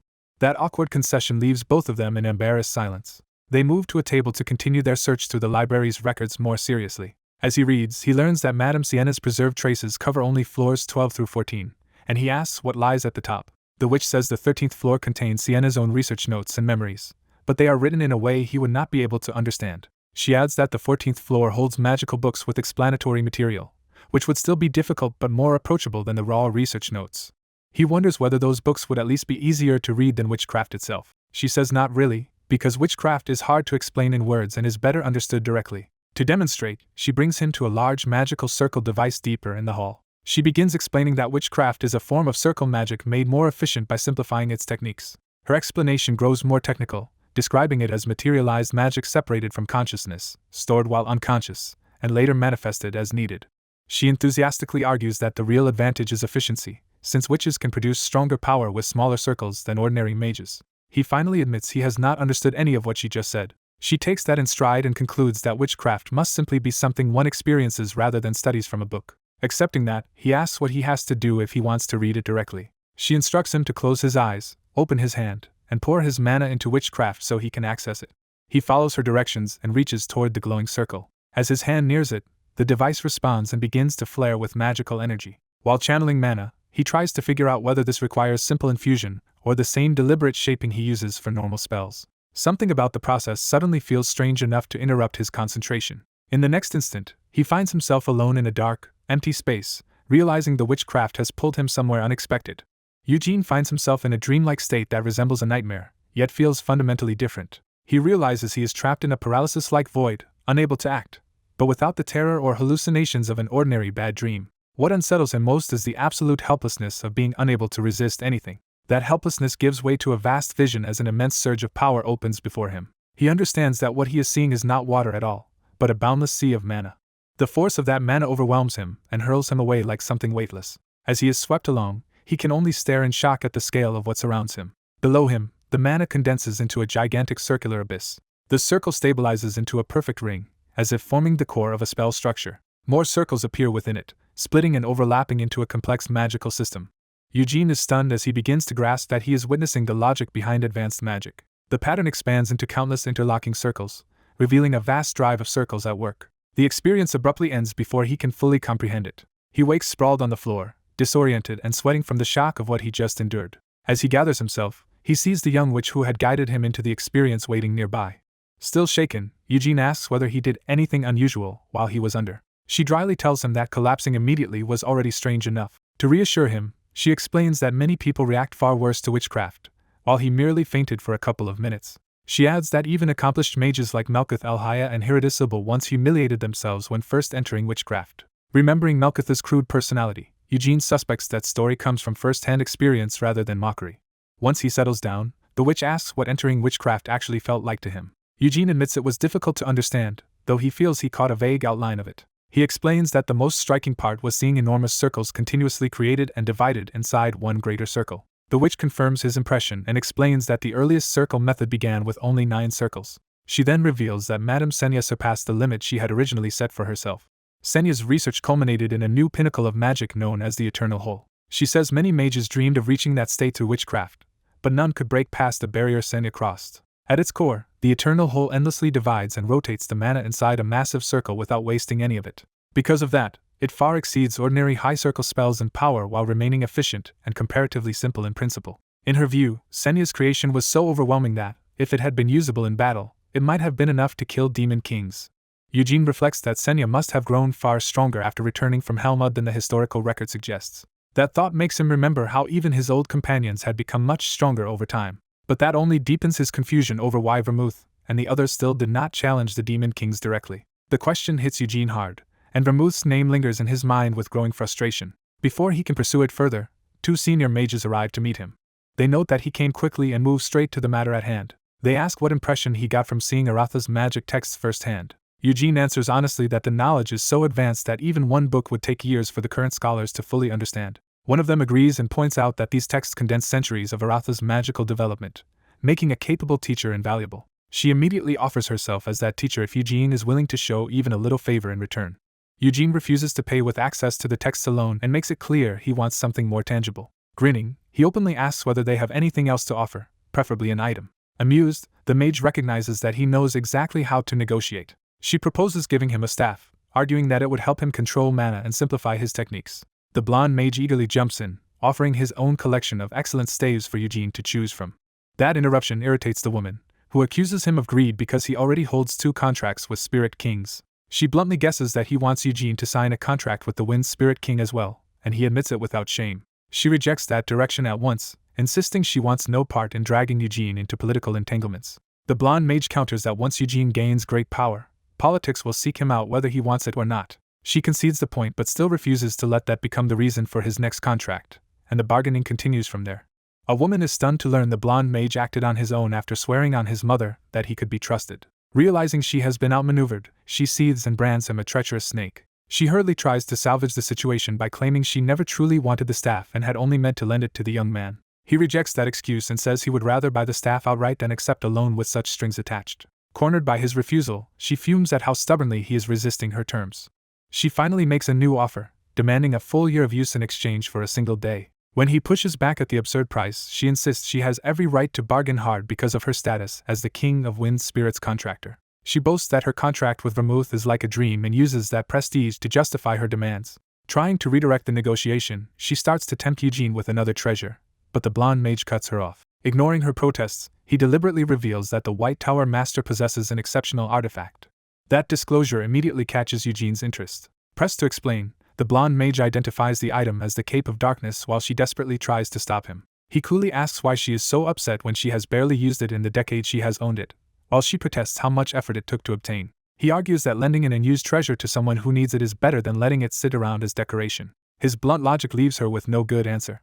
Eugene asks what the Cape of Darkness actually is, forcing her to explain. She downplays it as nothing more than warm winter outerwear, but the blonde mage immediately exposes that lie and identifies it as a high-level space-time artifact. He explains that, like a Lionheart treasury relic, the cape can redirect incoming attacks by opening spatial coordinates and sending the force elsewhere. He adds that its outer layer is enchanted with strong defensive magic, making it effective protection against advanced attack spells, though she tries to diminish its value. He continues that the cape also contains subspace magic, allowing its wearer to store multiple weapons inside and draw them when needed.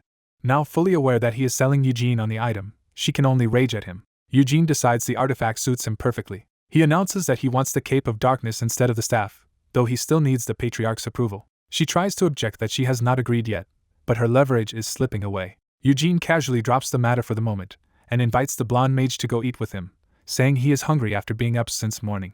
The blonde mage eagerly offers to guide him to an excellent restaurant in the wealthy district. When Eugene admits he has never seen Arath at night, the blonde mage quickly turns the outing into a sightseeing dinner plan. Left with no graceful way out, she grudgingly gives in. As the two men prepare to leave, they notice she is still lingering behind them. Swallowing her pride, she declares that if Eugene truly wants the Cape of Darkness, she will lend it to him.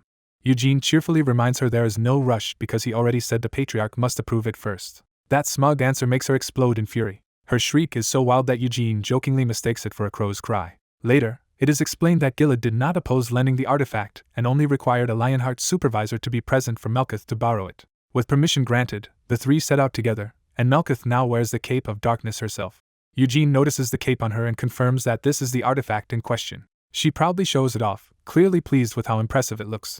When Eugene remarks that it would look even better on him, her resentment flares again, but he tells her she should be happy the deal went through. Turning practical, she asks who has been assigned as the supervisor, assuming it cannot be the Patriarch himself. Eugene explains that the role will be handled by the Patriarch's younger brother, Kion, along with the Guardians of Lionheart, because this is the first time a Lionheart treasure has been lent outside the family.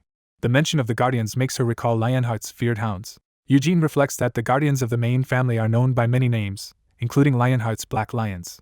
The story clarifies that, despite the noble title, their function is not far removed from watchdogs who obey Lionheart law more strictly than anyone else. A year earlier, Kion had joined the Black Lion Knight Order, a path open to any Lionheart who proves both skill and loyalty to the family. Unlike the White Lion Order that serves only the main family, the Black Lions answer to any Lionheart.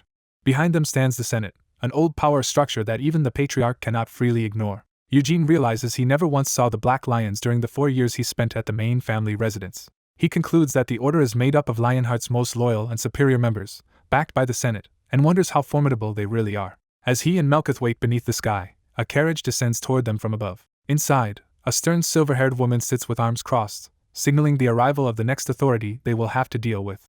A lavish carriage arrives at the Lionheart estate, announcing the start of a formal and politically charged visit. One of the waiting women immediately mocks the guest's ostentatious entrance instead of being impressed by it. When her attitude is questioned, she makes it clear that respecting Vermouth the Great does not mean admiring every powerful family tied to him. She openly singles out the Branch families and the Black Lion Knight Order as people she has no reason to favor, showing her contempt for their status games. A blonde man warns her that if she wants to borrow Winnied, she should avoid provoking the Lionhearts.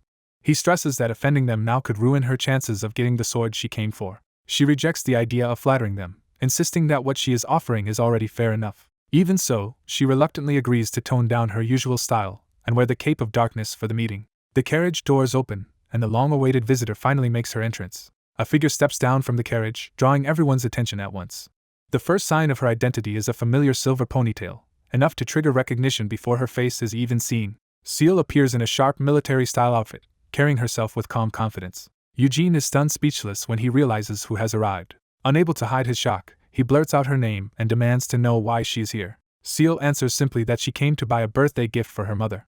She adds that she also wanted to see how Eugene had been doing, turning the encounter unexpectedly personal. That explanation catches Eugene off guard and briefly disarms him. Seal herself becomes flustered after saying it so directly, revealing that her composure is not as complete as it seemed. Before the moment can settle, a larger presence appears behind her, shifting the mood from awkward reunion to formal delegation. Eugene instantly recognizes the newcomer as Eugene Lionheart and snaps to attention. A hand on his shoulder stops him, signaling that someone senior has taken control of the exchange. An older Lionheart man gently reins him in, implying there will be time for family matters later. The elder pushes the conversation toward business, making clear that the visit has an official purpose. Eugene studies the group and immediately notices that the man beside the elder is no ordinary escort. From his build and bearing, Eugene judges him to be a highly trained spearman rather than a swordsman.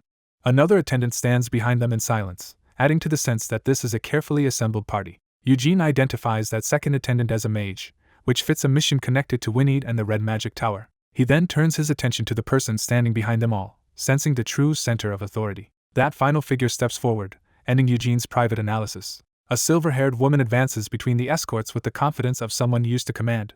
Her presence alone makes it obvious that she outranks everyone who came with her. A subtle movement of her gloved hand hints at discipline and readiness rather than ornament. Eugene reads her as a veteran close combat fighter and concludes she must hold a very high position. As she approaches, she addresses the blonde man as Roberian and confirms that he is now the Red Magic Tower Master. Roberian dryly reminds her that he had already told her that before. She dismisses the matter as unimportant, admitting she had never cared enough to remember. Her sharp gaze then settles fully on Eugene, making him the real subject of her attention. She confirms his identity as Eugene Lionheart, and he answers with formal respect. She introduces herself as Carmen Lionheart, and reveals that she is his grandaunt, though she tells him not to address her that way. The unexpected family connection leaves Eugene momentarily blank with confusion. He quickly realizes this means she belongs to the older generation above the current branch he knows. Even while noting her youthful appearance, he wonders why someone of her stature would come in person for this matter. Roberian cuts off the cold outdoor exchange and ushers everyone inside to discuss the issue properly. Once seated around a long table, the meeting shifts fully into negotiation and introductions. Carmen is identified as the younger sister of the previous patriarch, a woman who left the main household to join the Black Lion Knight Order and now serves as its third captain. Nathan Lionheart is introduced as the 3rd Legion's vice captain and a member of a branch family. Polygo Lionheart is introduced as a mage from the 3rd Legion who is overseeing the matter involving Melketh. The terms are laid out plainly. The Lionheart family's sword Winnied will be lent to the Tower Master in exchange for the Cape of Darkness, and if the transfer happens today, Eugene gets to keep the cape for a full year. After hearing the arrangement, the fur-clad woman checks whether that is the whole deal, and the answer is yes. With the terms accepted in principle, the mage announces that the contract has already been prepared, moving the negotiation to its final stage. A magical contract appears before the white-haired woman as the terms of borrowing Winnied are formally presented. She immediately notices the clause demanding compensation if Winnied is destroyed and presses the room to explain what that would actually mean for her. From across the chamber, the silver-haired negotiator makes it clear the debt would not be settled with money. He explains that Winnied is a treasured sword with no replacement, so anyone who borrows it must stake their life instead. She pushes back, arguing that her life cannot simply be converted into a price tag either. The negotiator concedes that such a life-for-loan bargain might suit Arath, but insists the Lionhearts do not operate that way. Another member of the meeting tries to calm her, saying no one expects her to put her life on the line over the contract. He adds that as a fellow mage he trusts she would not carelessly destroy Winnie while forming the agreement. A quieter voice frames the issue more pragmatically. If disaster does happen, they can deal with the consequences then. She narrows the matter to its core and asks whether that would give them authority over her if she accepted. The silver-haired man answers that if she dislikes those implications, she is free not to borrow Winnie at all, and reminds her they are not obliged to lend it. She dismisses the posturing and points out that he did not come merely to haggle with her, because the real reason for this visit lies elsewhere. He confirms that the sword issue is secondary and signals that he has a more urgent matter to raise. Checking his pocket watch, he says he is due to meet Balzac Ludbeth soon and also intends to question the imprisoned dark mage Dio. The blonde woman recalls that Sir Goulard had previously warned them not to interfere in the dark mage affair. He rejects that restriction, saying the Senate overruled Aratha's objections, and that Dio must answer for the Lionhearts he killed. One of the younger men gets distracted by the unusual pocket watch, finding it oddly cumbersome. The white-haired woman joins in, teasing the negotiator for carrying a pocket watch instead of a wristwatch and for keeping an unlit cigar in his mouth. He flips open the watch, revealing the Lionheart emblem engraved on it. Without indulging the teasing, he explains that the king and parliament have already granted permission, so it is more useful to focus on what they will do than question his authority. The young man realizes the Lionhearts must have paid heavily for that right, since they were allowed to interrogate and punish the criminal despite expected opposition. The silver-haired man cuts back to the practical issue and asks what they intend to do about Winnie, warning that time is short. The mage calculates that arranging a contract with the King of Wind Spirits would take only a few hours, while recovering the cape would take up to 2 months. She abruptly commits herself, deciding she will handle it. The scene shifts as the young man now wears the newly made fur-colored cape, while the mage proudly fusses over the result. He turns to the silver-haired man and asks for his opinion on the design. The response is unexpectedly specific. The fur around the collar works well because it echoes the Lionheart symbol. He then criticizes the color, saying a white tone would have suited the white flame method better, whereas the current shade belongs on a black lion knight. The young man can only stare at how seriously the critique is being delivered. For a moment, even the silver-haired critic falls into an awkward silence after hearing himself. A female attendant steps in and relays that someone wants the cape handed over so she can try it on. The young man objects that no such request was made, but the attendant coolly replies that it does not need to be. He finds himself facing the silver-haired woman as others position the cape for her, leaving him too baffled to resist. Resigned, he gives permission for her to try it. The cape is whisked away from him at once. She models it with effortless confidence, and the room silently admits that it suits her surprisingly well. Still treating it like a design review, she suggests improvements: lion decor on the chest and a Lionheart emblem on the back. The mage instantly protests that lending the cape is not the same as giving it away and warns her not to damage it. Growing impatient with the detour, the mage declares it is finally time to leave. As the group prepares to move, one man calls for Seal. Seal answers that she will remain behind with Eugene instead of joining them. Outside in the city, the departure turns casual as someone dryly asks that Rid be told to remove his stash of bunny ear magazines from under his bed. The young man reveals Nina already knows, and Seal grimly predicts the maids will probably escalate the humiliation by adding bunny ears to the story. Trying to escape the embarrassing topic, he abruptly changes the subject by asking what kind of ears she actually likes. Seal points out that his own wording implied he had some ear-related preference, then answers that she likes normal ears and insists they focus on buying Luna's present. When he complains that he does not even know what Luna would want, Seal takes charge and says she does, ordering him to follow her. He grumbles that there is no point in coming along if he is only going to trail after her. Seal stops and turns back at that complaint. She calls him an ass and asks whether he really expects her to wander alone through a place she has never visited before. He answers that she is not a helpless child, even as their bickering continues into the errand. A silver-haired woman insists on coming along, and the young man accepts that refusing her would only create resentment. As they walk through town, he explains he only came to the library for a few months and did not expect to stay long enough to matter to anyone. Their talk turns to Hera, a mage from the Red Magic Tower, and he realizes the woman she mentioned is someone he knows by name. He quickly sees through her excuse about gifts and asks what she really wants from Lady Carmen. She brushes off his teasing, annoyed that he noticed the least flattering part of her plan so easily.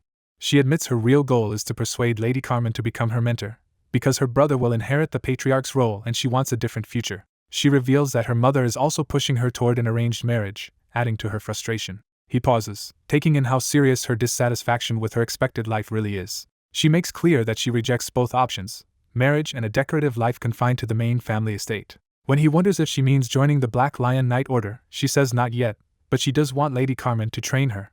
He approves, and she immediately demands to know why. He tells her it is good because she is finally trying to build a life of her own instead of living off the family's wealth, then asks after Cyan. She says Cyan talks about him often and had even urged her to find him because he seemed suited for the White Flame ritual. She reports that Cyan is still only a 2-star mage, unchanged from when he left. He asks about Iode, having only heard that the boy returned home. She explains that Lady Theonis is now seeking a mage to teach Iode privately at home. He finds that absurd, since Iode still has to learn magic anyway, and argues that if he is not becoming patriarch he should be allowed to live as he wants. Tired of the family talk, she abruptly steers them toward finding somewhere to eat. He warns that the local food will not compare to what they have back home. She dismisses taste as unimportant. What matters to her is the atmosphere, making the outing itself more important than the meal. The story cuts to a bloodied hand, signaling a grim shift to violence and interrogation. In a dungeon, an investigator reports that the captive is dead now. Lady Carmen notes that even under torture the man revealed nothing, which convinces her he truly knew very little. She questions how such a low-ranking dark mage could have made direct contact with a Lionheart involved in a dark magic contract, concluding he was either ignorant of the danger or reckless. Her working assumption is that desperation drove him. She recalls that Jevid turned to dark magic decades ago and achieved nothing, and that without a body his soul could not even become a demon or reincarnate. The likely motive, she reasons, was a desperate attempt to escape that hopeless state by using whatever power he could gain from selling Iode. She adds that she has heard the Night Witch Queen Warzabila was not involved in this case. That leads her to directly test Balzac Lionheart's reaction by asking what he thinks. Balzac protests that he has cooperated fully, and does not understand why suspicion is falling on him. Carmen replies that he is a more plausible mastermind than an insignificant dark mage. He concedes the logic but asks what benefit he would gain if he truly were responsible. He argues that a real culprit in his position would have erased every trace linking the incident back to him. Balzac then broadens the issue, reminding Carmen that he has many enemies.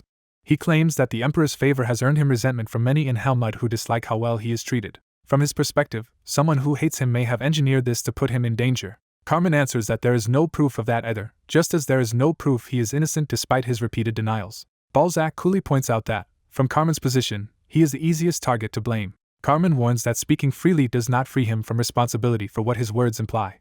Balzac insists that as a loyal servant of the Emperor and a fellow Lionheart, he has cooperated out of sincerity and shared concern. Carmen cuts through that performance and admits that, whatever his formal loyalty, she is still personally furious over what his actions have caused. Balzac drops the polite mask, letting his dark power flare as he makes clear he will not quietly endure endless suspicion and humiliation. The tension spikes as he moves as if ready to force the issue. He says he does not want to cause trouble in a foreign land, but implies he could make the problem disappear before anyone notices.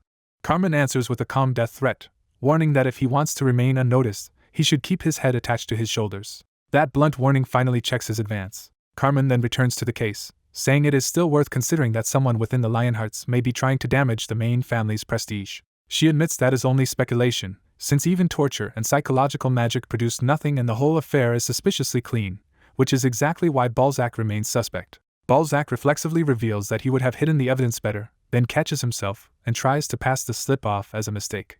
The robed man denies being responsible and insists he had no reason to interfere, and the white-haired officer accepts that much. He immediately shifts the suspicion to the incubus who tried to bind Iode by contract, even if the truth behind it is ugly. The officer makes clear that ugliness does not matter to him, and pointedly treats the suspect in front of him as worse than any other monstrosity. In response, the man calmly offers proof by drawing on dark power. A vortex of purple magic forms in his hand as he prepares to reveal what he knows. He produces the severed head of a horned victim, using it as evidence of what was done. He explains that the demon king of incarceration already took the victim's soul, and offers to hand it over as well, but the officer refuses. The man dismisses the matter with a smug ease, still in control of the exchange. That composure breaks when the white-haired officer suddenly attacks him at close range. The blow lands with enough force to burst blood across the hall. Even bloodied, the man only smiles, showing he is not intimidated. With nothing more to gain, the group decides to leave and return. As they part, the officer warns him not to approach Eugene Lionheart. The man answers that only the demon king of incarceration can command or restrain him, rejecting anyone else's authority. The warning hardens into a direct order from Lady Carmen. He openly refuses, making it clear he will not be told what to do. Carmen leads the others away, ending the confrontation before it escalates further. Once they are moving, she asks Kion what he truly thinks about the situation. Kion suspects Amelia Merwin, one of the White Magic Tower's dark magic masters, and recalls that the demon king of incarceration lets dark mages contract with his power while avoiding open conflict with other rulers. He reasons that if Amelia acted, Nahama may be involved too, which could turn this into the start of a war within a few years. Carmen pushes the thought further and asks whether Nahama would strike Turith first because of their long-standing hostility. She concludes that Kiel must prepare for a Nahama attack on Turith, and that the Lionhearts will likely be drawn into those defenses. Kion notes that Amelia may have acted with that exact outcome in mind, though he admits it could still be an isolated incident as Jevid suggested. Carmen stops him and asks what would have happened if he had not overlooked Balzac's earlier provocation. Kion admits that if they had fought Balzac directly, everyone there except Carmen would likely have died. Carmen answers with dry sarcasm, while Kion frankly admits he is no match for mages of that level. He insists his restraint was not confidence but caution, and that is why he chose not to fight. Carmen decides that Iode will remain under surveillance. She also judges that Kiel is probably not the mastermind, but someone around him could be, so Iode must stay within the Lionheart's sight and any suspicious movement must be reported. She adds that the White Magic Tower is seeking someone to teach Iode, and if a hidden hand is behind all this, that person may try to approach him again. Kion remembers that Iode once loved magic deeply, and the turn toward dark magic troubles him all the more. Carmen accepts the plan and moves forward with it. Later, outside in daylight, the group emerges before a waiting carriage and other knights. One of the women cheerfully parts from Eugene as the groups prepare to separate. Eugene returns a farewell to the departing pair. Before leaving, Carmen directly asks Eugene what he thinks about joining the Black Lion Knight Order. Caught off guard, Eugene hears her explain that the 2nd Division captain's subordinate post is vacant, and that she can recommend him immediately. Eugene respectfully declines the offer and says goodbye instead. Carmen studies him in silence, weighing the refusal. She lets the matter drop with mild disappointment as her party departs. The others watch the carriage lift away into the sky. Afterward, Eugene asks whether the White Magic Tower master has said anything. He is told that she had been boasting that the contract signing succeeded, but her recent silence suggests she is now struggling. Elsewhere, violent winds coil around the tower as a magical disturbance intensifies. Inside, a blue-haired woman in white raises a sword and braces herself against the storm. She thrusts the blade upward, trying to send her will through the raging currents. Frustrated, she curses Tempest and realizes that although her message reached the spirit world, no answer has come back. Her irritation grows as she notes she has not even warmed up her body for better sensitivity, and is still exposed to the cold besides. She calls on the great king of wind spirits, asking if he is finally willing to make contact. A sudden flash of golden force answers from within the storm, startling her with a real response.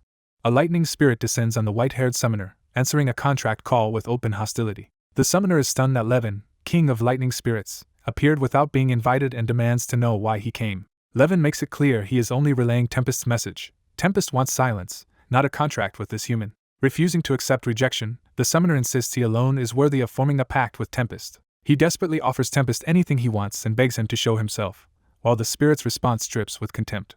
His frustration boils over into a furious demand for Tempest to come out. The spirit can only sigh at how shameless and exhausting the outburst has become. Levin answers by blasting the summoner with lightning, cutting off the tantrum. The attack throws the summoner across the floor and leaves him convulsing in pain. Levin tells him the hard truth: he cannot offer Tempest what Tempest truly wants. He explains that Tempest wants the world's twisted order overturned and the elves restored after ages of suffering, a wish far beyond this contractor's power. That impossible demand leaves the summoner looking instantly drained and defeated. Back in the present, Eugene sees how wrecked she looks after only 10 days and is alarmed by the change. He asks the obvious question: what happened to the contract she was supposed to secure? She snaps that the answer should already be obvious, and Eugene dryly reminds her to stop cursing. Still seething at Tempest's refusal, she vents her rage loudly enough to disturb the library. The young witch nearby hurriedly tries to avoid getting dragged into the commotion. The witch scolds the summoner for screaming in a place meant for silence, while Eugene complains about the noise as well. Eugene confirms Tempest really did reject her, and she angrily denies ever lying about it. He points out that nearly 10 years remain before she can reclaim the wagered item, and generously rounds it down to 9. She is horrified by how long that means she will be without it. With no choice left, she reluctantly hands over the sword she lost in the bet. She identifies it as the Cape of Darkness, tells Eugene to take care of it, and leaves in a bitter haze. After she goes, Eugene opens a history book and turns his attention to the giant's chief, Kamash. The account presents Kamash as an ancient giant and the strongest chief their race ever produced. It describes how he led countless giants and treated human resistance as too insignificant to matter. But Eugene decides the army itself was not the real issue. What mattered was Vermouth, whose presence alone changed the battlefield. Even knights who fancied themselves Vermouth's equals came forward to join him under grand titles. Eugene dismisses them as useless baggage, noting Vermouth neither needed nor wanted a crowd in that fight. In the end, only one person could truly stand beside Vermouth and earn his trust. That companion was Hamel, the comrade Vermouth relied on in battle. Vermouth coolly assigned Hamel the task of taking Kamash's left arm. Hamel answered with confidence, preferring the right only because Kamash was right-handed. So they split the assault, with Hamel taking one side while Vermouth advanced from the other against the giant chief. The record says only Vermouth's sacred sword could cut through the Demon King's power protecting Kamash, making Vermouth the one who had to deliver the killing blow. Even after Kamash fell, the giants kept fighting until the Demon King's weakening protection finally broke their momentum. The chronicle then praises Senya for at last unleashing her overwhelming magic on the battlefield. Reading that glowing account, Eugene wonders if Senya herself wrote this version of events. The nearby witch immediately bristles at the suggestion.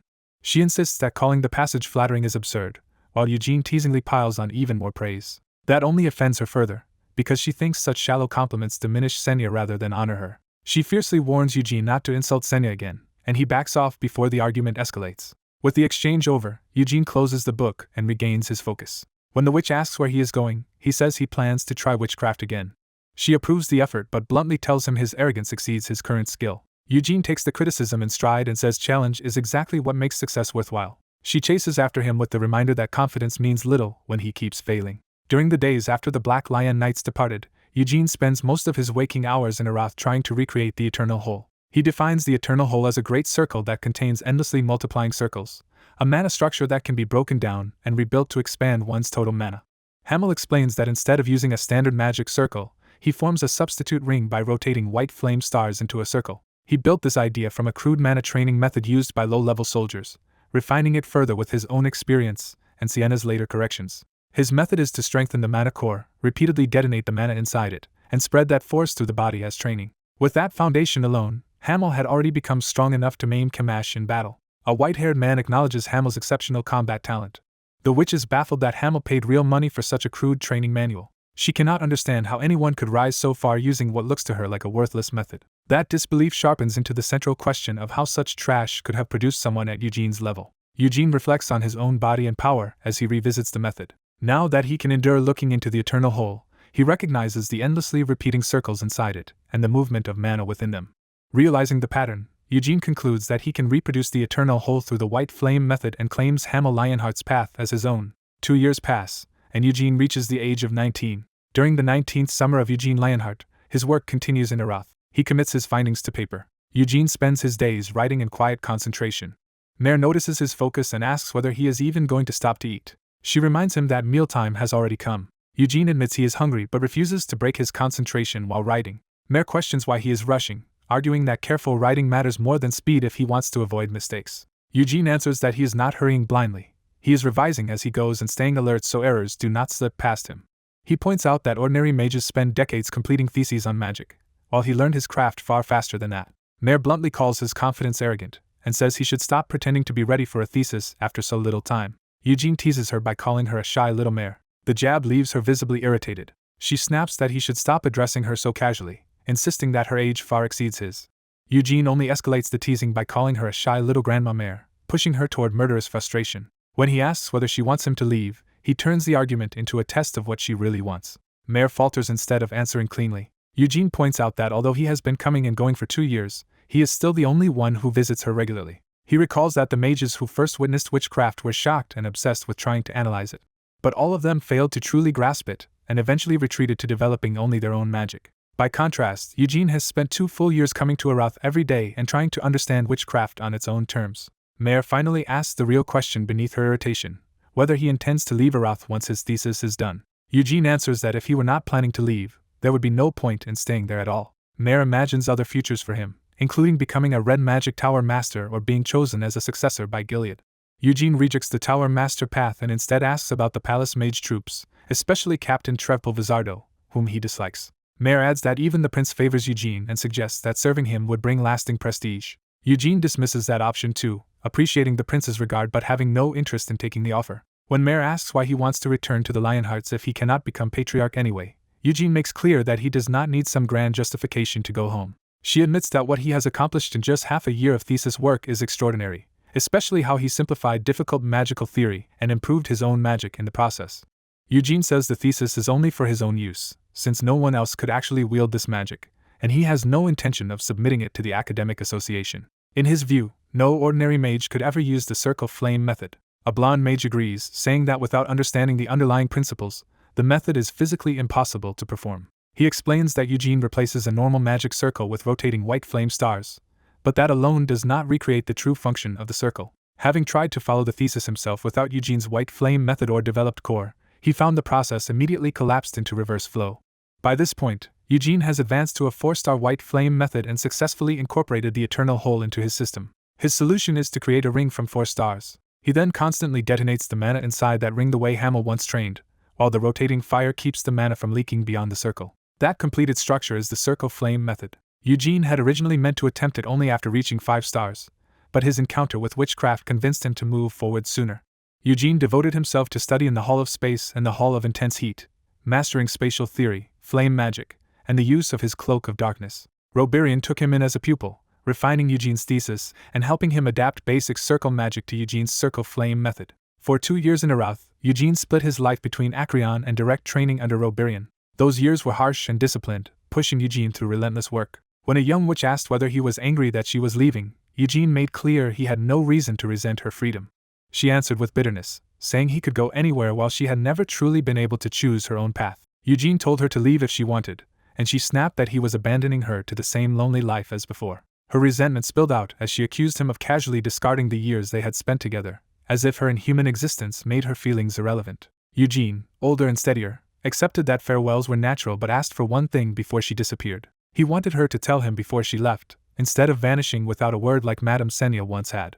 She accepted that request, and the tension eased just enough for him to rise and go. Still hurt by how calmly he took her outburst, she cursed him for seeming unmoved after hearing everything she felt. When he questioned the insult, she insisted the reason did not matter and doubled down on hating him. Her anger turned childish and raw as she accused him of disrespecting his elders simply by refusing to respond the way she wanted. Faced with his silence, her fury faltered and embarrassment began to replace it. She admitted that if he stayed because of her, it would only confuse her, and confessed that her personality had been shaped after Madame Senya, leaving her immature in ways she understood. Eugene accepted that explanation without judgment, and she acknowledged that she already knew her own flaws. Ashamed, she said speaking this way felt like insulting Senya by failing to live up to the woman she admired. As she struggled with that comparison, Eugene reached a different conclusion. He told her the real Senya would probably have behaved exactly like this. She rejected that immediately, insisting the Senya she revered would never act so petty. Eugene remained certain, trusting his own knowledge of Senya over her idealized image. When she argued that his view came only from a storybook version of Senya, he dismissed that as imagination rather than truth. Changing the subject, Eugene revealed that his thesis was nearly finished. He expected to complete it before summer ended, if nothing delayed him.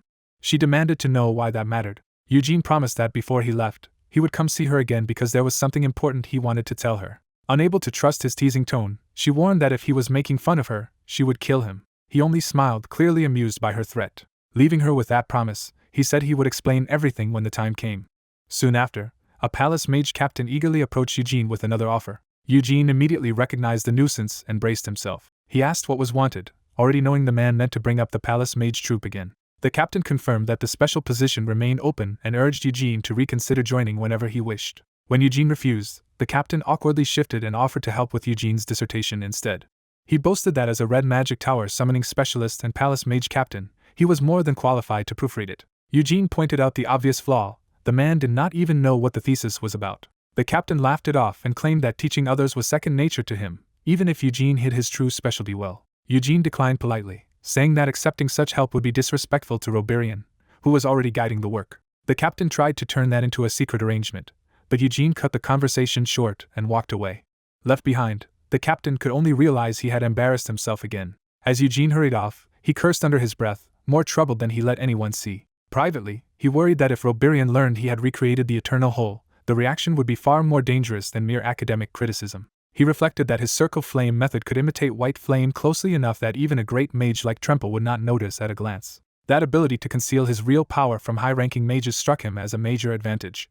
Elsewhere, Roberian stood amid swirling magical force as if testing the limits of Eugene's work for himself. Roberian judged Eugene's talent by raw output rather than formal spell lists, and concluded that Eugene's actual force had already surpassed the 5th circle. Even so, Eugene admitted that his present limit for stable casting was still the 4th circle. He argued that the Eternal Whole itself contained magic more advanced than anything he had yet managed to reproduce with the circle flame method. Roberian agreed that Eugene's understanding was not the problem. He simply had not yet fully recreated the Eternal Whole through that method. A mage explains that as his white flame method advances, his Eternal Whole and core improve as well, making circle magic easier to control. He adds that the same growth also strengthens his circle flame method, but that benefit comes with a serious catch. His teacher warns that the circle flame method carries major disadvantages, especially because it is an unprecedented magic path whose risks are still unknown. She reminds him yet again that he must not recklessly use advanced circle magic. She clarifies that his unusual method lets him handle up to 5th circle magic with ease, but trying for 6th circle power would be dangerous because they do not know what limits his original magic lacks. He accepts the warning without argument. With the lecture over, his teacher asks whether he plans to return to the Lionhearts after finishing his dissertation or go somewhere else first. His answer is unexpectedly simple. He wants to travel to the Luher Kingdom just to try its famous ice crab, a food he has wanted since childhood. The story shifts to the northern Luher Kingdom, a nation founded by a notorious ruler, where another thread of the plot is waiting. His teacher questions why he would go that far for crab when Arath has plenty of its own, but he insists food should be eaten where it truly comes from. He is already imagining a wider food journey, planning to head to Nahama afterward for cactus scorpion as well. Another legend surfaces. 200 years earlier, a saintess named Hannah vanished into the middle of the desert after leaving on a pilgrimage without telling the emperor her purpose. Amused by his obsession with food, his teacher suggests they simply eat lobster for today's meal if he wants crustaceans that badly. That suggestion leads them to a formal meal at a grand seafood restaurant. At the table, he realizes too late that this is no ordinary dinner. He understands he has been brought to meet Aratha's prince, Honian Abram. The prince interrupts the teacher-student outing and makes clear he intends to speak directly and seriously. He offers the mage a future in Arath, promising that if he stays, he will be made captain of the palace mage troop. The mage immediately points out the obvious obstacle. That position is not the prince's to grant yet. The prince answers with startling confidence that in 10 years he will be king of Arath. That blunt declaration shocks the others at the table. The prince's attendant warns him that speaking so openly about succession, while the current king still lives, is dangerous. The prince dismisses the concern, saying he has already been promised the throne and that the people of Arath also expect him to inherit it. He explains that the palace mage troop ultimately serves the king, so formalities remain, but in 10 years the mage should be qualified enough to take command. The mage thanks him for the high opinion, yet makes clear the offer does not match what he truly wants.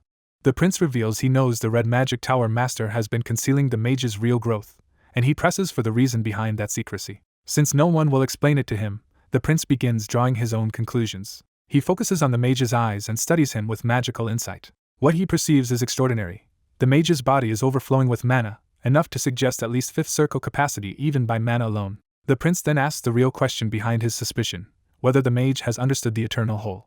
The mage refuses to answer directly, and the prince takes that refusal as confirmation. The mage decides he will not lie to royalty, though he also has no intention of volunteering the whole truth. He states plainly that he is not rejecting Arath or the post of palace mage troop captain out of disrespect.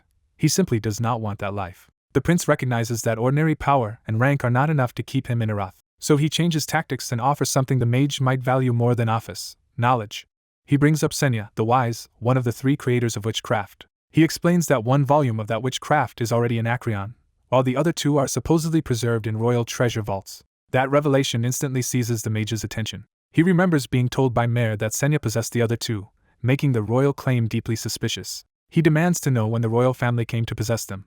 The prince clarifies that the palace does not hold the originals, only copies said to have been gifted by Madame Senya as tokens of affection, copies so obscure that even the royals know little about them. The mage presses further, asking whether the prince is offering him access to the witchcraft kept in the royal treasury. The prince admits he cannot do that yet because the vault is under the king's authority, but insists the witchcraft is the greatest magic text in history and worth pursuing. He promises that once he becomes king, he can show it to the mage himself, though not through the Red Magic Tower master. The prince's attendant urges the mage to accept, framing it as an excellent bargain.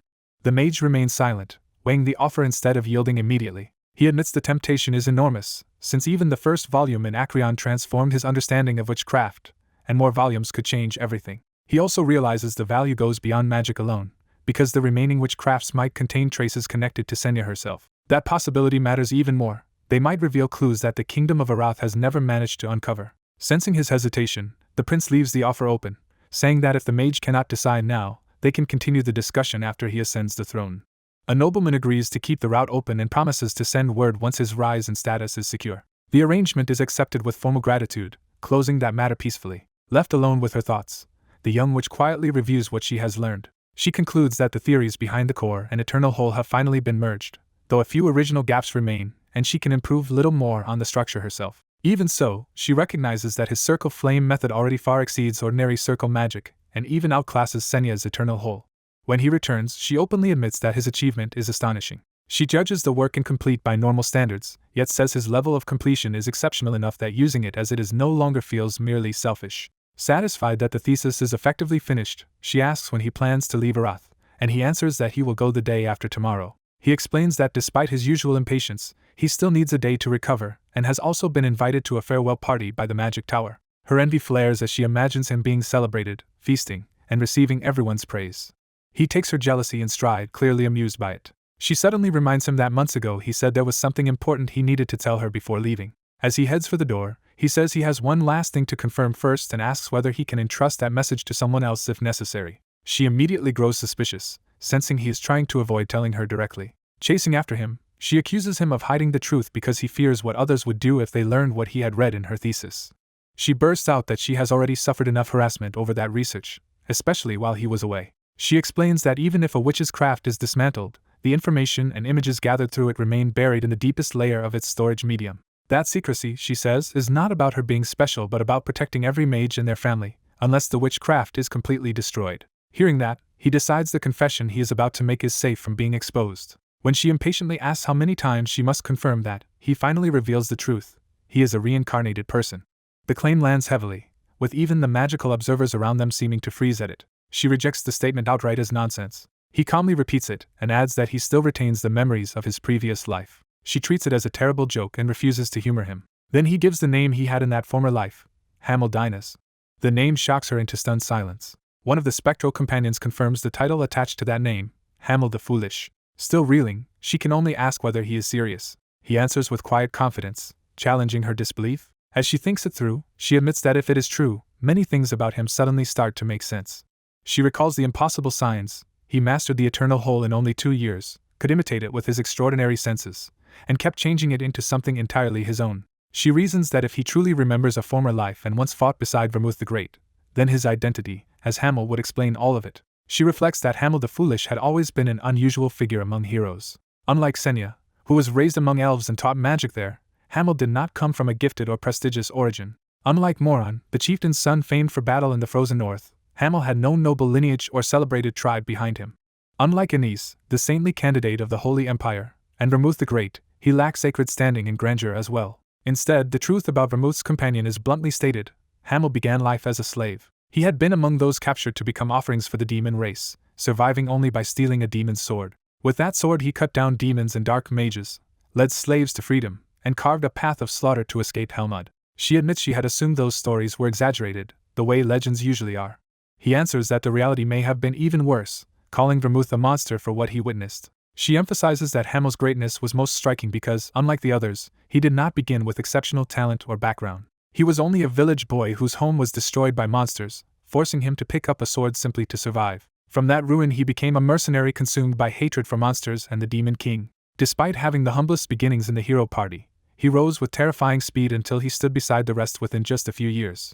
She says that if he truly is Hamel reborn, then his absurd rate of growth now is easier to understand, because Hamel had always advanced at an exceptional pace. He corrects her, saying that explanation is still not quite right. He reveals that during the journey he tried desperately to surpass Vermouth, but because he had no gift for magic, he abandoned that path and focused on weapons and close combat instead. He trained with swords, spears, and even his bare fists to overtake Vermouth, yet never defeated him even once. She dryly notes that by any normal standard Hamel himself was already a monster, while he dismisses what anyone else thought of him. Eugene admits that in his previous life, his strongest unresolved desire was to defeat Vermouth, and he only managed it on the day he died.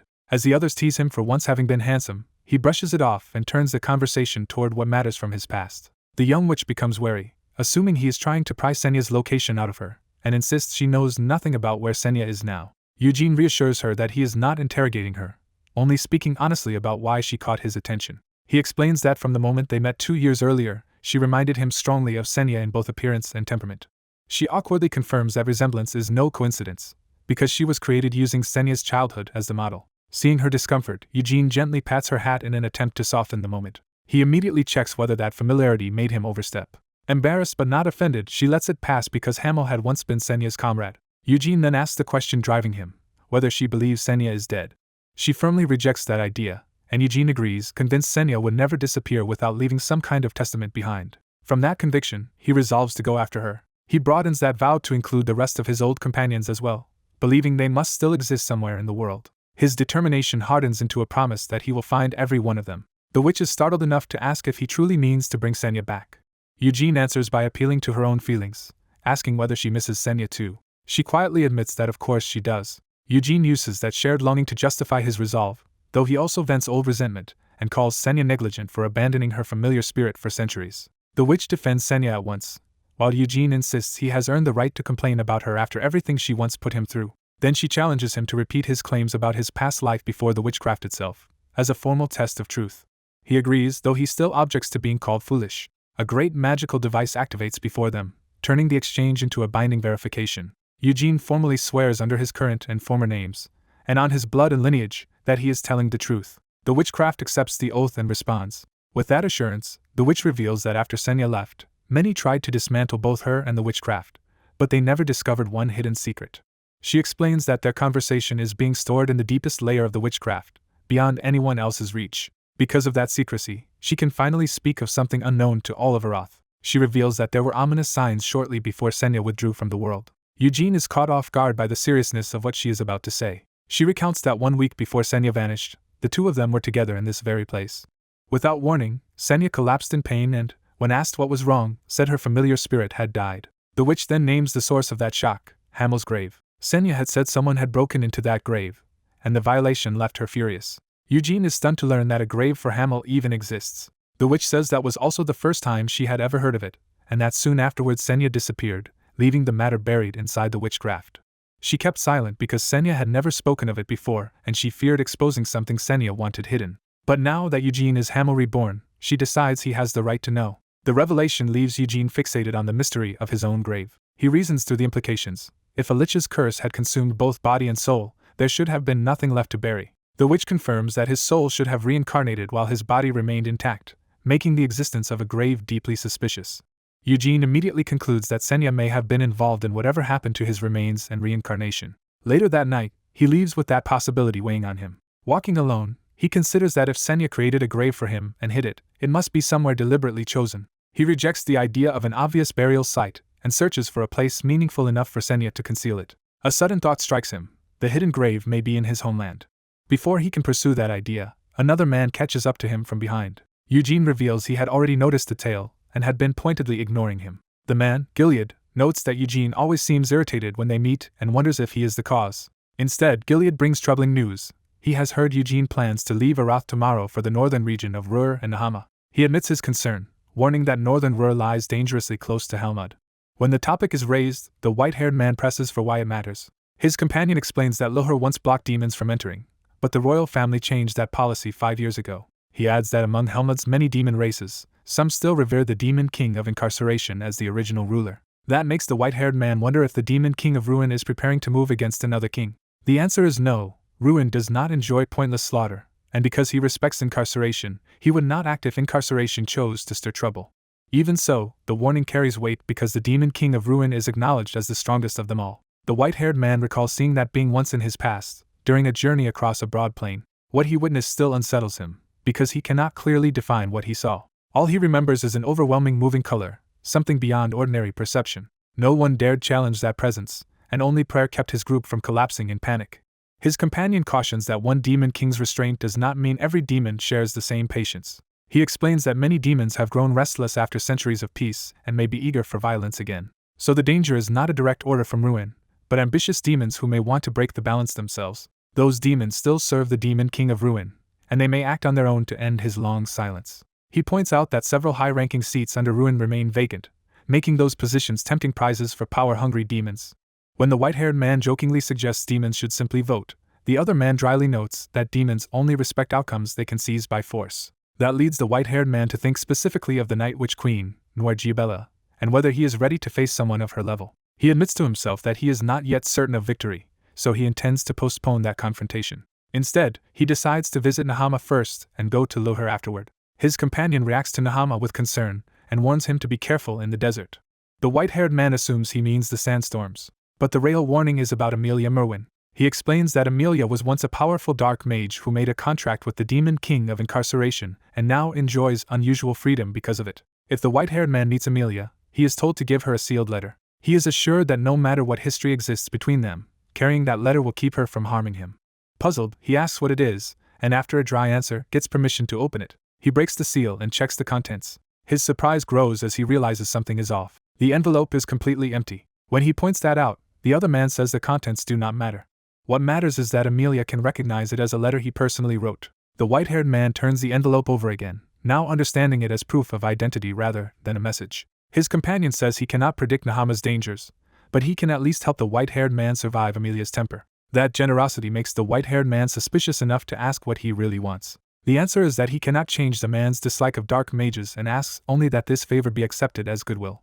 The white-haired man responds with a blunt joke, wondering if the man is romantically interested in him. The question leaves the other man momentarily speechless. Trying to justify himself, the white-haired man says the sudden kindness from a Dark Tower master feels unnerving. Flustered, the other man struggles to recover his composure. He insists he only wants a close relationship in the sense of one brother to another.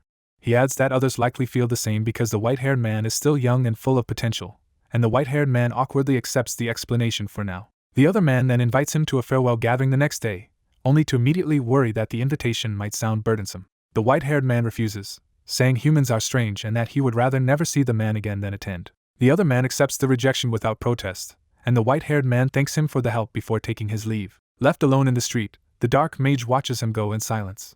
The next scene shifts to a bright farewell banquet already underway, crowded with guests, food, and celebration. Despite his earlier refusal, the white-haired man appears there and immediately asks why he was invited at all. He points out that they barely know each other and asks why the host did not instead invite the rest of the Magic Tower masters, who should be closer to him. The host answers by implying the reason should already be obvious. He explains that the Green Tower Master and the Palace Mage Captain are difficult only because they are exceptionally talented, hinting that this is exactly why he chose not to center them. A powerful noble admits he expected the young man to refuse recruitment, but makes clear he still wants him and will not resort to stealing talent from the Red Tower. The conversation turns to Balzac, with the young man noting that his own master had expected Balzac to be present. He presses for an explanation of what kind of Dark Tower master Balzac really was, recalling that Balzac once belonged to the Blue Magic Tower and trained alongside future Blue Tower leaders. The noble answers that Balzac has always remained an enigma, no matter the era. He explains that Balzac had once been considered an extraordinary mage and a likely candidate to become the next Blue Magic Tower master. Instead, Balzac abruptly left the Blue Magic Tower for Helmud, claiming he wanted to deepen his understanding of magic. The noble adds that Balzac's departure opened the way for him to become Blue Tower master, because at the time he had been weaker than Balzac. But Balzac's true ambition went far beyond human magic, as he turned to forbidden demonic power and sought to surpass mortal limits. The noble concludes that even the greatest human magic could never satisfy Balzac, because he wanted power on the level of the Demon King. Shifting to the present, he confirms that the young man is heading to Nahama. He warns that the desert is harsh and advises him to hide his identity as a Lionheart once he enters. The young man reveals that his teacher had already given him the same warning. The noble explains why. Nahama's assassins thrive in darkness, and while they may hesitate to target someone tied to the Keel Empire's Lionheart family, avoiding attention is still wiser. The young man accepts the advice, and the meeting comes to a close. Soon after, he arrives in Nahama, where violent desert winds and sandstorms greet him. He plants his footing and pushes forward into the shifting sands. At his side, a concealed device and his travel gear show he came prepared for the desert. Wrapped in a hooded cloak, he faces the wasteland alone. He notes that the cloak would normally stand out, but its transformation magic makes it useful here. The enchanted cape adjusts to its wearer, regulating body temperature so he can endure the brutal heat. He also checks a magical locator borrowed from Robirian, which locks onto his exact position no matter where he is. Using it, he confirms that he is at Nahama's western edge and reasons that continuing north should eventually bring him to Turith. He had originally intended to search for his old hometown and his tomb near Turith's border, but decides there is no need to waste time on that first. He recalls how Nahama's desert has expanded for centuries as unnatural sandstorms slowly consumed nearby lands, including Hamel's former homeland. Turith itself was a small country forced to surrender territory to the spreading desert, and those lost lands were eventually absorbed into Nahama.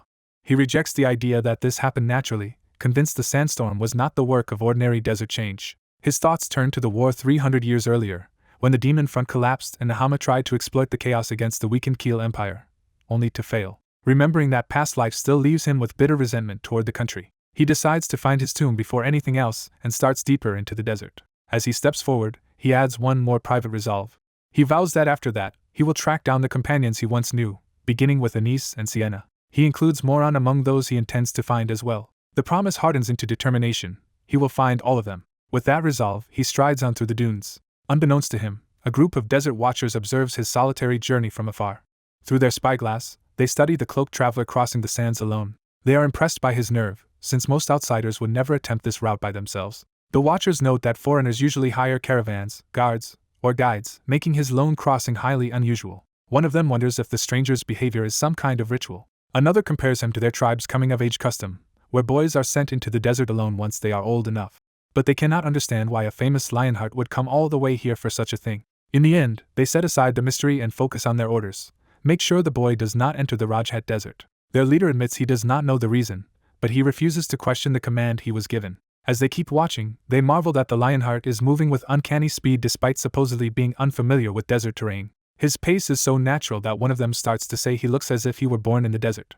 The thought is cut short when they realize he has suddenly changed direction and is running straight toward them. Shocked, the leader snaps his spyglass back up to confirm what he is seeing. He reminds himself they had stayed far enough away that the traveler should never have noticed them without binoculars. Then he sees the unmistakable sign of a Lionheart with white hair and understands the danger too late. The young man bursts forward with Lionheart's white flame method, turning the hunt back on those who were tracking him. A white-haired traveler rushes across the desert at overwhelming speed, closing in on a group before they can properly react. The bandits' leader realizes too late that the stranger has already detected them and is heading straight for their position. As the traveler bears down on them, the leader sees there is no time to retreat. Instead of fleeing, the leader decides this encounter may be useful to them. He orders his men to draw their weapons and stage the scene like a normal robbery. His plan is to overwhelm the traveler, steal a few valuables, and make him think they are mere bandits, so he will move on. The men spread out with blades ready, trying to sell the ambush. The traveler immediately sees through the disguise, judging from their gear and bearing that they are trained killers pretending to be wanderers. When the leader releases Sword Soul, the traveler confirms the threat is real. He recognizes that producing sword force stronger than a normal aura marks the man as a genuinely skilled swordsman.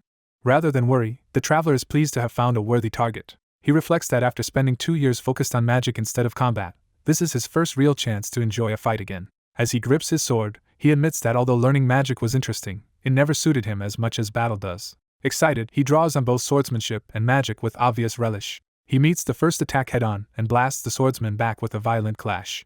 The leader is rattled when his empowered blade is knocked offline so easily. He stumbles back across the sand, forced to reset the fight. The rest of the group charges together, trying to overwhelm the traveler by numbers. They surround him from all sides, turning the skirmish into a full encirclement. The traveler calmly summons multiple magic missiles without any chant.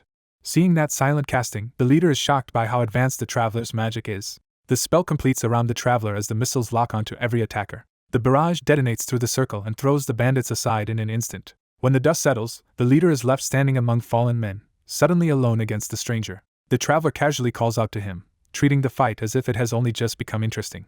He presses for answers, demanding to know who these men really are and why they have been tailing him. The leader keeps up the act and claims they are only bandits. The traveler mocks the lie and notes that if even supposed bandits here can use Sword Soul, then this land must be absurdly strong. Looking over the defeated men, he reasons that if their leader is this capable, the true military forces of the nation must be stronger still. He marvels that a country with such power ought to be able to unite the continent. The leader downplays their strength, but the traveler cuts him off and demands honesty. Deciding talk is pointless, the traveler resolves to uncover the truth by force. The leader studies him more carefully and begins to suspect this is the famed young master of the Lionheart family. What unsettles him most is not the traveler's age, but the cold bloodlust in his eyes. Before the leader can act, the traveler vanishes from sight. The leader realizes the movement is blink and understands he has already lost track of him. A flash at his flank confirms the attack is already arriving. The traveler reappears inside the formation and cuts through the remaining men in a single sweeping strike. As the leader blocks, he realizes the traveler's sword also carries Sword Soul, explaining how he matched that earlier clash. The traveler stamps the ground and turns the terrain itself into part of his assault. A violent burst of sand and debris erupts toward the leader, forcing him to defend blind. The leader understands the sand burst was meant to disrupt his sword and braces for the next spell. He throws up a mana shield to survive the incoming magical attack. The traveler's magic missiles spear through the dust and slam directly into the barrier. The repeated impacts shatter the shield and drive the leader backward. Stunned, the leader realizes his mana shield has been broken outright. He cannot believe a mere one-star magic missile could carry enough force to do that. As the traveler closes in through the chaos, the leader sees a finishing blow coming and knows he is about to be struck. The traveler commits to a decisive slash while the leader desperately raises his blade too late. The leader is left staring in terror as the sword edge reaches him. The white-haired swordsman closes in on a desert fighter but deliberately pulls his strike short instead of cutting him down. He faces his opponent calmly, making it clear he is in control of the exchange. The older man immediately notices the restraint and reads it as being spared. He takes that mercy as humiliation and flares up in anger. Determined to answer the insult, he charges straight back and with his blade. He unleashes a rapid series of slashes, trying to overwhelm the younger man with speed. The swordsman meets the assault without panic, drawing on his own skill and power. He slips through the barrage and turns the older man's momentum against him. Enjoying that his opponent is finally fighting seriously, he judges this to be a more proper test. Even so, he finds the man's attacks too restrained and lacking true killing intent. He answers with a far sharper counter, cutting through the exchange decisively. The older fighter is struck and realizes the younger man could have wounded him much worse. Shaken, he understands he has been hit only lightly because his opponent is still holding back. That realization only confirms how badly outclassed he is. Another sweeping strike drives him further onto the defensive. The swordsman moves past him with ease, keeping the initiative entirely for himself. Then he calmly lowers the threat by sheathing his sword in the middle of the duel. The older man is stunned that his enemy would put away his weapon before the fight is settled. He insists he has not been defeated yet, but the younger man dismisses that confidence. The swordsman declares he will finish the matter barehanded. That promise leaves the older fighter rattled and alarmed. In desperation, he throws himself into one more all-out charge. The white-haired man slips inside the attack instead of retreating from it. He lands a crushing body blow that breaks the older man's offense instantly. As blood spills from the man's mouth, the swordsman seizes him and keeps him from escaping. He grabs the man by the head to assert total physical control. Then he slams him into the ground hard enough to leave him helpless. With the fight effectively over, he demands to know who the man is. The beaten fighter hurriedly identifies himself as Raman Schulhoff. The swordsman drives him down again to make clear that a name alone is not the answer he wants. He says he does not care about Raman's identity, and presses for the name of the person giving orders. Raman hesitates, clearly afraid to betray his superior. The swordsman answers that silence with another punishing slam. Broken by pain and fear, Raman begs him to stop. He finally starts to reveal that his master is Tyree al-Madani.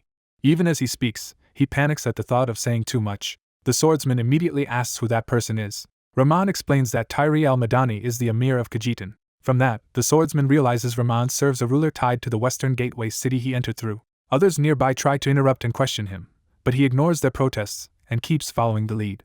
One of them pleads for Raman's life and begs him to release the captain. Still thinking it through, the swordsman links Khajitan to the desert ahead and recalls that the region was once 3 separate countries before becoming the Khajani Desert. He remembers that the desert formed recently and that its violent sandstorms have been consuming Tura territory. That makes him suspect the disaster is tied to sand magic, and he concludes a foreign power likely would not know the hidden family route he seeks. He also recalls Amelia Merwin, the contractor of the Demon King of Incarceration, as the person in Nanima he must be most wary of. Since the Asur Desert where her dungeon lies is far away and not where Ainz was last seen, he decides that path is irrelevant for now. After weighing the clues, he settles on his next move. He orders the bystanders to return home. Then he singles Raman out and tells him he is coming along. He makes clear that he intends to reach Khajani no matter what, and Raman will be dragged into helping if necessary. The young man corners the desert guide with a contradiction, pointing out that if his master truly serves Khajitan's emir, he should have no trouble arranging passage. The guide immediately realizes the implication and falters. The young man presses harder, saying that if the guide can get him into Lionheart territory, he can simply claim Khajitan's emir ordered him and his men to seize the Lionheart treasure. Terrified by where that excuse leads, the guide hurriedly denies ever intending anything like that. The young man reveals he has a bargaining chip of his own. He presents Windstorm, the sword once used by Lionheart's forefather Greymouth. He explains that anyone hearing of him carrying that blade would assume Khajitan's emir sent him to steal it. That possibility horrifies the guide. He realizes that if the young man spreads that story, not only his own standing but even his master's safety could be ruined. With no room left to resist, the guide submits and agrees to cooperate. The young man accepts his surrender without sympathy. The two continue deeper into the desert together. As they walk, the guide broods over the fact that he has disobeyed his master's order to keep this Lionheart youth out of Khajani. While he worries about the punishment for failure, the young man abruptly redirects the conversation. He asks the guide to state his rank. The guide identifies himself as Raman, captain of Legion 2 of the Red Desert Warriors and a senior guard officer serving Tyree al-Madan, Khajitan's emir. Hearing that he is high-ranking, the young man decides Raman should know more and asks whether desert mages exist in Khajani. Raman pretends not to understand. The young man warns him not to play dumb unless he wants another beating. Shaken, Raman insists there should be no royal desert mages this far from Khajani's capital. The young man closes in, forcing him to confront the question seriously. He bluntly calls Raman foolish for missing the obvious. Raman can only stammer in confusion. The young man explains that Khajani was originally Turatha's land before a sudden sandstorm transformed its forests into desert. He recalls the old claim that Nahama's sultan treated the desert's spread as heaven's will and stationed warriors there to train. But he argues the desertification is still ongoing, which means the phenomenon cannot be natural and points instead to Turatha's enemies manipulating it. Raman rejects the accusation and refuses to believe his master could be tied to something so vile. The young man dismisses that loyalty as naive and notes that Raman must be Khajani-born. He suggests Raman was raised on the official story and therefore cannot accept that his respected little master may be connected to the spreading desert. That thought finally begins to shake Raman. The young man tells him to remember it, though he makes clear he has no desire to get entangled in another nation's politics. He adds that if Lionheart's young master enters a place where desert mages are driving the desertification, the situation will become a serious nuisance. Rahman reluctantly admits he understands the warning. Trying to make amends, he promises to protect the young man if desert mages truly appear. He believes even forces tied directly to the Sultan would still hesitate to disrespect Khajitan's emir.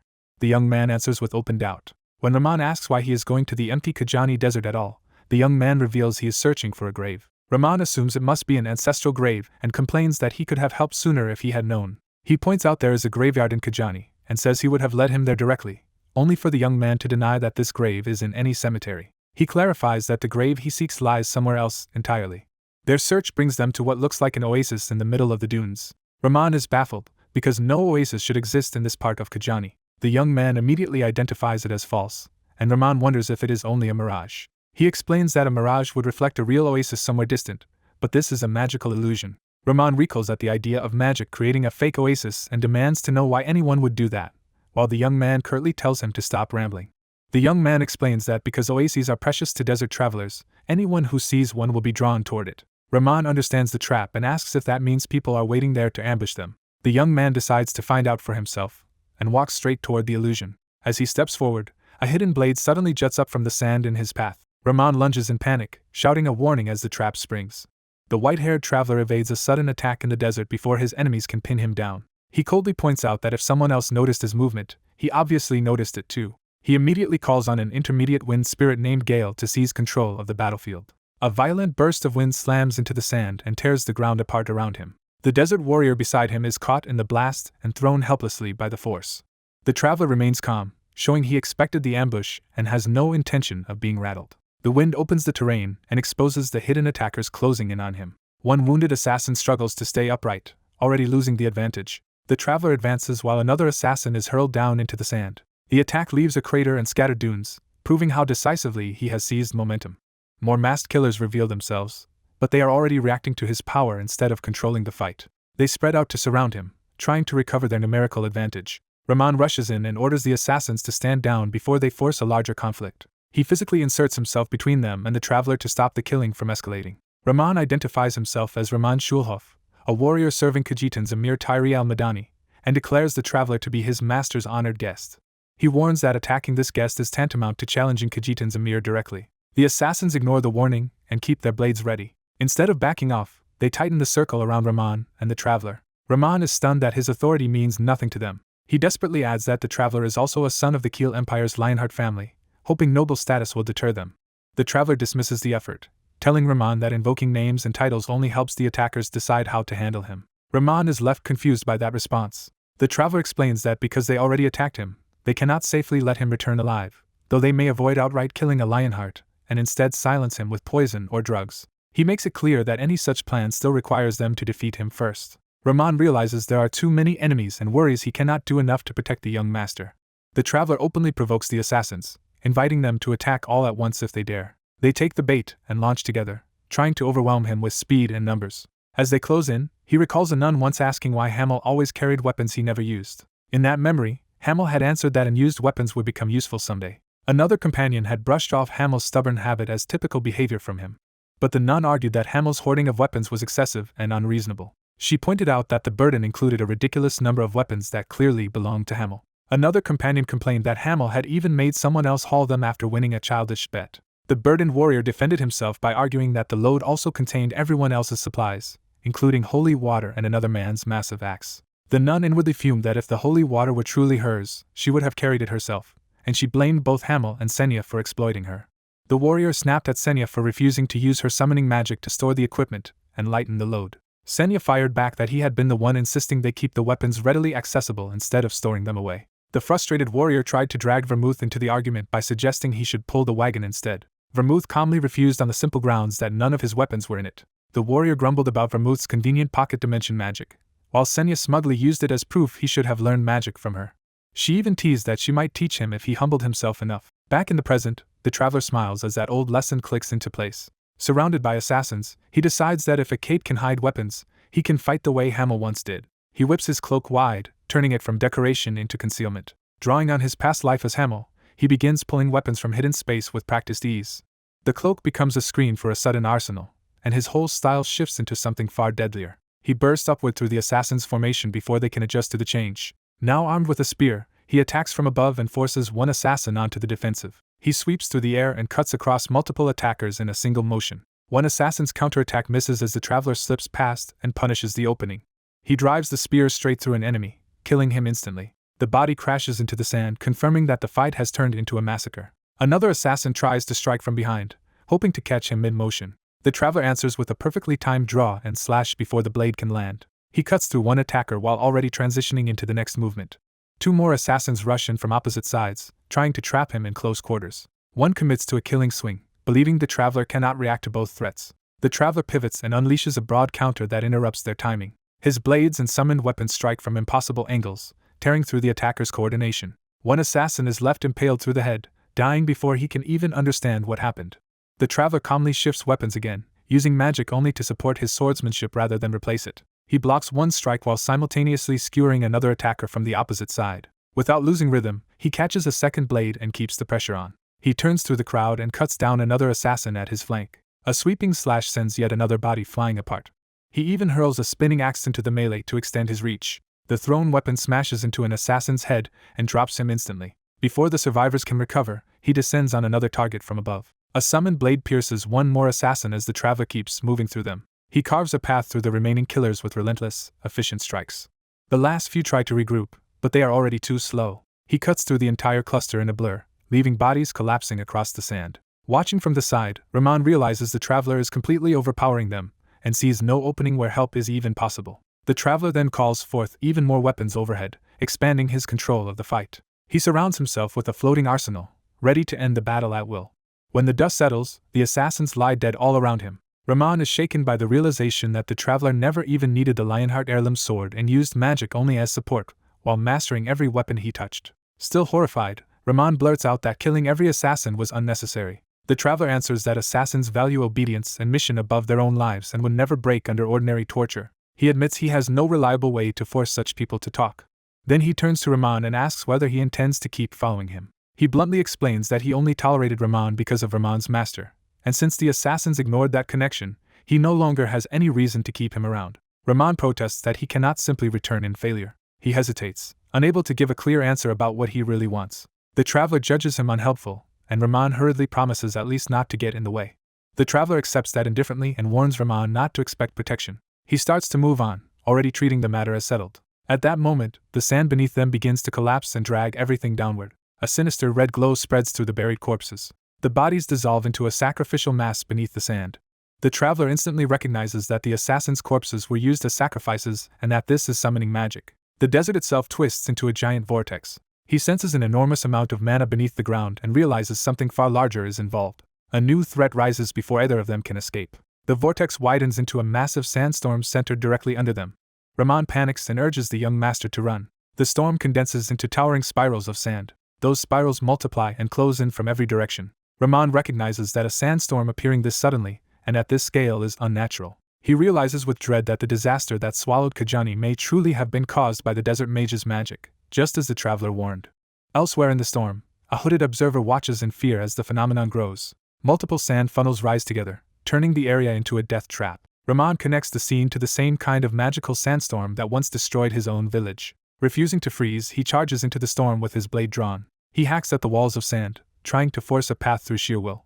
He keeps cutting even as the storm immediately closes around every opening he makes. The sand simply reforms, swallowing his effort. Rahman realizes too late that a storm this large cannot be cut apart by his skill alone. As the ground gives way under him, he feels himself being dragged deeper into the sand. The traveler braces himself with wind magic, using gale only to hold position against the pull. He concludes that Gale's wind is not strong enough to carry him out of the storm and that enduring it is all he can manage for now. He considers escaping with Blink, but immediately rejects the idea. His instincts warn him that something is rising from beneath the sand itself. A cry rings out behind him, but he stays focused on the threat below. Rahman is nearly swallowed by the storm and struggles desperately to stay above the surface. The traveler senses the danger sharpening and prepares to react. Rahman is suddenly hurled upward by a violent surge from below. The eruption throws him clear of the collapsing sand. Seeing this, Rahman cries out to the young master in alarm. The traveler shouts for Rahman to run, finally treating the danger as immediate and absolute. A colossal sandworm bursts from beneath him with jaws wide enough to swallow him whole. The traveler recognizes the monster at once, shocked that a sandworm was lurking under the battlefield. The worm's armored body surges upward like a living tower. Rahman can only scream as the monster engulfs the traveler. He realizes the young master let himself be taken in order to save him from the attack. Stunned, Rahman clutches his weapon and can barely process what happened. He swears that he will repay this debt as a true warrior. Driven by that vow, he charges after the monster and declares he will kill the sandworm and rescue Eugene. Inside the creature, the traveler drops through a fleshy tunnel into its depths. He recalls that sandworms completely disintegrate what they consume for energy, and have no natural way out once something is inside. Rather than panic, he decides the answer is simple. He will cut his way back out. He activates the white flame method to gather power. Blue flames bloom around him as his strength surges. He compresses that power further with the circle flame method, preparing a decisive strike. The worm senses the disturbance and writhes violently. He explodes upward through the creature's body, carving a path with sword and flame. Green blood and torn flesh burst outward as he rips free. He lands in an underground cavern, alive and composed. A small device clicks in his hand as he surveys the tunnels around him. He notices the worm's blood dripping from the ceiling, confirming he has broken into a larger subterranean space. He concludes that the summoning magic only triggered the sandstorm and that the sandworm itself was not summoned at all, merely native to this region. That leads him to suspect he has fallen into the sandworm's nest. He recalls that desert mages use sandworms as living tools to create hidden dungeons, earning them the nickname Dungeon Makers. The memory continues with the explanation that sandworms burrow through the desert and leave labyrinths behind them. He remembers that if left alone for only days, a sandworm can create a deep and complex underground dungeon. Afterward, a mage simply kills the worm and reinforces the resulting structure with magic. In that old conversation, someone had jokingly asked whether this meant they should make a desert dungeon themselves someday. Senya had rejected the idea outright, refusing to hide in a desert dungeon like a lunatic. Back in the present, the traveler pulls up a magical map-like display to examine the tunnels. The device reveals a route ahead, and he realizes this dungeon may connect to somewhere near Hamel's homeland. A white-haired young man steels himself and pushes forward. Elsewhere, a captive is identified as Rahman Schulhoff. The old desert man faces his masked captors in silence. Several veiled interrogators gather around him underground. Rahman realizes too late that these are sand mages and is left bewildered by the trap.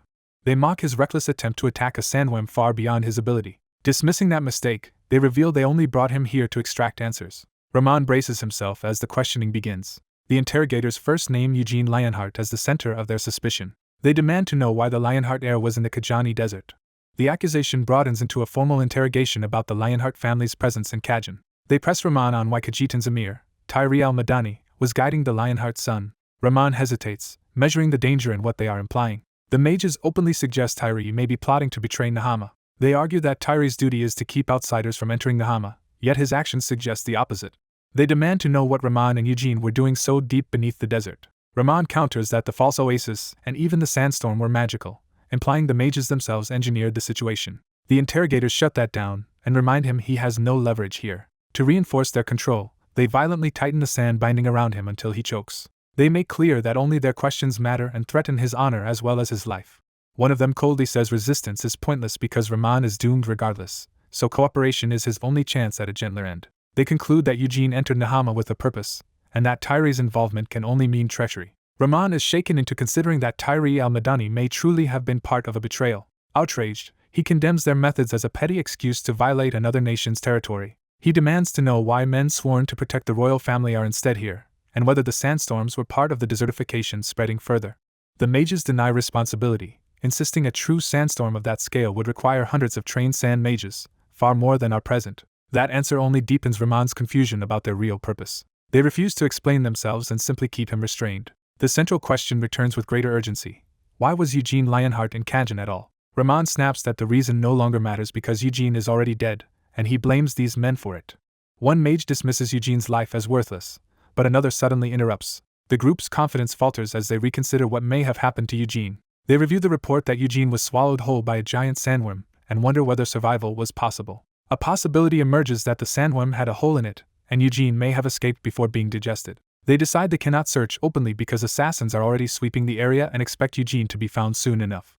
Hearing this, Rahman is stunned by the implication that Eugene might still be alive. The mages debate what to do if they capture him, wary of provoking the Lionheart family. One proposes protecting Eugene instead, hoping that saving him could earn them a reward. That suggestion abruptly alarms another mage as he realizes what Eugene's presence here could mean. The group's attention shifts as a new presence enters the chamber.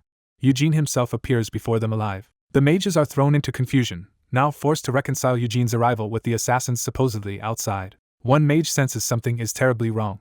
A surge of dread spreads through the cavern as they look beyond him. They discover the assassins have already been slaughtered. A mage realizes how impossible that should be, since those assassins were elite enough to move unseen even against experts. Eugene dismisses them as mediocre, saying stealth alone means little without real mastery of mana. He recalls that Nahama's finest assassins in his past life were far more dangerous, almost demonic in their concealment and persistence. Comparing the dead men to those memories, Eugene concludes that if this site truly matters to Nahama, its defenses are far too weak. That leads him to a darker question. If Nahama is this important, why is the Sultan doing nothing about it? A captive guard urgently calls out to his young master, drawing the white-haired man's attention to the ambush site. The young master recognizes the prisoner as Rahman and realizes the man he deliberately allowed to escape has somehow ended up recaptured here. He approaches the masked men directly, making it clear he intends to get answers from them. One of the masked attackers drops into a casting stance and moves to strike first. Before the spell can trap him, the young master parts the earth around himself and stands untouched inside the opening. Calm in the middle of the attack, he produces a glowing blue crystal as if preparing a counter. He lets the crystal leave his hand, setting up his next move. With casual confidence, he triggers the effect. A violent blast erupts through the tunnel floor, shattering the attacker's control of the battlefield. The masked men are stunned that their target overturned the attack so easily. Dust and debris spread through the cavern as the explosion settles, but the young master remains standing at its center. He emerges through the smoke still holding the glowing crystal, showing he is fully in command. The attackers struggle to understand what they just witnessed, realizing he did not merely interrupt their spell in any normal way. They conclude he manipulated the mana itself, a feat beyond known magic in Arath, and suspect he may possess a secret Lanari technique. Accepting that capture is impossible, they decide they have no choice but to kill him. He reminds them that they were the ones who chose violence, while Rahman remains bound behind them. Power gathers around him as he warns that if they still intend to kill him, he will answer in kind. The masked group braces as they realize he is about to rush them. They rapidly form hand signs together, trying to launch a coordinated spell before he closes in. Their magic tears up the ground in front of them to stop his advance. He avoids the erupting earth with ease, staying just outside the impact. Unshaken, he keeps his focus and prepares another response. More spikes of earth surge up around him, but the barrage still fails to pin him down. He raises the crystal high, turning it into the center of his counterattack. A concentrated blue projectile fires from the crystal and streaks straight toward the casters. One masked man realizes too late that the shot is aimed directly at him. The projectile clips him and throws the formation into disorder. Using that opening, the young master explodes forward in a burst of mana and closes the distance himself. He slams down with overwhelming force, blasting the ground and breaking their formation completely. From above the scattered group, he drops into their midst while Rahman watches from the side. The surviving casters hurriedly try another spell, desperate to recover control. He immediately sees through it and recognizes that they are creating decoys. At the same time, he notices the real attack is coming from overhead in the form of descending blades. He whips his cloak and body around to evade at the last instant. The falling weapons crash harmlessly around him instead of striking true. One attacker is left reeling that his hidden strike failed. The young master instantly punishes that lapse, smashing into him before he can react. In a blur of motion, he launches a lethal follow-up that tears through the man. The attacker is sent crashing aside as the young master lands among the fallen enemies. He stops in front of one surviving masked man and silently asserts total control of the fight. Now treating the battle as an interrogation, he demands to know what they were doing there. The captive hesitates, shaken and unable to answer cleanly under the pressure. The young master dismisses him as far too weak to be acting on the Sultan's direct orders and presses for who is really behind this operation. Before the man can stall with feigned confusion, the young master wounds him to force a real answer. He coldly makes the choice plain: speak now or die without further effort from him. Terrified, the masked man admits that what is happening here is not being carried out under the Sultan's command. The young master pushes further, asking whose orders they truly serve and whether Khajitan's emir is the mastermind. The prisoner denies that and starts to reveal that the emir is only cooperating with them, not leading them. To stop the confession, a hidden assailant drives a blade into the prisoner mid-sentence. With his dying breath, the man identifies the true figure behind the plot as Amelia Merwin. The white-haired man realizes he has arrived in Lady Amelia Merwin's dungeon. When he challenges that claim, a captive insists Amelia's true dungeon is in the Asur Desert, making this place an alarming exception. The captive explains that Amelia has been moving between the site and the desert for 6 years. That detail makes the man focus on the real question: why she would establish a dungeon here at all. The captive hesitates, clearly terrified of what that answer might imply.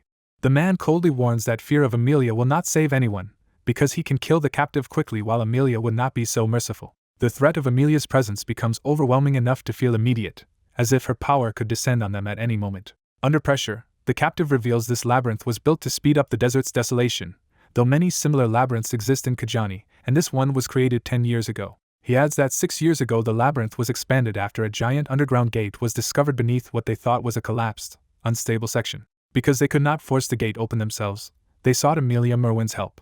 The man calmly absorbs the explanation and begins fitting the pieces together. Without warning, he executes the captive before he can say more. The remaining guards are already dead around him, showing he has eliminated the witnesses without hesitation. An older desert mage steps forward in alarm, bracing himself as the danger becomes personal. The man concludes that the weak fighters, mages, and assassins here were all working for Amelia to keep outsiders away from this place.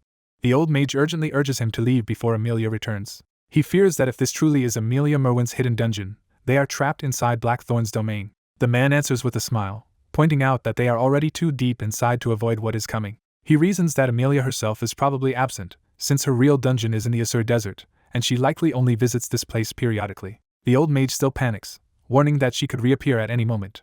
The man decides that leaving would not help anyway, because Amelia would hunt down anyone who intruded into her territory and disturbed her secrets. He accepts that they are bound to cross paths with her no matter what. Though he had wanted to avoid a direct clash with Amelia Merwin, he now accepts that he no longer has that option. With that decision made, he stands ready to move deeper while the old mage remains close behind him. When he asks why the old mage is not fleeing, the answer reveals a debt stronger than fear. The old mage vows to risk his life to help the young master escape if Amelia returns to kill him. The man dismisses that promise, doubting the old mage has any power to matter and telling him to go back where he came from. The old mage refuses, insisting he cannot abandon him here. The man abruptly vanishes from sight, ending the argument on his own terms. He reappears behind the old mage in a blur, making clear how completely he controls the situation. After knocking the old mage down, he bluntly asks why the man keeps insisting on following when he has already been told to leave. He walks away alone, leaving the old mage behind as he presses onward into the dungeon. As he advances, he connects the timeline. The labyrinth was expanded 6 years ago, the same year he was 13 during the blood succession ritual. He recalls obtaining Hamill's artifact from the Lionheart treasury as a reward for his performance in that ritual. That memory leads him to a conclusion. The labyrinth existed for 10 years, but its sealed end collapsed 6 years ago because the magic holding the grave shut was broken when he acquired the necklace. Amelia's furious accusation confirms his suspicion that she blames him for disturbing the grave. He stops at the edge of the vast pit that marks the hidden site below. He realizes the grave Amelia spoke of lies directly beneath him. Choosing certainty over caution, he steps off the edge. He descends into the depths wrapped in swirling power, using magic to control his fall. The current of energy carries him safely farther down toward the buried structure. At the bottom he spots the massive door the sand mages had described. He lands on the metal surface and confirms he has reached the sealed entrance. Seeing it already open, he concludes Amelia Merwin must have entered ahead of him. He slips through the opening and drops into the chamber below. He lands inside with deliberate control, ready for whatever Amelia has left behind. The interior reveals a ruined underground hall, suggesting the grave has already been disturbed. Cracked walls and impact marks show that powerful forces clashed here recently. He recognizes the damage as evidence of a serious battle and wonders who fought in this place. A witch-like woman wreathed in magic appears in his thoughts as the most likely answer, raising the possibility that Senya was involved.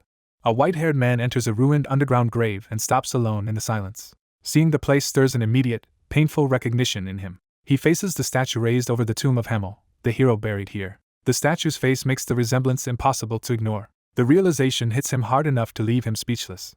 Reading the memorial, he finds that Hamil was officially honored in lofty terms while the inscription beneath reveals the dead man's own crude self-mockery. The contrast makes clear that others praised Hamil as noble and great, even as Hamil himself would have rejected that image. Overwhelmed, he curses under his breath and covers his face. He bitterly reflects that all this praise came too late to matter to him once he was dead. Staring at the statue, he regrets that he never got to see this memorial before.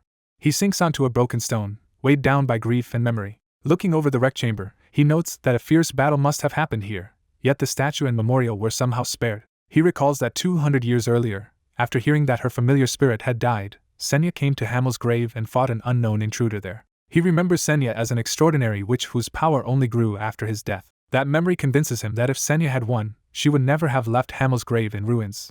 He rejects the idea that she died there, realizing the image he once saw in Arath must have been an illusion Senya deliberately sent. Instead, he concludes she was wounded in this battle and forced into hiding. Trying to imagine who could have driven her that far, he considers whether even a demon king might have been involved. His thoughts narrow to the demon king of incarceration or the demon king of ruin as the most likely culprits. Knowing speculation will get him nowhere, he decides he has to find Senya himself. Before leaving, he resolves to search the grave for any clues she might have left behind. He walks deeper into the shattered mausoleum, following that instinct. The place makes him think of the companions who buried him here and must have mourned while raising his statue. He especially wonders whether Vermouth, who never seemed the type to cry, grieved for him too. That thought brings back an old memory of Vermouth blaming himself whenever their victories came at a cost. In that memory, Vermouth laments that his friends were hurt because he had failed to do better. Another companion dismisses that familiar self-reproach with weary affection. Hamel needles Vermouth for acting as though he has to carry everything alone while still staying with the group. Anise cuts in to stop Hamel from pushing Vermouth too hard. Hamel fires back that Anise had been criticizing Vermouth too, just less openly. Anise snaps that her irritation was aimed at Hamel for being predictably obnoxious, not at Vermouth. The memory leaves him raw, and he realizes thinking about the past is making him cry again. Then he suddenly senses something and goes alert. He notices an ornate door hidden within the damaged grave chamber. The discovery catches him off guard, since he had not expected another entrance here. He opens it and steps through. Beyond it, he finds yet another sealed space, with a lone armored figure sitting before an inner door. He realizes there was a hidden chamber inside the grave and that someone has been guarding it. He demands to know what the armored figure is and why it is stationed there. The knight stirs in answer. It rises to its feet with deliberate menace. Now fully revealed, the figure stands as a heavily armored swordsman. He immediately rules out a demon, sensing no living presence from it at all. He identifies it as undead and presses it to state its identity. The armored figure begins to answer. It names itself Hamel the Foolish. For a moment, the claim leaves him stunned. Then shock turns into furious disbelief. He rejects the declaration as impossible, insisting the thing is only a deluded Death Knight wearing Hamel's name. But the fact that this is Hamel's own grave makes the implication unavoidable. The Death Knight's body may actually be Hamel's.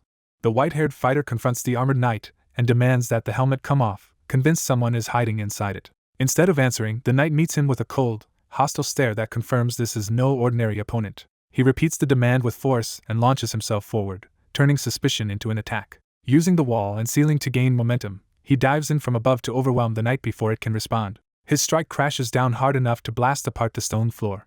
But the knight remains composed beneath him, sword ready, showing that brute force alone will not break it. Mid-fall, the fighter draws both blades and presses his accusation, demanding to know who has been placed inside Hamel's body. He makes it clear that he believes this body has been occupied by someone else. He commits fully to a killing blow, pouring all his speed and anger into the descent. The impact forces the knight back, but only briefly, and the duel immediately turns into a close-range exchange.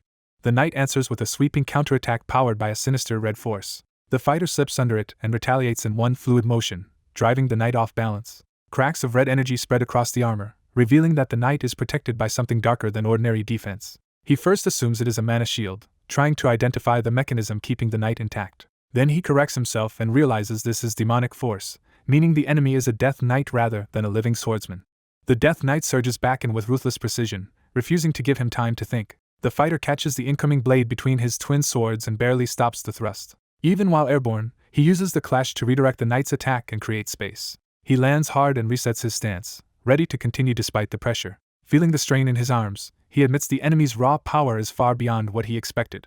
As he studies the armor, he concludes that Amelia Merwin likely created this Death Knight by opening the doors to the grave and using Hamel's empty body. Because Hamel's soul was gone, he reasons that another soul must have been forced into the corpse to animate it. That realization leads to a worse one. A dark magic Death Knight made from Hamel could rival the Black Lion Captain of legend, making a direct contest impossible for him right now. He starts to piece together a plan from that grim assessment. Then a sudden realization shocks him, as if he has found the one opening that matters.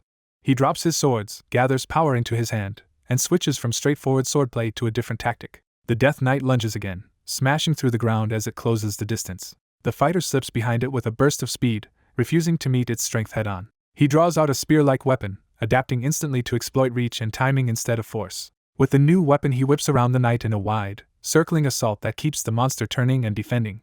He raises the polearm overhead and commits to another heavy strike. The Death Knight blocks cleanly, proving it can read and answer even unfamiliar weapons. Undeterred, he drives the weapon down again with sheer speed and pressure. The knight's counter sends him skidding away and nearly breaks his rhythm, showing the gap in power still remains. He immediately gathers demonic force again, refusing to let the setback slow him.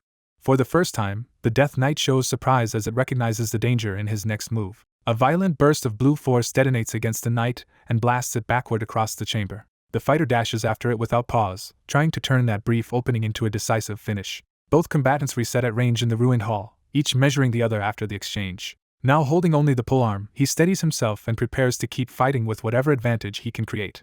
The Death Knight finally speaks, acknowledging the boy's versatility with weapons instead of dismissing him outright. The fighter answers with contempt, warning that anyone wearing Hamel's body has no right to speak casually. The knight praises his skill but declares that talent alone means nothing when his strength is still insufficient. To prove it, The Death Knight charges straight in with overwhelming confidence. The fighter tries to intercept with the polearm, but the knight's sweeping slash tears through the exchange and forces him back. He flips above the attack and rains down rapid strikes, trying to overwhelm the knight from a blind angle. The collision erupts in a burst of shattered debris as their weapons and force meet head-on. When the dust clears, the knight has closed in beside him, having weathered the assault and seized the initiative at point-blank range. The Death Knight coldly judges the effort as disappointing, as if the outcome was never in doubt. Even so, the fighter answers that contempt with a sharp, defiant look, showing he has not given up yet. A white-haired swordsman faces a relentless armored knight in a ruined hall as their duel resumes at close range. The knight realizes his last strike was somehow turned aside and demands to know what the swordsman did. Instead of retreating, the swordsman levels his blade with calm confidence, ready to answer through action. The knight is unsettled that what happened went beyond a normal parry. The swordsman understands he redirected the force by sinking his mana with the enemy blade the instant it hit. He also recognizes the flaw in that method. The knight's blows are so heavy that even perfect timing cannot fully erase the damage. Knowing his body cannot endure this exchange for long, he decides he must finish the fight in a single decisive attempt. He gathers a dense mass of blue mana, committing everything to one overwhelming technique. The stored power erupts violently, blasting through the chamber and shaking the floor apart. Riding that surge, he tears through the night with a rapid chain of strikes before the enemy can stabilize. The strain nearly rips his own body apart, and he wonders whether his blessed body can survive channeling this much force. He rejects the pain as irrelevant and keeps pressing, convinced he has endured worse before. As long as his mind holds, he forces himself onward and refuses to stop fighting. Even while attacking, he takes a punishing counterblow to the torso. He recovers instantly, recenters his stance, and keeps the knight locked in front of him. Blue mana coils around his sword again, building into a more focused and dangerous current. He launches from above in a spiraling descent, turning his momentum into another killing strike. He notes that his mana shield is weakening, but decides even a reduced defense is enough if he commits fully. He pours all remaining mana into Winnied, betting everything on the sword itself. Their powers collide head-on, blue force against the knight's red energy, either side yielding immediately. The knight suddenly surrounds himself with floating blue lights, revealing he has seized control of the mana in the clash. Those lights spear into his own armor from all sides, as if the swordsman's power has been turned into a trap inside him. The backlash throws the swordsman through the air, but he uses the opening to continue his maneuver rather than lose control. He demands that the knight show his true face, making it clear he has recognized the man beneath the armor. His blade slices across the helmet, forcing a crack through the concealment. He slips past the knight's flank in one fluid motion, completing the cut as blue flame trails behind him. The knight staggers a step ahead while the swordsman drops low behind him, having cleanly passed through his guard. The helmet breaks apart and falls to the floor. The swordsman turns back to confirm what he has uncovered. He coldly orders the exposed opponent to face him directly.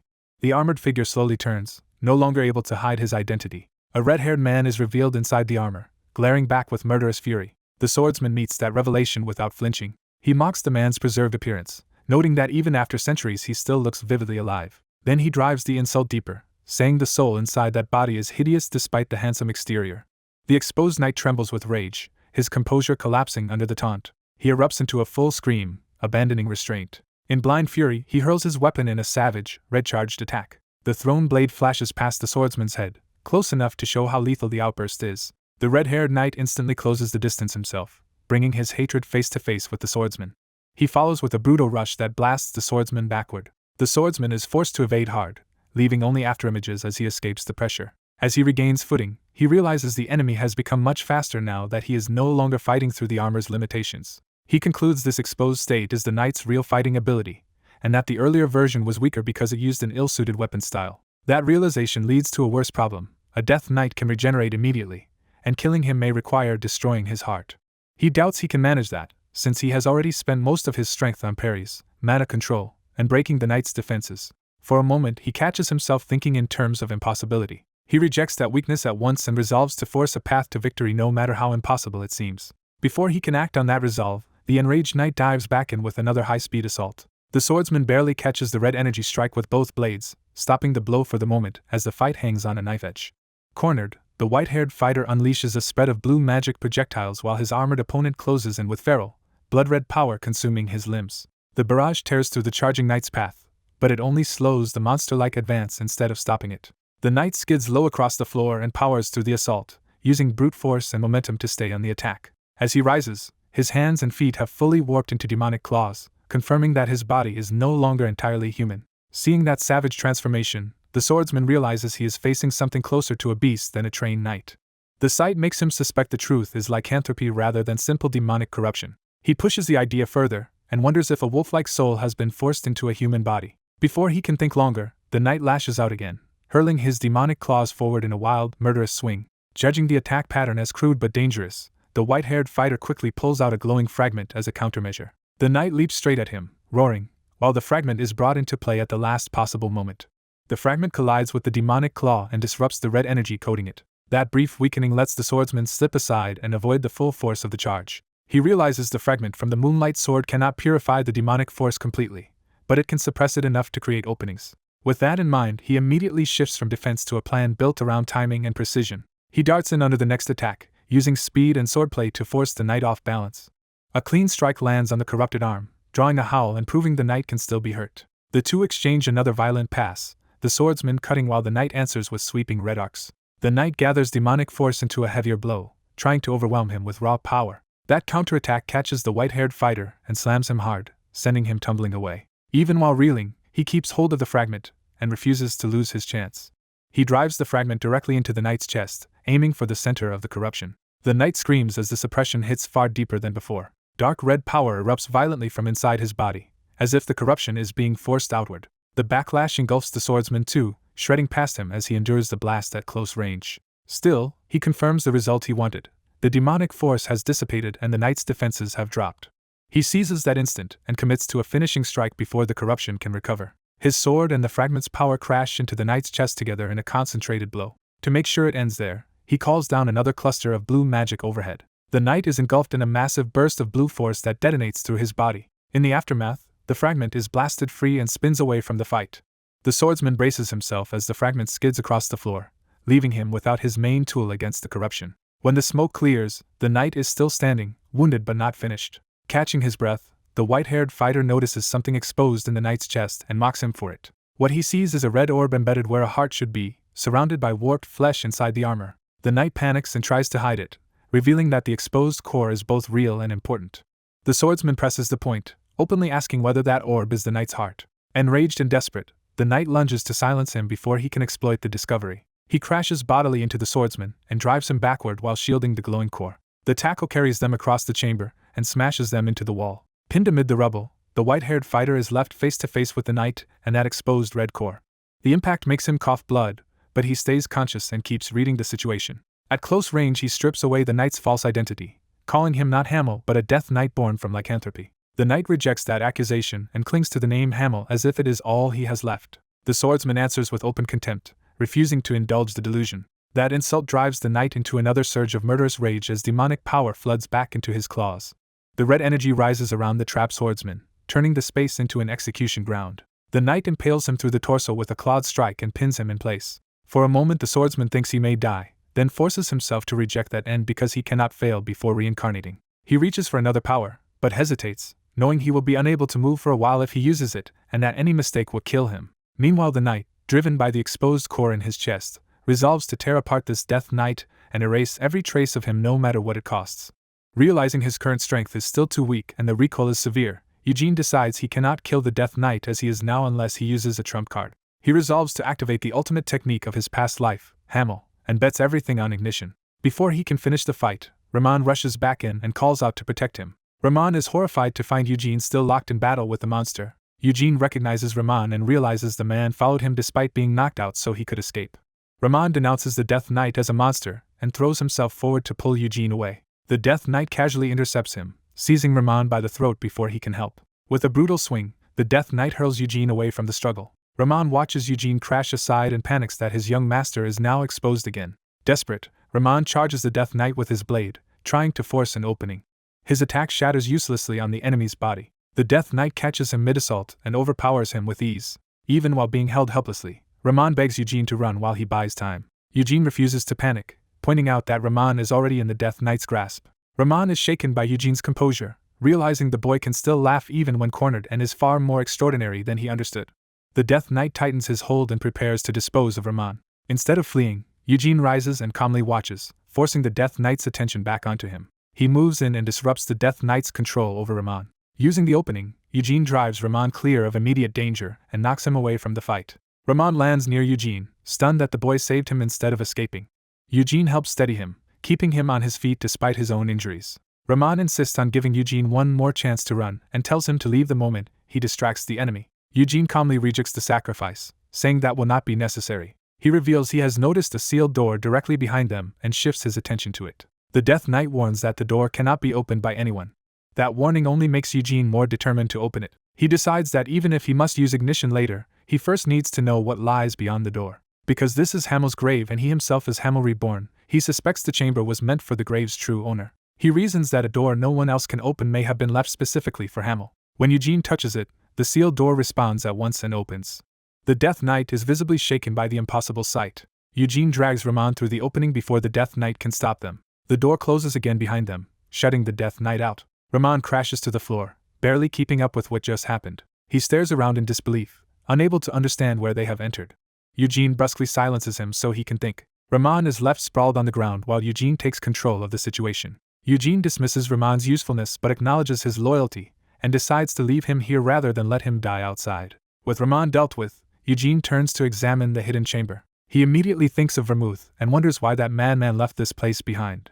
His thoughts drift into memory, recalling how 300 years earlier, after slaying the demon king of slaughter, their party discovered an underground path near Halmud. Deep below, they found relics so ancient that Senya judged the writing on the walls to be from the age of myth. At the deepest point of that ruin, they discovered the Moonlight Sword. Hamel had lost all his weapons in the battle with the demon king, so the find seemed like perfect timing. Vermouth immediately claimed the sword for himself without hesitation.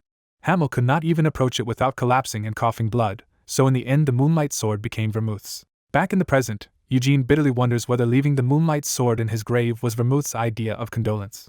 As he faces the floating weapon, the old name Vermouth hangs heavily in his mind. He recalls the sword's name, and how fittingly simple it was. He also remembers that once Vermouth obtained it, he abandoned the sacred sword because the Moonlight Sword was plainly superior. That memory sharpens Eugene's focus on the weapon before him. He studies the sword's pale glow beneath a crescent-shaped moon of light. Noticing that the sword once shone under a full moon but now only under a crescent, he suspects it has weakened. He further guesses it may be reacting to a fragment of itself. That thought makes him remember the fragment he had embedded in the Death Knight earlier. He realizes he never recovered that fragment after stabbing the Death Knight with it. Looking from the sword to the chamber, he wonders whether Vermouth left all this behind because he wanted Hamel to claim it one day. He curses Vermouth for giving him such a gift only after death, when it nearly came too late to matter. Forcing sentiment aside, Eugene reminds himself that survival comes first. He notes that the room contains nothing but the Moonlight Sword and a single exit, meaning he must soon face the Death Knight again. And the Death Knight is not his only concern, because Amelia Merwin could return at any moment. With no time left, Eugene steps toward the sword. He admits he does not know Vermouth's intention, but convinces himself the sword was left here for him. On that belief, he reaches out to claim it. He remembers that Hamel could never even touch the Moonlight Sword, and wonders whether being reborn as Vermouth's descendant will make the difference. In the end he decides he has no choice and trusts that Vermouth truly meant to pass it on to him. Eugene stretches out his hand toward the sword's light. The moment he touches it, the sword's power surges into him. Even brushing the light makes breathing difficult, and sends his mana into violent turmoil. To endure it, he activates the white flame method and forces his mana under control. His hand pushes deeper into the sword's raging light. He confirms that the weapon is far weaker than it was in the past, and concludes it truly has broken apart. At last he manages to seize the hilt. The unstable power lashes out violently as he tries to draw it into his grasp. The backlash throws him across the chamber, but he refuses to let go. Still trembling from the strain, he stares at the hilt in disbelief. Then the realization hits him that he has truly claimed the Moonlight Sword this time. He rises with the weapon in hand, testing its weight and presence. Almost immediately he notices something is wrong. The sword has no physical blade left, only the hilt, confirming that it really did break into pieces. Yet the crescent moon above flares brighter in response. The chamber fills with exploding moonlight. Streams of luminous energy spiral down into the hilt Eugene is holding. The gathered light condenses into a blade of pure moonlight. Eugene watches in exhilaration as the broken sword reforms itself through light alone. With the completed weapon blazing in his hand, his confidence surges. He recalls that the Moonlight Sword scatters magic and mana, but now realizes it is also devouring his mana voraciously, perhaps resonating with the white flame method. Even with his large reserves, he knows he cannot wield this sword for long in his current state. Still, he judges it a magnificent weapon whose broken state has not diminished its terrifying power. That power changes everything, because now he can kill the Death Knight without resorting to ignition. Before leaving, he decides to inspect the casket in the room. He opens it, expecting to find Hamel's remains. Instead he finds the casket empty, confirming there is no corpse inside. That absence immediately catches his attention. On the casket he finds a message promising that one day they will meet again in the world Hamel had hoped for. Eugene recognizes at once that the writing belongs to Senya. The discovery shocks him so deeply that even his eye reacts. Outside, the Death Knight remains before the sealed door, still unable to understand what happened. He reflects that no matter how many times he attacked, he could never even scratch the door, and neither could his master. That makes Eugene's effortless entry terrifying, and the Death Knight concludes he cannot kill Eugene before his master returns. Elsewhere, Amelia has already broken parts of her armor and unleashed her claws in defiance of orders, knowing she will be furious if discovered. Driven by fear of being discarded, she resolves to prove her usefulness at any cost. Back at the chamber, the Death Knight senses movement and stiffens. The door opens again, and Eugene steps back out to face him. Eugene greets him with a taunt, as if the Death Knight had been waiting for his return. The Death Knight demands to know how Eugene entered the sealed room. Eugene refuses to explain and answers with deliberate mockery. The Death Knight presses further, desperate to know what Eugene found inside. Eugene only tells him it is a secret, keeping the revelation to himself. Enraged, the Death Knight lunges with a savage claw strike. Eugene meets the attack without flinching. He raises the Moonlight Sword to answer. Their powers collide, blue moonlight against red demonic force. Eugene remains cold and focused as he measures the weapon's effect. The Death Knight is startled by the sudden shift in power. Eugene's strike tears through the demonic claw and bites into the Death Knight's force itself. The Death Knight rushes again, trying to overwhelm him with speed, but he hesitates when the moonlight cuts through his approach too cleanly. He realizes in disbelief that his demonic claws are breaking apart on contact with the sword's light. Eugene lowers himself, already feeling the strain of wielding the weapon. After only one swing he is short of breath, his vision blurs, and even maintaining the blade is draining his mana rapidly. Even so, he is satisfied because he has found a way to strip the Death Knight of his demonic force. The Death Knight hardens his resolve and prepares another assault. His metal claws flex as he abandons caution. He advances directly, choosing brute force over demonic techniques. Eugene notices the change and realizes the Death Knight is no longer relying on demonic force because of the sword. He immediately judges that decision to be a mistake. Drawing his other sword as well, Eugene prepares to fight with both steel and moonlight. The Death Knight slams the ground and launches a barrage of attacks to pin him down. Eugene answers with rapid sword work, cutting through the incoming lines of force and keeping the enemy at bay. Then he spots a decisive opening. He closes the distance before the Death Knight can recover. A heavy blow sends the Death Knight flying backward. Eugene mocks him for flinching before the real strike has even begun. He unleashes Windstorm Sword Whinnied, Tempest, channeling the Moonlight Sword through the technique. A massive cyclone of cutting wind erupts and tears across the chamber. The storm smashes through the surroundings as it bears down on the Death Knight. Eugene's body crackles under the strain, but he forces the technique through anyway. Chunks of stone ripped free by the storm become wrapped in moonlight. The Death Knight charges through the barrage, but the moonlit debris detonates against him from every side. Eugene admits that if he were in better condition, he could have beaten the Death Knight to death outright. Instead he stamps down and gathers his remaining power for one more crushing exchange. Blue flames surge around him in a concentrated wave that bears down on the Death Knight. The attack slams into the Death Knight and cracks his armor apart again. He is driven to the ground, battered and off balance. Realizing his armor has failed once more, the Death Knight is pushed toward desperation. He roars and releases his full rage. A towering eruption of red demonic force bursts from him, forming a monstrous aura behind his body. Eugene taunts him for saving such power until now, mocking the waste of holding back a useful skill. As the Death Knight surges forward inside that crimson eruption, Eugene's blue moonlit power rises to meet the final clash. The red-haired armored fighter lunges in a last violent push, but the white-haired swordsman meets him head-on. The swordsman coldly tells him his effort has already been wasted, making clear the outcome is decided. Their clash tears through the chamber, as the red-haired man's power flares wildly against the swordsman's blue aura. A glowing fragment shoots free, suspended in the swordsman's control. He draws that fragment into position above his opponent, turning the battlefield itself into his weapon. Because he still holds the Moonlight Sword, he realizes he can command the fragment however he wants. He explains that the fragment's brief pause is all the opening he needs. The red-haired fighter tries to surge away, but he is already too late. The swordsman drives the fragment's power down through him in a crushing strike. The impact blasts through the floor and sends the armored body hurtling away. The possessed knight crashes down hard while the swordsman remains standing, barely holding himself together. Pain catches up to him at once, and he nearly chokes on it. He drops to one knee and spits blood, showing the victory cost him heavily. He judges that even while using as little power as possible, the sword still drained too much mana. With his mana spent, the Moonlight Sword's special light is gone. He bitterly curses the weapon for failing him at the worst time. Still, he forces himself toward the fallen enemy to finish what he started. He finds the red-haired knight lying motionless, the red core in his chest still intact. Sensing only a partial break, he concludes the thing controlling the body was damaged but not fully destroyed. Disgusted, he treats the possession as a dead knight being violated inside his own grave. He raises his sword to destroy the core and silently urges Vermond to escape if he can. He brings the blade down to end it. But at the instant of impact, he realizes something has stopped him. His body locks in place above the corpse, trembling but unable to complete the strike. He understands an overwhelming invisible force is restraining him completely. Recognizing who must be behind it, he curses under his breath as dread sets in. Soft footsteps approach through the ruined hall. The unseen figure keeps coming, unhurried and fully in control. A masked woman arrives with a skeletal attendant, while he remains frozen over the body. He realizes she is allowing him just enough freedom to speak and nothing more. Unable to turn toward her, he tries to provoke a direct confrontation anyway. She answers that she is deciding what to do with him. After considering several possibilities, she settles on the one she likes best. She plans to drag him to the desert, bury him in hot sand, and keep him alive above the surface so he can keep breathing. She elaborates that the sun will destroy his eyes and mouth first, making the punishment slow and deliberate. Then she imagines turning him into a living scarecrow of the desert by pinning and binding his ruined body in place. As she speaks, his body begins moving against his will under her control. She physically positions him while continuing to describe how she would spread and fix his limbs open. She promises he would still feel everything, even if pain eventually became too constant to measure. Holding him like a puppet beside the corpse, she adds that she would not let him die even if the shock should kill him.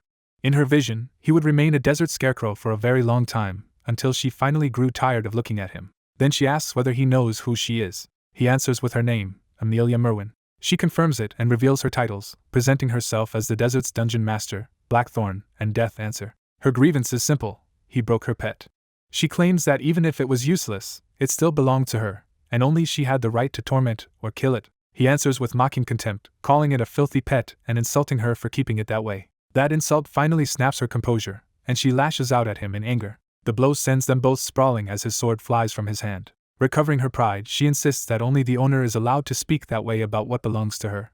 A wounded white-haired man realizes the masked woman's control spell has just failed, but he is still too battered to fight back. As he steadies himself, he immediately weighs whether he can kill her before she acts again. The woman calmly judges that he is far beneath Amelia Merwin's level and not someone she could defeat even at full power. Knowing he cannot force the situation alone, he reluctantly decides to use the last option left to him and invoke Balzac's name. He confronts her with a direct question about whether she knows Balzac Ludbeth.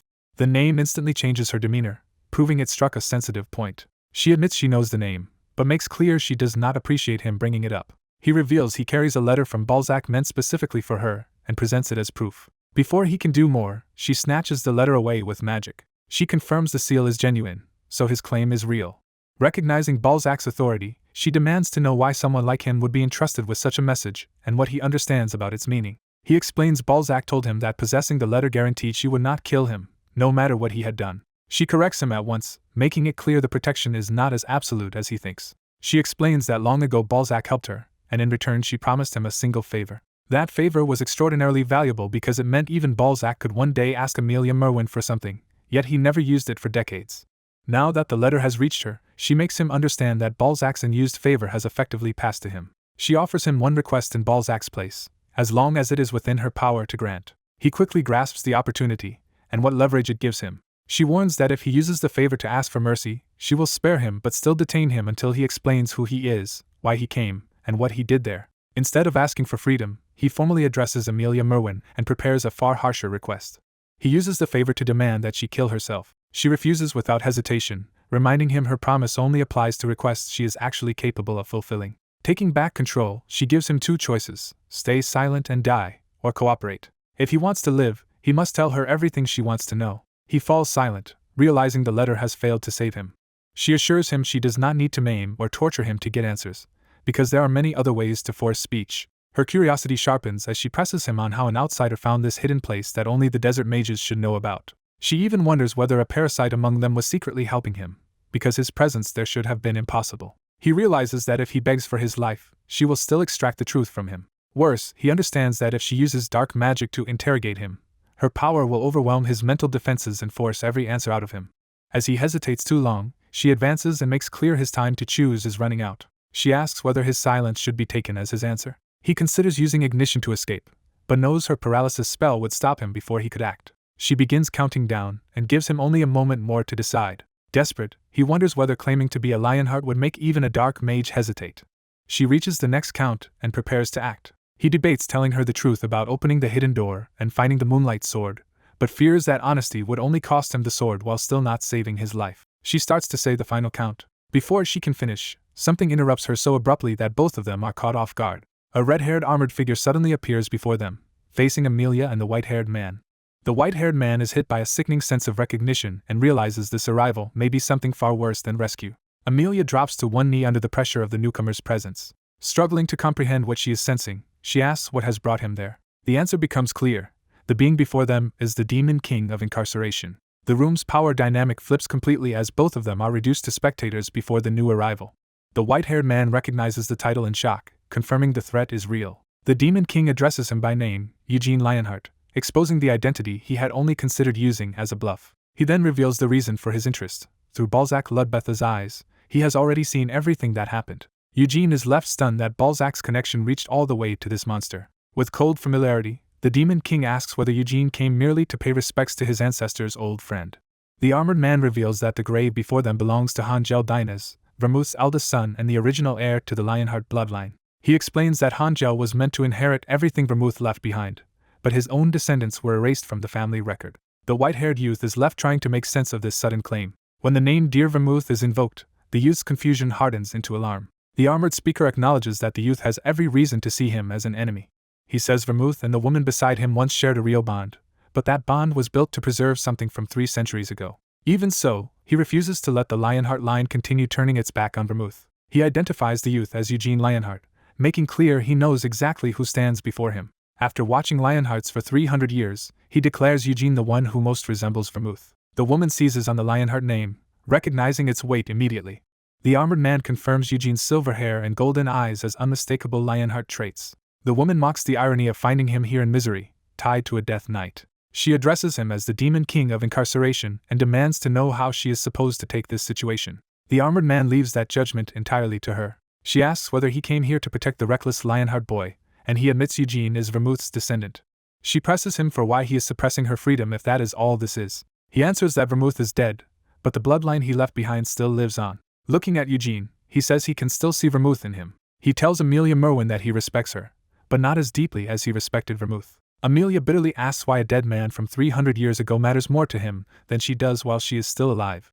She rises, no longer willing to stay passive. Dark power erupts from her as she prepares to resist. The armored man addresses the Demon King of Incarceration directly, making clear he understands exactly who she is. Amelia realizes with shock that he is speaking to her true identity. He tells her that freedom does not outrank the respect she owes him. He says he would normally honor her freedom and ignore her wishes, but he cannot allow her to harm Vermouth's descendant. Eugene catches on one word and questions why the armored man said not now. He presses for an explanation, sensing there is more behind the warning. Amelia snaps at him for his insolence, and reminds him to show proper respect to a demon king. The armored man explains that 300 years ago Vermouth made a promise, and for all that time he believed he had shown enough generosity toward Vermouth's heirs. Amelia repeats the title Demon King of Incarceration as the pressure in the room deepens. He says he accepted being treated as if that respect were merely Vermouth's due, but he will not let anyone mistake it for permission to defy him. He finally names himself as the Demon King of Incarceration, ruler over countless prisons and over Amelia herself. Eugene realizes the man is only speaking, yet the sheer force of his presence is crushing him in place. The Demon King declares that freedom without responsibility is only self-indulgence, and orders Vermouth's descendant to carry that lesson back to all Lionhearts. He warns Amelia that if she will not respect him, he will stop extending respect to her as well. Eugene blurts out that this sounds like a warning. He demands to know why this is being said now, after 300 years of silence, and accuses the Demon King of breaking some old promise. The Demon King reflects that the wheel Vermouth once stopped is about to begin turning again. He asks who, in the coming era, will be able to make a promise in Vermouth's place and halt that will once more. Eugene immediately asks what that promise was. The Demon King meets the question in silence for a moment. Then he refuses outright, saying Eugene has no right to know because he is not Vermouth. He dismisses Eugene as a foolish Lionheart for overstepping. The rebuke leaves Eugene stunned. The Demon King reveals that Vermouth's promise was the reason Eugene could even be born 300 years later. That revelation completely blindsides Eugene. The Demon King orders Amelia Merwin to return to her dungeon. Amelia resists the command, insisting she still has questions for Eugene. The Demon King cuts her off, declaring that Eugene will give her no answers. The imprisoned woman rejects the claim before her, insisting Hamel is dead and that the being in front of them should not have been able to open a door the way it did. The red-haired armored figure answers only by invoking the door itself, as if proving its authority through the power it carries. In the ruined chamber, the armored stranger stands over the kneeling woman and the white-haired man, forcing them to face him. A tense stillness settles in as the confrontation sharpens, and no one lowers their guard. The armored figure raises a hand, preparing to demonstrate something rather than argue further. Dark power gathers around him and hardens into a threatening display, showing he can control the space with ease. He gestures toward a corpse nearby, directing their attention to the grave and the body left there. He tells them to look carefully, claiming that only Hamel's grave lies here. He insists that nothing happened in this place, denying any disturbance despite the obvious evidence. The woman falls silent, recognizing that his words carry a hidden meaning she cannot immediately refute. She addresses him as the Demon King of Incarceration and asks whether he truly wants to keep using that vessel. He replies that his business here is finished and that he will return Hamel's body. She presses him, reminding him that the body belongs to someone precious to Vermouth. He answers that Hamel was never his friend, cutting off any appeal to sentiment. The vessel begins to fail under the strain, as if the presence inside it is no longer stable. The armored body collapses to the floor in front of them, ending his brief control over it. The woman warns the white-haired man that he survived this encounter only by luck. She promises that he will not be spared so easily the next time they meet. With a touch of purple magic, she starts stripping away the armor and whatever remains of the possession. She walks away holding that power in her hand, leaving the aftermath behind without hesitation. As she departs, she admits she cannot act against the white-haired man yet, but vows to claim him once her promise is fulfilled. She leaves with eager anticipation, clearly looking forward to the day she can finally come for him. Left alone in the wreckage, the white-haired man stands with the fallen body and the unanswered words hanging over him. His anger tightens into resolve as he clenches his fist. He erupts in fury, no longer able to contain himself. He slams his fist into the stone with explosive force, venting his rage into the floor. The blow drives through the masonry, showing how violently the encounter has shaken him. Fragments scatter as the impact tears up the ground around him. Breathing hard amid the dust, he steadies himself and tries to think through what he just heard. He curses the Demon King for claiming his reincarnation happened because of Vermouth's promise. Remembering the words exactly, he realizes the Demon King tied his soul and existence to a promise that should only have borne fruit 300 years later. That implication unsettles him, and he wonders whether Vermouth somehow bargained with the Demon King to bring him back. He immediately rejects that idea, convinced Vermouth would never choose the Demon King over him if the promise had been about his return. He concludes that the promise must have been about peace, not about reincarnating him. Even so, the Demon King's cold insistence that Hamel was not his friend makes the whole matter feel even more twisted. The white-haired man answers that hatred in kind, dismissing the Demon King with open contempt. He recalls Amelia saying the Death Knight was made from Hamel's body and that she had been unable to destroy it. He then remembers the Demon King saying Vermouth's promise is ending and asking who will replace Vermouth to keep the promise and stop the wheel from turning. Trying to parse it, he reduces the message to a promise ending and a wheel being stopped, but the meaning still feels maddeningly obscure. He refuses the idea of inheriting any promise, scoffing that if the wheel is so terrible it should simply be destroyed. That thought leads him back to Vermouth and to the companions tied to his past, making him suspect this mystery reaches far beyond himself. He admits Vermouth would never have expected him to obediently take over such a burden. A single leaf becomes the key that pulls his thoughts toward a new clue. He recalls that 200 years after Vermouth died, someone invaded the grave, and Senya came all the way there after sensing something was wrong. In that memory, Senya fought the intruder fiercely, only for the enemy to vanish. The leaf found before Hamel's coffin now reveals itself as a leaf from the World Tree. He remembers that such a leaf allows instant travel to the Elven Forest from anywhere. That means the grave robber used it in a moment of danger, which raises the question of who could have cornered Senya and escaped her that way. His suspicion turns directly toward Vermouth, as he imagines a swordsman standing over the aftermath of that clash. And if Vermouth truly fought Senya at the grave, the mystery deepens into a harsher question. Why would he ever have done it? A red-haired mercenary demands to know why a group of strangers is blocking his path. A witch dismisses him as an ordinary hireling and questions why their leader would want him brought along. A nun joins in, openly insulting his manners and worth. Their large companion ignores the mockery and bluntly states that he wants to test the warriors from the Sea Kingdom in battle. The white-haired leader rejects that idea and insists the man they need is this mercenary, Hamel Dynas. He formally approaches Hamel and asks him to become his companion, despite his party's objections. Hamel refuses to submit to someone he sees as weaker and turns the offer into a challenge. The white-haired man accepts immediately, saying that if he wins, Hamel will come with him. He proves the gap in strength at once by knocking Hamel down with ease. Without boasting, he makes the point clear. Hamel is simply outmatched. Hamel, furious but undeterred, drags himself back up and demands another round. He throws himself into the fight again, attacking recklessly despite the obvious difference between them. By sunset, the duel has become a one-sided lesson, with Hamel still on the ground and the other man still standing. At last Hamel admits he is much weaker and asks why someone so powerful would still want him. The answer is simple. The promise still stands, and the victor has chosen Hamel as his companion. Hamel cannot understand why a famed hero would pick him when countless others would volunteer. He finally reveals his real motive. He needs that hero's power to kill the Demon Kings, and everyone else has already been ruled out. The white-haired warrior accepts that resolve and invites Hamel to come with him. In the present, A wounded white-haired young man reflects on Vermouth while holding a mysterious feather. He reasons that if Vermouth arranged both his reincarnation and the necklace, then placing that necklace in the Lionheart treasury would have been easy for him. But he stops himself from drawing conclusions too quickly, recalling clues tied to Senya and a message that may have pointed not to heaven, but to his rebirth. That possibility forces him to consider whether the past was manipulated in ways he never understood. He even wonders if Vermouth might have betrayed Senya, though he recoils from the thought. Unable to ignore the contradictions any longer, he decides he has to uncover the truth himself. That resolve narrows to one urgent goal: he must find Senya. To pursue answers, he seeks an audience with a powerful ruler from the desert nation. The ruler recognizes him as Eugene Lionheart and warns that he is asking for a great deal. He questions whether Eugene truly believes royal agents would be sent after a mere thief, making clear that Eugene's case has already drawn attention. Eugene answers that whatever the ruler intended, those subordinates did in fact harm him. The ruler claims their actions were meant to protect Eugene, not attack him.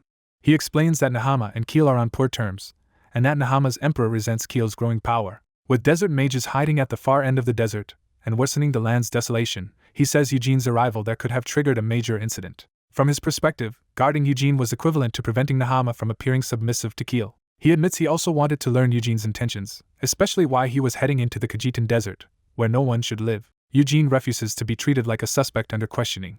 The ruler insists it was not an interrogation but a protective measure, and says his men were only following Eugene in case something happened. He adds that if his orders had been carried out properly, this unpleasant confrontation would never have occurred. He concedes Eugene has reason to dislike what happened, but maintains that his subordinates kept their distance until Eugene attacked first. Eugene hides his reaction behind a faint, controlled smile. Privately, he notes that the ruler has avoided mentioning both the assassins and the desert mages, which suggests he knows nothing about Hamel's grave or Amelia Merwin in the Khajiitan desert. So Eugene decides to back away from the deeper truth and frame the matter as a misunderstanding. The ruler remains unconvinced and presses him to be clearer. Eugene replies that even if it was a misunderstanding, the ruler's actions still endangered him, and that explaining further might only worsen things for his family. He warns that a bad outcome could strain relations between the two nations and drag his household into the fallout. Realizing Eugene is steering the conversation toward leverage, the ruler asks plainly what he wants. Eugene names his price without hesitation: 500 million sell. He presents the demand as a cheap cost for repairing a relationship damaged by this so-called misunderstanding. The ruler is taken aback by the audacity of someone so young. Still, he agrees to pay if money will settle Eugene's anger. Once that is accepted, he asks his real question at last: what exactly did Eugene see in the Khajiitan desert? He reports that when he searched the desert, there was nothing there beyond the obvious remains. He clarifies that he examined the statue, coffin, and memorial stone tied to Hamel, but found nothing else hidden at the grave. He concludes that even the Sultan knows nothing about Hamel's burial, and that as long as Amelia Merwin stays silent, whatever happened there will remain buried. Turning from the mystery to revenge, he says he will eventually deal with Rahman Schulhoff for threatening his life. The Sultan immediately offers to have Rahman executed on the spot if that is what he wants. That ruthless offer shocks the attendant behind him, who blurts out in alarm. But he refuses to demand a man's death over a personal grudge and says he would rather settle for humiliating Rahman with menial labor. The Sultan accepts his decision without argument. His thoughts drift to a battlefield littered with dead knights, returning the story to the tragedy surrounding Hamel and Anis. In that memory, a grieving nun kneels among the corpses while a wounded knight stands nearby, unable to undo the slaughter. The nun, Anis, confesses that scenes like this make her faith in Hamel's god waver. Looking at the butchered young soldiers, she bitterly questions why an all-knowing, all-powerful god would allow such innocent bloodshed. The knight, Vermouth, dismisses her despair as drunken talk and calls her by name. Anis pushes back, demanding to know why a god said to banish darkness does nothing in the face of this horror. Vermouth answers her crisis of faith with a dry, practical truth: whatever else may be uncertain, they at least still have vermouth to drink. He admits he knows nothing about divine light, but he does know one thing for certain. With rough admiration, he says vermouth is monstrously powerful, almost as if that alone explains why the world still stands. He frames vermouth as the living miracle sent because even God could not directly save the world, which is why the sacred sword chose him. Anis is taken aback to hear such reverent praise from someone who normally sounds far less devout. He snaps that he is not praising vermouth out of devotion, only because listening to her drunken theology is exhausting. Trying to end the argument, he tells her to hand over the drink instead of brooding alone. Anis refuses, insisting the bottle contains holy water and that someone without faith has no right to it. He jokes that he can become a believer immediately if that gets him the bottle, but she rejects such insincere faith as worthless. Back in the present, he focuses on Anis's name as he studies the sacred site in Hogan. He identifies the statue before him as Anis's and notes that this holy ground in Hogan is where it was brought after crossing from the Holy Empire of Urus. He recalls that 200 years earlier, Anis prayed here before beginning her pilgrimage across the desert. That detail makes him realize Anise had once come to pay respects at his grave. He pieces together the timeline and sees that Sienna had already retired before Anise began that pilgrimage, so their movements did not fully overlap. From that, he concludes Anise never actually entered his grave, because if she had, she would have acted on the condition she found there. That raises a new suspicion in his mind. Vermouth may have been involved in Anise's disappearance as well. Since Hogan has yielded no immediate clue, he decides the last lead left to pursue is the leaf from the world tree that Sienna left behind. At that point, his companion addresses him as young Master Eugene, breaking into his thoughts. The older man reminds him they have already spent a week here and asks whether he has finally changed his mind. He answers that he has not. He then states their next move plainly. They are going back to Kiel, where a portal awaits and another thread of the story resumes. On the other side, Cyan greets Eugene with a mix of resentment and relief, noting that he has finally returned after 2 years. Cyan immediately turns that reunion into a challenge, eager to see how much stronger Eugene has become. He stands before the portal as if bracing himself for the confrontation he has wanted and feared. Even while trying to appear composed, he is clearly tense about Eugene's return. His mother, Seal, notices his mood at once and calls him out. She points out that he does not look happy even though his brother is coming back. Cyan admits the contradiction openly. He wants Eugene back, but part of him does not. He explains that if Eugene intends to become the next patriarch, he would likely surrender the claim to him. Seal answers that as long as she remains in place, Eugene will not become patriarch. Cyan challenges that stance, arguing that the Lionheart patriarch should simply be the strongest Lionheart. Seal tells him he is old enough to choose for himself whether to fight for the position or yield it to Eugene. Cyan quietly reveals that neither path is truly what he wants. Hearing that, Seal realizes she may have raised him too rigidly. She resolves not to warp her child with the same excessive greed and pressure that ruined Theonis. The boy insists he is not like Iode, and the woman accepts that his own feelings should guide his choice. She promises that if he truly believes this path is right, she will honor his decision. She reminds him that Cyan and Eugene are brothers regardless of blood, making their bond more important than lineage. She urges him to speak with Cyan once he arrives, saying the matter of succession can wait until then. He reluctantly agrees to face that conversation. A powerful young man named Eugene arrives, radiating strength and confidence. The family gathers outside to receive him, with the younger brother among them. Eugene notes he would have gone home anyway and wonders why everyone came out to greet him. His father immediately overwhelms the moment with loud affection for his son. The father rushes in and clings to Eugene in an exuberant reunion. Eugene greets him warmly, notices how hard he has been training, and confirms he still looks strong. When Eugene comments on his beard, the father proudly credits a substance called steroid for his condition. That explanation turns absurdly boastful, and Eugene shuts it down, reminding him not to take that medicine. Eugene then notices the woman standing behind his father. He apologizes for overlooking her, and she smooths it over by reminding him they are family. Eugene moves past the reunion and asks where the patriarch is. The woman explains that the patriarch is at the Black Lion Castle for the coming-of-age ritual, which Eugene already knows about. Eugene realizes what that means. The ritual is normally a succession rite for direct heirs and their attendants, not something meant for collateral children. The woman explains that Iode should have gone 2 years ago, but his estrangement from the family caused the last ritual to be skipped. Now, with 3 children set to become adults next year, the next ritual is expected to be more complicated than usual. Eugene asks whether this arrangement was truly the patriarch's will. She reveals that the decision came from the Senate instead. Before the discussion can settle, another figure approaches Eugene. A robed subordinate steps forward and draws attention to himself. The woman asks who this man is. Eugene introduces him as Raman Schulhoff, a subordinate he personally brought with him. He vouches for Raman's trustworthiness, and says he only wants him nearby for miscellaneous help. Eugene then calls for Nina, a maid in the household. Nina answers him respectfully at once. Eugene orders her to take Raman in hand and teach him the practical chores that do not require physical strength. Nina hesitates, pointing out that Raman is supposed to be Eugene's subordinate. Eugene overrules that concern, declares Nina Raman's senior, and tells him to learn from her. Raman is quietly stunned that he must answer to a much younger woman, but he accepts it, deciding that repaying Eugene for saving his life matters more than his pride. He silently vows that when Eugene truly needs him, he will risk his life as a warrior. Once that matter is settled, Eugene turns his attention to his younger brother. The brother cuts in and asks for a private talk. He leads Eugene away from the others so they can speak alone. Once they are apart, the brother bluntly asks what Eugene really is. The question catches Eugene off guard. The brother presses him, asking if he is truly 19 at all. Eugene teasingly offers the truth, claiming he is a reincarnated person rather than someone their age. The brother rejects the joke and demands a serious answer. Eugene realizes the question is not casual and starts wondering what his brother has actually noticed. He probes back, asking why his brother is so shaken. Then he points the issue where it matters, asking whether the real shock is how unnaturally strong his brother has become. The brother falls silent, unable to deny it. He admits that although only 2 years have passed for both of them, Eugene feels like someone who has lived through decades of growth. That realization echoes the brother's own frustration, as he remembers how desperately he trained while Eugene was away learning magic. Cyan reflects that while he pushed his swordsmanship and raised his white flame method to 3 stars, Eugene advanced even further. What truly unsettles him is that Eugene has already reached 4 stars in the white flame method, widening the gap between them. Eugene abruptly tells Cyan that he should become the family patriarch. Cyan can barely process it, and turns on Eugene in disbelief, trying to confirm that he means it. His frustration spills out as he admits he cannot accept inheriting the position, while Eugene is obviously superior. Eugene dismisses the issue and says Cyan can simply take the title if he wants, which only makes Cyan reject the idea more fiercely. To settle it, Eugene offers a duel and promises that if Cyan wins, he will accept whatever decision Cyan makes. Cyan immediately seizes on the logic that victory would justify him becoming patriarch. Eugene is amused that Cyan actually found a practical way to force the matter. He agrees that Cyan can have the title, making clear that such a burdensome role holds no appeal for him. Eugene adds that if Cyan truly wants to change his mind, strength is the only way to do it. That answer steadies Cyan, who realizes he has finally found a workable path forward. Rather than a formal duel, Cyan proposes a sparring match. Eugene accepts but warns him that no effort will be enough to beat him as he is now. Cyan enters the match fully aware of Eugene's arrogance and determined to test it.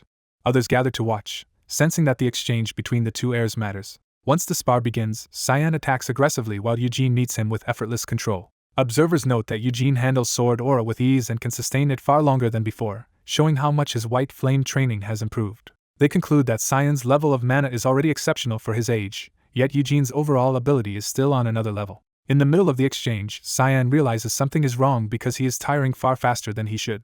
He understands that Eugene is not merely blocking his blows but redirecting them so precisely that Cyan's own sword keeps slipping away from its intended path. The strain catches up to Cyan and Eugene's counter drives the breath out of him. Even as Cyan keeps pressing from multiple angles, the spectators can see that brute force is getting him nowhere. One of the onlookers admits that even with full use of sword aura, he still would not be confident of defeating Eugene.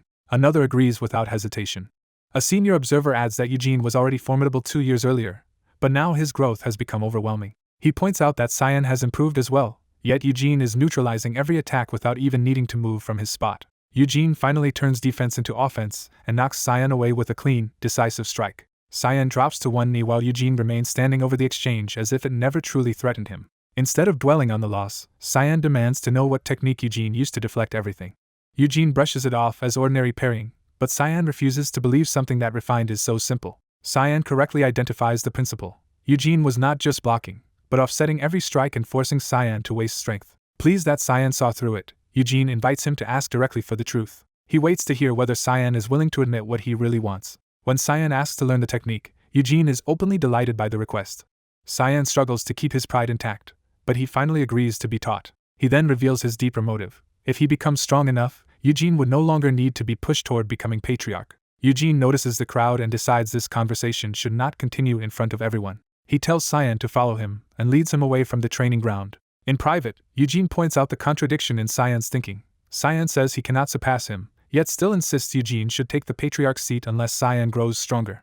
Cyan falters, unable to defend the logic cleanly. Eugene presses harder and says he has no desire to become patriarch at all, no matter how often the role is pushed on him. Cyan internally admits that Eugene has rejected the position repeatedly, leaving him with no way to force acceptance. So he reluctantly concedes that if Eugene truly refuses, he has no choice but to face that reality. He then bluntly tells Eugene that despite his strength, Eugene lacks the temperament and preparation expected of a patriarch. Cyan keeps criticizing him as too unsuited to noble society, and Eugene cuts him off with a kick before he can keep going. When Cyan protests, Eugene makes clear the blow was punishment for talking like an idiot. Even after that, Cyan immediately returns to what matters to him and asks when the lesson will begin. Eugene says he cannot teach the technique there, but promises to show it later and insists Cyan can learn it if he trains seriously. Cyan makes one last attempt to confirm Eugene is sincere about refusing the patriarch's title, and Eugene firmly answers that his refusal is genuine. In the harsh southern mountains of Kiel, Mt. Ukla stands as a long isolated Leonhardt domain. Though Vermuth, founder of the Kiel Empire, left his title and moved to the capital, this mountain remained outside the empire's direct control for 3 centuries. At the Black Lion Castle on Mt. Uklas, the family still keeps the place where Vermuth lived longest and where his body was laid to rest. There, the Lionheart elders gather in secret to discuss the boy who has returned to the main residence. One elder reviews a report, weighing the implications before the others speak. They identify the boy as Eugene and note that he has already been brought back into the family's central household. His return is treated as timely, because only 2 months remain before the year ends. One elder questions whether the family's supreme authority truly needs to be involved in this matter. Another immediately counters that the real breach of propriety was allowing such a child into the main residence at all. He argues that taking in a descendant from an indirect branch is unprecedented in Lionheart history. Even someone long familiar with the family's ruler admits that being around him is still unsettling. That ruler is revealed as Doins Lionheart, the eldest of the family, head of the Senate, and the White Lion of Immortality. Doins acknowledges that Eugene has already proven his value, but insists the situation has become dangerously complicated. The problem, he says, goes beyond the patriarch alone. Carmen objects that she met Eugene in Arath and sees no issue with his bloodline as long as his talent is genuine. Doins rejects that view, warning that such judgment is unworthy of the Black Lion's standards. Carmen refuses to yield more than a dismissive grunt. Doins decides he will judge Eugene personally during the coming-of-age ceremony. The Senate formally agrees that Eugene possesses exceptional potential, which is why the patriarch was allowed to adopt him into the main residence. But because Eugene will become an adult in 2 months, his case now overlaps with the selection of the next patriarch. The elders bring up that Eugene recently visited Nahama, and the report confirms it. They add that before that he studied magic in Arath, excelled enough to attract the Red Tower Master's attention, and even made contact with Aratha's crown prince. To Doins, that path is dangerous, because Vermouth himself once abandoned Lionheart to live as he pleased, and he fears Eugene could follow the same course. Another elder reminds him that Eugene's future must ultimately be Eugene's own decision. Doins agrees in principle, but makes clear he intends to narrow the choices available to the boy. He pointedly asks whether the others were hoping to recommend Eugene as the next patriarch. A more cautious elder says he only wants to leave that possibility open if Eugene himself ever desires it. Doins cuts that off at once, insisting Eugene will never want the position. Carmen backs that claim with Seal's report that Eugene has already refused the role of patriarch. Doins can only hope Eugene does not change his mind. Elsewhere, Eugene is told that the coming-of-age ceremony will be held at Black Lion Castle. When he asks for confirmation, he is told yes, and that the Senate's elders expected them there for the event. The messenger explains that Seal is already at the castle, so Eugene and Cyan are to leave immediately instead of waiting here. When they ask how soon, the answer is simple: as soon as they are ready. Eugene decides there is no reason to delay and pushes Cyan to depart at once. The two set out through the estate together, Eugene leading and Cyan following with less enthusiasm. On the way, Cyan brings up the training manual Eugene wrote for him and says he finished reading it. He complains that the method is absurdly brutal and seems likely to drain him dry of mana if followed literally. Eugene answers that the method is based on how Hamel trained his mana, only adjusted enough that Cyan can attempt it. He tells Cyan that if he wants results, he has to keep going even when it hurts so badly he wants to collapse. Eugene bluntly says Cyan will need at least that much effort just to begin catching up to him and becoming worthy of Lionheart's future leadership. Cyan is left sweating under the pressure of that expectation. He mutters an insult, and Eugene cheerfully treats it as affection. Cyan then returns to the real issue, noting that this is the first time the coming-of-age ceremony has ever been moved away from the main estate. He understands the message behind it. After recent events, the Senate has been watching them closely and wants to make a point.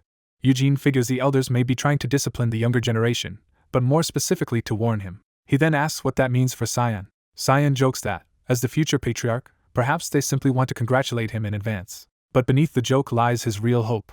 He wants permission to visit Vermouth the Great's grave. That thought lands heavily on Eugene, who falls silent as the journey's deeper meaning becomes clear.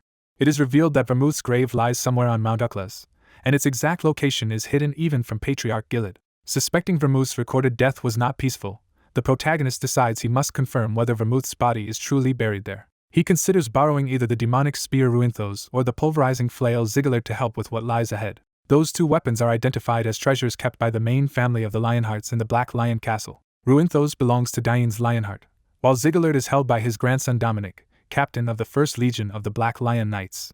His companion dismisses the Senate leader as too old to be useful, implying succession should have happened long ago. He half-jokes that retirement might finally put the demonic spear in his hands, but gets no real answer. Instead, the protagonist turns his attention to the damaged sword he carries and draws it out for inspection. The sword reacts to a fragment he obtained at auction, and the missing piece resonates with the broken weapon. Even while annoyed by the sword's unstable behavior, he recognizes that it is responding to something important.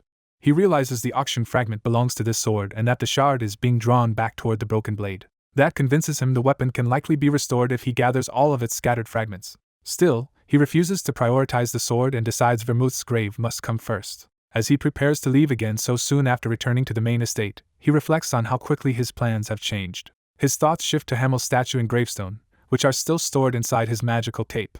He had wanted to install them at the estate with Gilad's approval, but since meeting Gilad is not possible now, he searches for another solution. He settles on a new plan. When he appears dressed for travel, his companion teasingly asks if he is heading out on a date. The teasing continues with another jab that makes the trip sound like a picnic. The companion notices he is wearing the Cape of Darkness and openly admires it. He adds that the cape is famous for convenience magic, even functioning like a pocket dimension. The protagonist snaps back at the nosy curiosity, and their banter briefly lightens the mood. A portal is opened for their departure. They are informed that the gate to Black Lion Castle is ready. With no more hesitation, the protagonist leads the way through. He and his companion step into the gate together. They emerge high in open air instead of on solid ground, catching the protagonist off guard. The sudden drop throws his companion into immediate panic. The protagonist quickly realizes the castle's welcome is going to be rough. As they plummet from the sky, he dryly notes that the visit has become dangerous from the very start. He stabilizes himself in mid-fall while his companion continues tumbling helplessly below. Looking ahead, he spots Black Lion Castle in the distance beyond the forest. He confirms the castle sits atop the mountain and realizes they are still far from their destination. Rather than seeing this as a setback, he decides the long approach may help him search Mount Uklas for Vermouth's hidden tomb. His companion keeps screaming as the fall continues. The protagonist reasons that if this drop is part of the coming-of-age ceremony, there must be safeguards to keep participants from dying. Trusting that assumption, he stops worrying about the other boy and focuses on controlling his own descent with magic. From the castle walls, observers watch the two arrivals descend from the sky. Several robed elders gather to assess what they are seeing. One wonders whether the feat is due to wind magic, but another identifies it as floating magic instead. They note that the young man shows no panic and is clearly skilled in spellcasting. When asked to judge his level, they point out that even basic floating magic belongs to the fourth circle. Seeing that he is maintaining speed and balance during a fall from great height, they conclude his control must be at least fifth circle. That estimate prompts a comparison to Eugene Lionheart's progress in the White Flame method, and they ask the Patriarch how many stars he has reached. The Patriarch recalls Eugene had reached the third star before going to Arath, and that a later letter reported he had already attained the fourth. Realizing a year has passed since then, he is forced to consider that Eugene may have advanced even further despite being only 19. Another elder balks at the idea that Eugene could already have reached the fifth star before adulthood. He is immediately shut down with a cutting remark that his own limitations should not define everyone else's. The insult sparks a petty complaint from the offended elder, who protests that he deserves respect as a senior too. His sister dismisses him outright, mocking him so harshly that others would mistake him for her father or grandfather. An elder ridicules another old man for clinging to a magically youthful face, treating it as vanity unbecoming of his age. He presses the humiliation further, arguing that if the man insists on acting old, he should at least have the dignity to look his true age. The insult lands hard enough to make the target bite down in anger and restraint. He can only seethe in silence while the elder watches without sympathy. Their attention shifts to the children below, and the elder orders Dominic to go. Dominic, commander of the Black Lion Knights 1st Battalion, accepts the command immediately. Another elder questions why the children are being tested the moment they arrive at the castle, implying distrust from the Patriarch. The Patriarch admits that distrust is exactly the point. He explains that this is unlike the bloodline continuation ceremony, because no one is adjusting the difficulty to suit the children's age or experience. The objection sharpens into a personal accusation that if this is truly a coming-of-age trial, Iode should have been brought as well. That challenge exposes an old wound by asking whether the Patriarch still regrets what happened with his eldest son. The Patriarch is told to release his attachment to Iode, since the son is alive, comfortable, and no longer part of this house. Even so, Iode is acknowledged as the main family's eldest child, perhaps unfit to inherit but still entitled to face the coming-of-age ceremony. Before the argument can deepen, a hand stops it with the reluctant admission that the situation is unfortunate. The matter is closed with the declaration that that child has already come of age. Elsewhere in the forest, monsters scream as a hunt is already underway. A white-haired young man cuts down 2 ogres in a single fluid attack. He lands cleanly and leaves the fallen bodies behind without breaking stride. Counting the kill, he realizes this is already his second ogre, and concludes something is wrong with the forest. He reasons that the monsters are breeding, and not just ogres, because a forest this large has become a nesting ground. That makes the trial itself suspicious to him, since the main family's children were never supposed to be thrown into a place like this just to hunt monsters. He keeps moving through the dark woods, alert and increasingly certain the test is abnormal. A subtle disturbance in the air warns him that something is approaching. He recognizes the ambush immediately and is not surprised. A wyvern bursts out of the trees and dives straight at him. He evades the charge at the last instant, forcing the beast past him. Instead of panicking, he addresses the unseen rider and dryly asks how long she has been flying around on a wyvern. The rider reveals herself as Seal and is startled that he sensed and dodged her attack. He dismisses her surprise by saying the wind gave her away, which only makes his explanation sound absurd to her. Still treating the encounter lightly, he remarks that if the forest held only monsters this would be easy, and teases her for attacking before even exchanging greetings. Seal studies him and wonders whether his head is somehow unaffected. He has no idea what she means and asks why his head should hurt. She explains that a barrier covers the entire forest and should be clouding his mind. He casually admits he did feel a little dizzy when he entered, which leaves her incredulous. He answers her disbelief with a grin, claiming his mind is simply strong.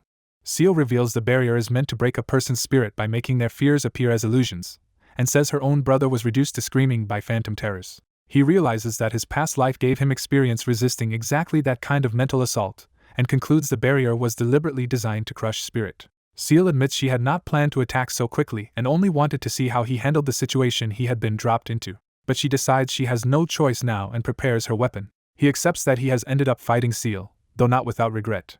Even so, he draws his sword and warns that he will not hold back. Seal launches from the wyvern and comes down at him with full commitment. He meets her charge head-on, perfectly composed. His counter-strike detonates against her attack and blasts her away before she can break through. She recovers by catching herself against a tree instead of losing control.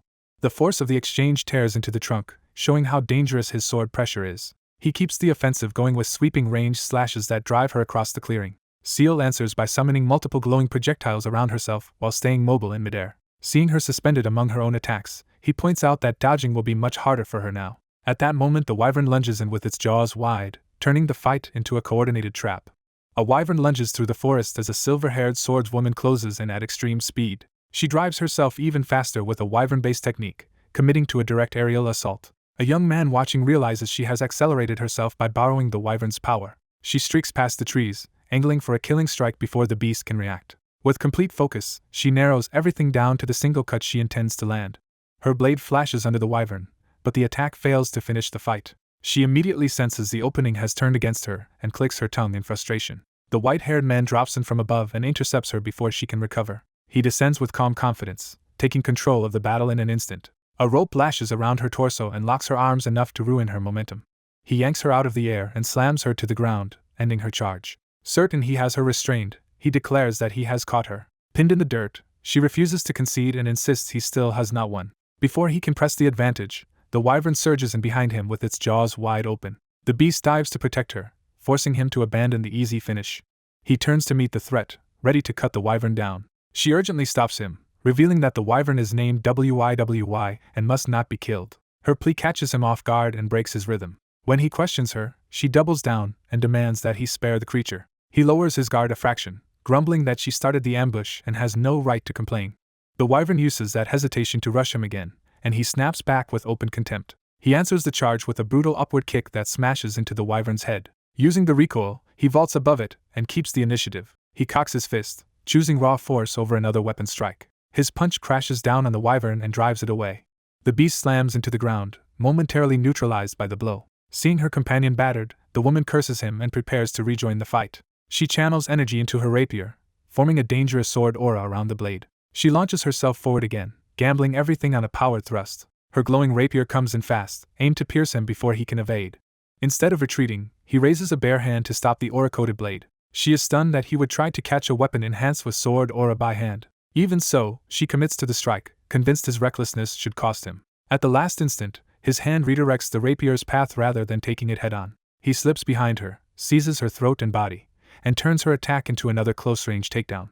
A kick to her leg destroys her footing and completes the reversal. He pins her face down on the ground, fully re-establishing control of the duel. Struggling under his weight, she asks him to ease up. He agrees only on the condition that she stop trying to kill him. She admits the fight was decided from the start because she never had a real chance to measure him. Once she stops resisting, he releases her and shows he is no longer attacking.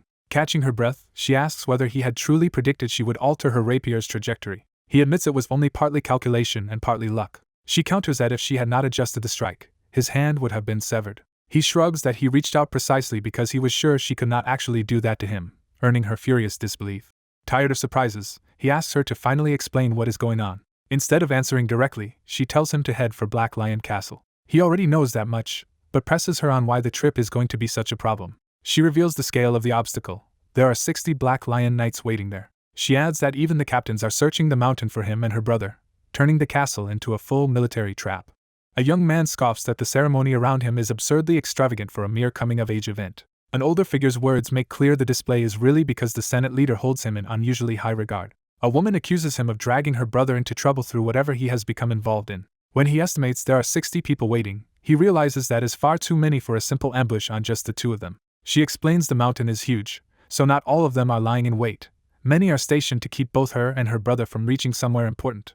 His thoughts jump to Vermouth's grave, and he immediately suspects that is the place they are being barred from. He presses her to confirm what forbidden destination all those forces are trying to block. She warns that deeper in the mountain lie dangerous demonic beasts strong enough to kill knights, implying the restricted area is beyond the ordinary monster zones. That revelation catches him off guard and makes the situation feel far more serious. He demands to know why demons would be here, and she says they are deliberately being released to toughen the Black Lion Knights through live combat.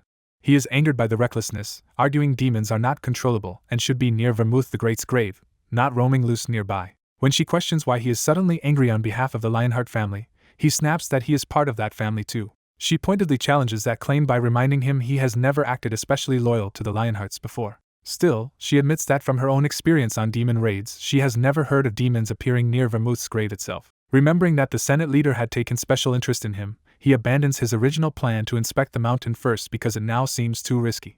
He decides to change course and head straight for the Black Lion Castle instead. Before the conversation can go further, the woman's wyvern arrives for a quick departure. He tells her to use the wyvern and go directly to the castle. She flatly refuses to be ordered around so easily. Even so, she warns that she will leave soon and urges him to get out of the area before the other knights arrive. His attention shifts abruptly, suggesting he has sensed those knights already closing in. He reacts instantly and unleashes force with his hand before the threat can fully reveal itself. The sudden move startles the woman, who realizes he has acted on something she did not notice. He lunges onto the wyvern in one swift motion, taking control of the situation by force. Using wind-like power, he drives the beast into rapid movement and creates distance immediately. The burst of force throws the woman away from him and clears his path into the air. Now mounted on the wyvern himself, he fully commits to escaping before the trap can close. The wyvern screams as he forces it into flight under his command. He threatens the beast into obedience, making clear he will not tolerate resistance after having beaten it once already. The woman is left falling behind in shock as he abandons her and takes the wyvern for himself. She can only watch in disbelief as he speeds away. She lands hard but recovers quickly, furious at being ditched. As she shouts after him, he coldly warns that returning to her would mean death, confirming he fled because enemies were already upon them. Only then does he spot the true scale of what is coming and understand what he sensed. Aerial riders on multiple wyverns sweep into view, surrounding the sky ahead of him. He notes that Carmen is not among them, and judges the captains present to be weaker than the one person he truly considers dangerous. The opposing knights reveal this is merely a test and order their men to attack carefully rather than kill him outright. He recognizes the Black Lion Knight Order as exceptionally formidable, stronger than any knight order he knew even in his previous life. But because they are holding back, he concludes this staged assault is not enough to truly measure him. He decides to turn the trial around and declares that he will be the one testing the Black Lion Knights instead. Rather than evade them, he drives straight into their formation with reckless confidence. The knights are stunned that he would charge alone and scramble to stop him. Archers on wyvernback loose arrows to cut off his advance. He slips through the barrage with overwhelming speed and closes the gap before they can react. In midair, he unleashes several concentrated beams of magic downward at the riders. He twists through the sky to keep momentum while pressing the attack. The magical barrage continues, forcing the enemy to defend themselves instead of coordinating an offense. The knights answer with sword techniques that carve through the air to intercept his attack. He uses the opening created by their defense to appear right beside one of them. He follows through with a close-range strike, crashing into the knight before the man can recover. The young man's attempt to strike is cut off when an older knight suddenly intercepts him at blade point. The veteran immediately drives him back with overwhelming force, turning the clash into a one-sided aerial pursuit. As the older man laughs and presses in, the youth realizes he is facing someone dangerous and familiar. The attacker swings a heavy spear-like weapon down with enough power to crush through defenses. Blocking the blow, the young man starts to identify him from memory. He recognizes the man as Nathan Lionheart, vice-captain of the 3rd Legion, whom he once saw in Nerath. Nathan closes in again while mounted allies circle nearby, showing this interception was organized rather than accidental. Nathan demands to know where Seal is, revealing that she was supposed to have reached the young man first. The youth answers that she is below while already channeling power into his weapon. He sharpens his focus and prepares a counterattack instead of trying to flee the exchange.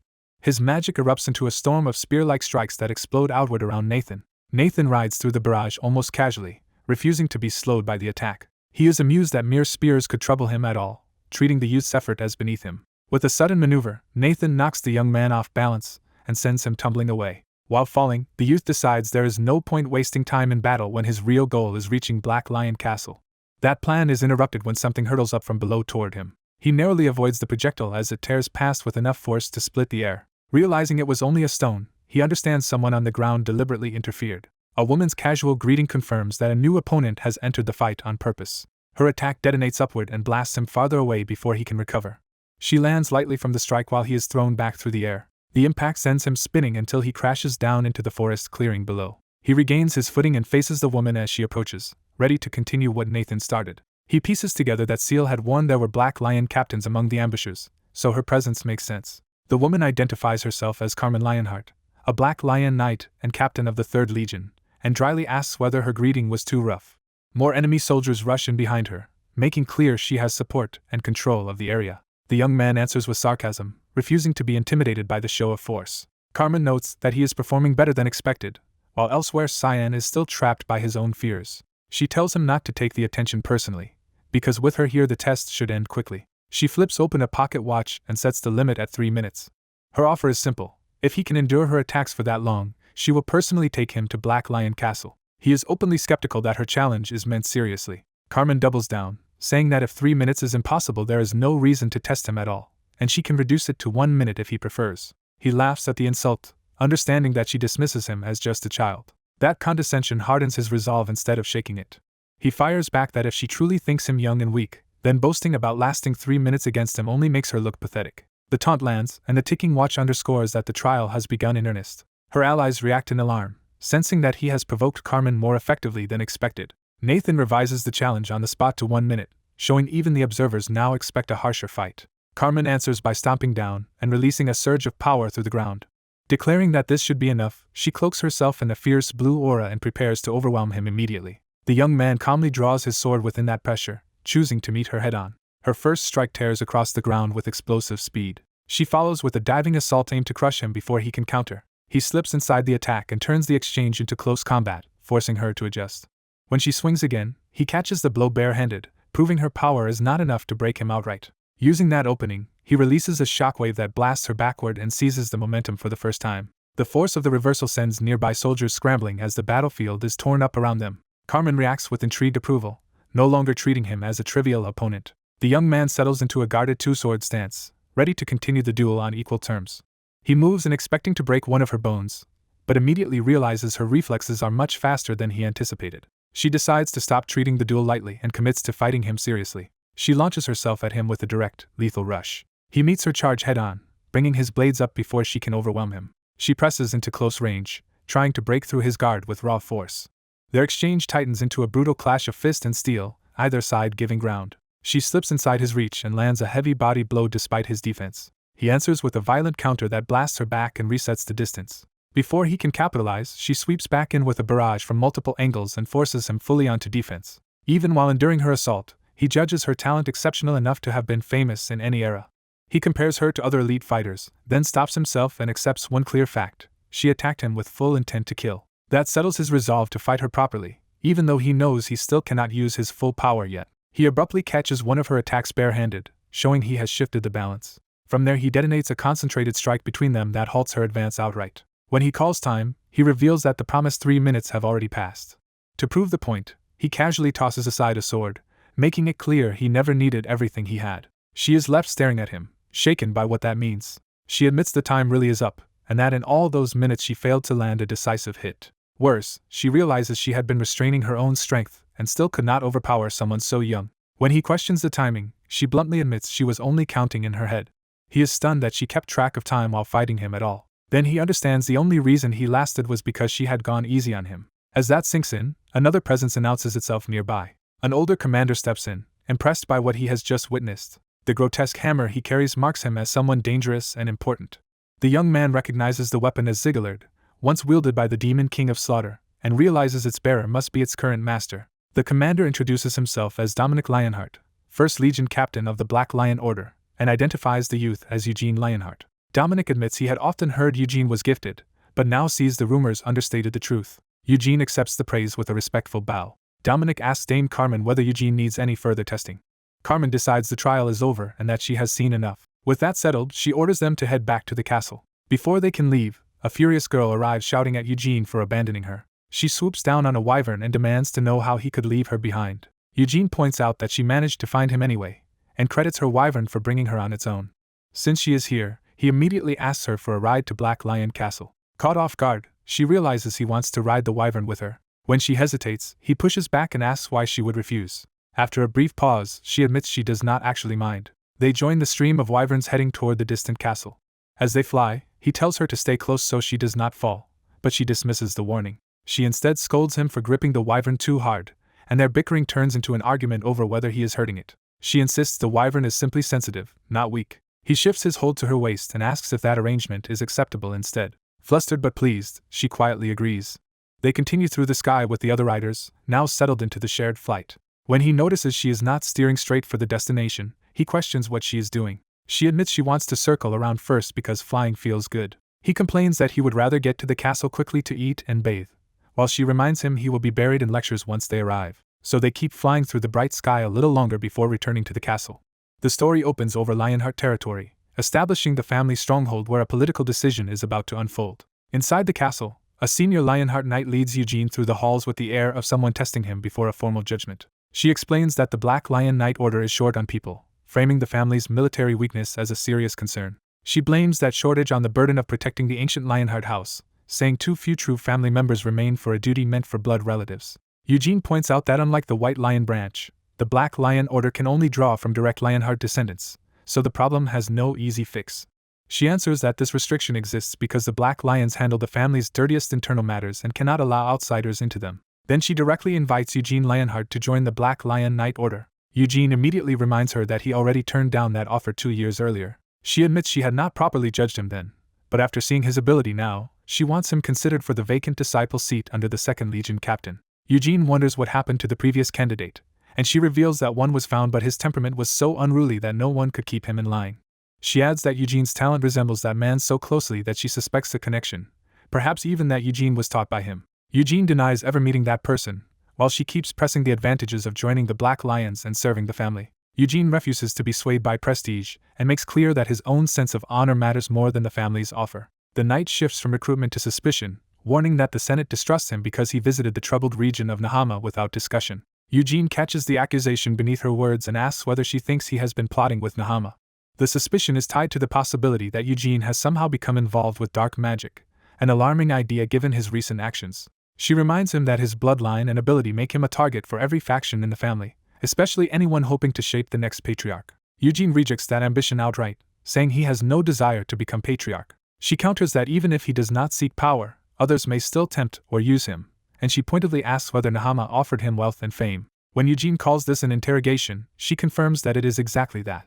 Eugene refuses to answer under those terms, making it clear he will not submit meekly to suspicion. Even so, the tension shows that he understands the stakes as they come to a stop before the Senate chamber. At the doors, he notes that everyone inside is likely to ask the same questions, so he prepares to answer on his own terms. The doors open, and Eugene is brought before the Lionheart leadership to face formal scrutiny. He enters a chamber where the family's highest authorities sit in judgment, turning private suspicion into an official hearing. At the center is Duinus Lionheart, the head of the Senate, and one of the key powers Eugene must convince. Also present is Gilliard Lionheart, the current patriarch whose authority looms over the proceedings. Other influential elders are introduced as well, including Klein Lionheart and a Senate member tied to the family's magical line. The Black Lion leadership is there too, with the 1st and 2nd Legion captains representing the military side of the family. Eugene formally greets the Senate elders and identifies himself, showing respect without surrendering confidence. He acknowledges the suddenness of the summons, but instead of waiting to be cornered, he asks them to examine something first. That unexpected move immediately sharpens the patriarch's attention. Eugene activates magic and presents evidence before the Senate rather than offering a simple verbal defense. He conjures the image of a statue and gravestone, forcing the room to confront a relic tied to the family's buried past. The elders react with visible unease, recognizing that what he has shown is not some trivial curiosity. One senator demands to know what this statue and gravestone are supposed to mean. Another elder rises in alarm, sensing a dangerous implication before the full explanation is even given. The display centers on a memorial tied to an old hero, with Eugene standing beside it as if presenting proof from a hidden grave. The inscription becomes the key, because the name carved into the gravestone points to someone the family should never have forgotten. An elder reads the name aloud as Hamel Dines, turning the chamber's unease into shock. The revelation jolts the Senate, because that name carries enormous weight in Lionheart history. Someone identifies him as Hamel the Foolish, confirming that Eugene has uncovered a grave link to the legendary companion of their ancestor. The elders immediately demand to know where Eugene got this and how he found it, abandoning their earlier line of questioning. Eugene answers that he discovered it in Sir Hamel's grave. That claim stuns the room even further, because it means Eugene reached a place tied to one of the family's most sacred legends. He begins explaining that, as the family already knows, he spent 2 years studying magic abroad. He says that in Aratha's royal library at Senya's hall, he learned about the witchcraft known as White Flame Formula. An elder interrupts in disbelief, demanding to know how such a thing was possible. Eugene argues that this was the first time any Lionheart had truly examined that witchcraft, and he believes Senya intentionally left a path for one of them to discover it. He ties that path back to Hamel, revealing him as an honored friend of the family's founder who, unlike the others, never returned from Helmut because he gave his life for his companions. Eugene awkwardly explains that while wandering Nahama's desert, he found Sir Hamel's grave. He adds that the grave itself had been badly damaged, with only the statue and gravestone left intact. At the site, he also encountered Amelia Merwin, now fused with the Death Knight made from Hamel's corpse. That revelation shocks the listeners, who demand to know how Amelia returned from death. Eugene answers that her survival was due to the Demon King of Incarceration intervening. He identifies that figure as the Demon King of Incarceration himself. The elders press him to confirm whether Helmut's ruler truly appeared in person. Eugene confirms it, and says the Demon King stopped Amelia from killing him so he could deliver a warning. The warning was that Vermouth's descendants have become complacent, and that the false peace created by Helmut will not last forever. That message leaves the patriarch visibly shaken. Eugene reflects that he does not know what Vermouth once promised, but the warning makes clear that this era of peace is nearing its end. He further relays the Demon King's rebuke that kindness should not be mistaken for obligation, and that respect will be withdrawn if it is not returned. The patriarch absorbs the insult in silence. He lowers his head, realizing the matter is far more serious than Eugene's disappearance alone. Instead of interrogating Eugene further, he admits this news has become the true crisis. He reasons that the Demon King of Incarceration is still leaving open the possibility of peace, so goodwill might preserve it. But others counter that if a warning was necessary at all, then peace is already destined to break. They argue that Nahama's long aggression and Helmut's nature make it impossible to trust that this was a sincere gesture. When challenged to verify that by asking the Demon King directly, the objection collapses into silence. The room instead recalls the terror of the Demon Kings and the devastation they once spread across the continent. They remember that even Vermouth the Great, despite defeating several Demon Kings, could not kill the Demon Kings of Incarceration and Ruin. One elder asks whether the family should now send either himself or Dominic to kill one of the Demon Kings during the coming war. Another rejects the idea that this is only a Lionheart problem, insisting the Demon King of Incarceration threatens the whole world. Still, the patriarch argues that as Vermouth's descendants, the Lionhearts must stand at the front if they are to fight Helmut. That conviction leads to the harder question of whether they are actually prepared for such a war. A calmer voice warns that the Holy Empire and allied nations may be using the warning as an excuse to mass troops on Helmut's borders. He suspects anti-demon factions are eager to invade the moment they hear this news. From that view, the current military response looks less like resolve and more like political theater that could be reversed if the threat proves uncertain. The council falls into a divided, noisy debate over whether to trust the warning or prepare for war. Eugene grows impatient with their hesitation, deciding that official declarations do not matter to his own resolve to kill the Demon Kings. The patriarch then turns the discussion back to the relics Eugene recovered and asks what he plans to do with them. Eugene says he wants to place the statue and gravestone where their ancestor rests. He points out that Sir Hamel's original grave has already been destroyed, making relocation the only meaningful option. The patriarch first reads the crude insults carved on the stone, before Eugene redirects him to the inscription beneath them. The true epitaph honors Hamel as brave, faithful, wise, and great, and praises his sacrifice for the world. Moved by that, Eugene says their family genuinely mourned Hamel and that the statue and gravestone deserve to stand where he lies. He supports that claim by invoking his connection to Lady Sienna's lineage and magical tradition. Presenting himself as one of Sienna's successors, he strengthens his right to speak for those who once stood beside Hamel. He concludes that, as a descendant of Hamel's old companion and the last person to pay respects at the ruined grave, he has standing in this matter. So he asks to be the one who carries the statue and gravestone to Hamel's resting place. The patriarch admits the request makes sense, but he reminds Eugene that the family does not allow outsiders into Vermouth's grave. Even so, he agrees that Hamel's memorial should be placed beside the ancestor's tomb. Another elder reframes the issue by noting that Eugene was the one who recovered both the statue and the gravestone. She argues that this makes Eugene the natural person to bring them to the ancestral grave.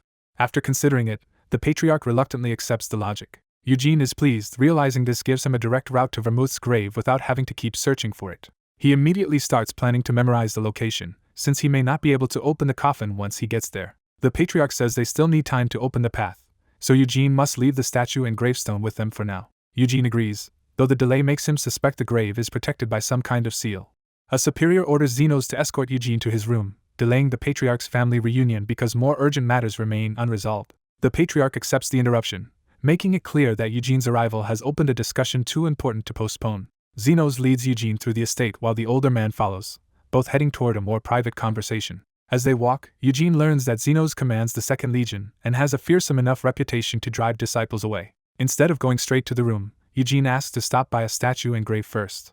Zenos agrees, but presses him to explain why that detour matters. For a moment, Eugene struggles to answer, caught off guard by his own emotions. He finally admits he wants to leave flowers at the grave. Zenos is startled to find the old man suddenly in tears over the request. Eugene awkwardly denies crying and blames it on involuntary tears rather than sentiment. Zenos is left baffled by how intense Eugene's reaction is. At the grave, Eugene places flowers before Sir Hamill's memorial. The visit confirms that Eugene came here with genuine reverence for the dead hero. Watching him sob before both grave and statue, Zenos starts wondering whether Eugene might somehow be one of Hamill's descendants. He quickly rejects that theory, reasoning that Hamill never had children, so no direct bloodline should exist. Still searching for an explanation, Zenos asks whether Eugene has some other connection to Sir Hamill. Eugene composes himself at the grave, preparing to answer seriously. He reveals that he is Sir Hamill's disciple. That claim shocks Zenos outright. Zenos protests that Hamill never taught anyone in his previous life, then grudgingly allows for a technical exception. He explains that his branch family split from the main Vermouth line long ago, tracing itself through Vermouth's second son rather than the patriarchal line. The family history shows the eldest son inheriting the patriarch's position, while other siblings founded side branches. Zenos says his own ancestor did not become patriarch but inherited something else from Vermouth, techniques descended from Sir Hamill. That revelation makes Eugene realize the connection immediately. Zenos asks the question that matters most to him, whether Eugene found Sir Hamill's secret technique manual in the grave.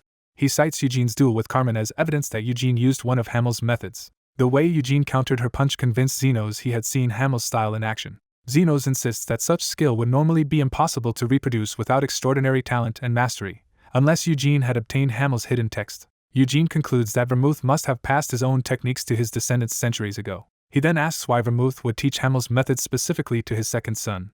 Zenos explains that once the eldest son became patriarch, branch families multiplied, and one ancestor of his became the first black lion assigned to discipline those who strayed. Eugene understands that Vermouth raised the second son's line as a watchdog to keep both the main family and the branches under control. That makes Eugene suspect Hamill's techniques were preserved as a counterweight strong enough to challenge the main family's white flame method. Zenos drops the pretense and directly asks Eugene to hand over Hamill's secret text if he truly has it. Eugene refuses to yield immediately, and says they need to settle their standing with each other first.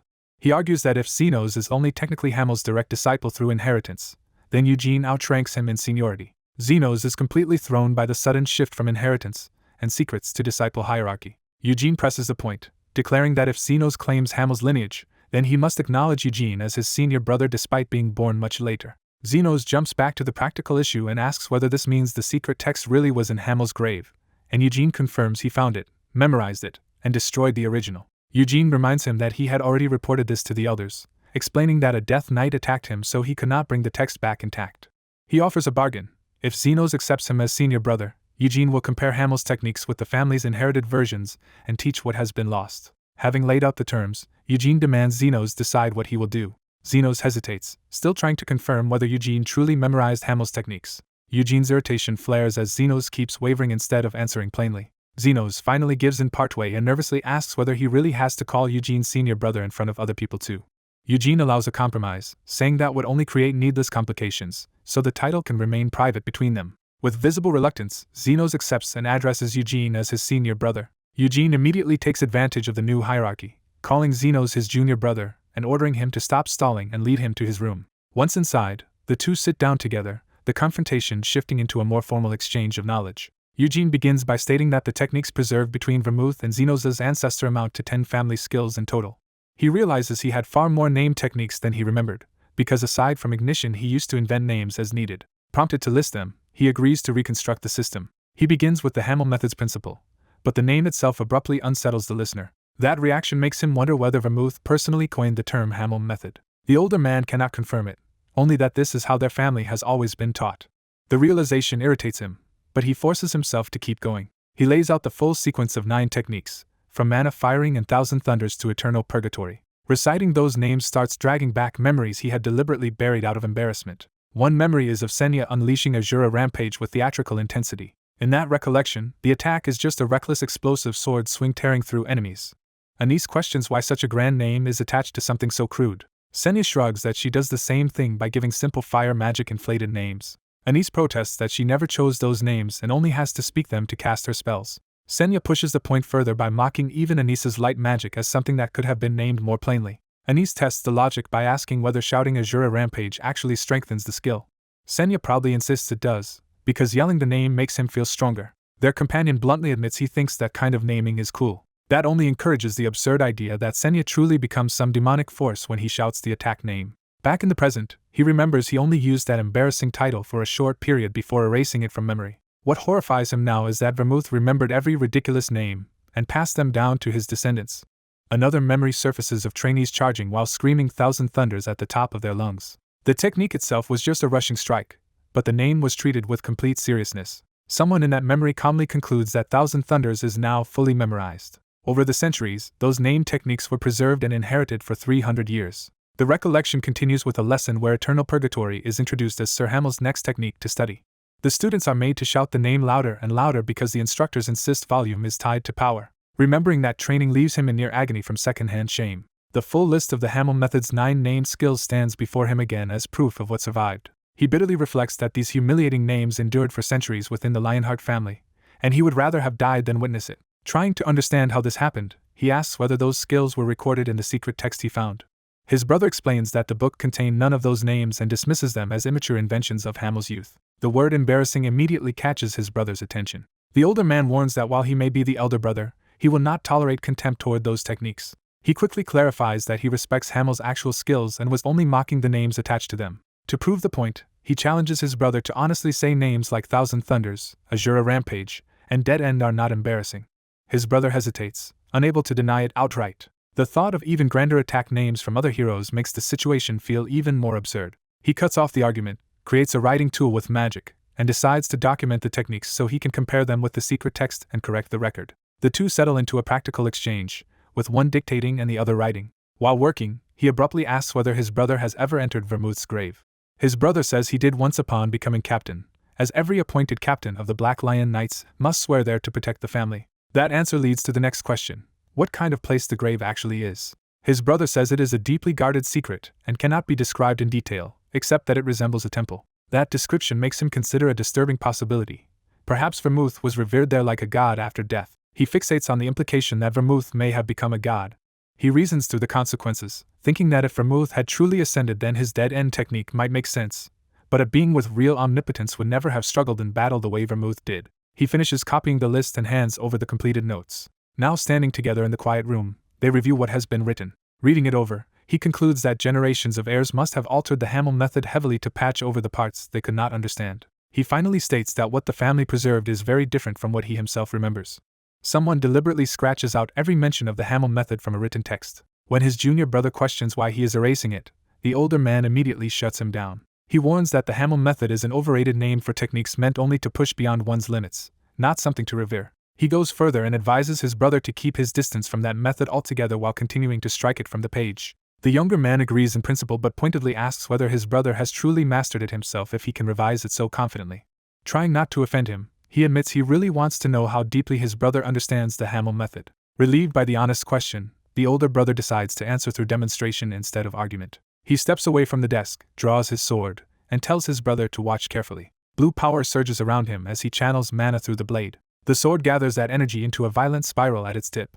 With effortless control, he raises the growing vortex into a massive sphere overhead. The spell's force fills the room as the gathered power continues to expand. A blinding burst erupts, making clear that he can cast the technique at overwhelming scale. The swirling mass stabilizes into a concentrated destructive spell. His brother recognizes it as Eternal Purgatory and is stunned that such a mana-hungry technique was cast so casually.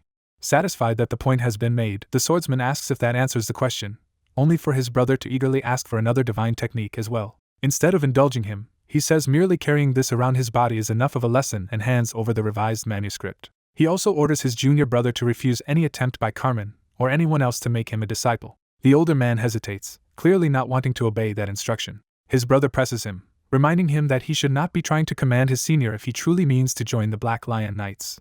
The older brother finally relents, takes back his own request, and promises he will reject them immediately. Later, the younger brother sits down to a meal with a silver-haired girl in the castle dining hall. He eats heartily and without much concern for appearances. She watches him with amused interest, resting her face in her hands. She asks what his senior brother taught him all day and whether he has finally decided to enter the Black Lion Knight Order.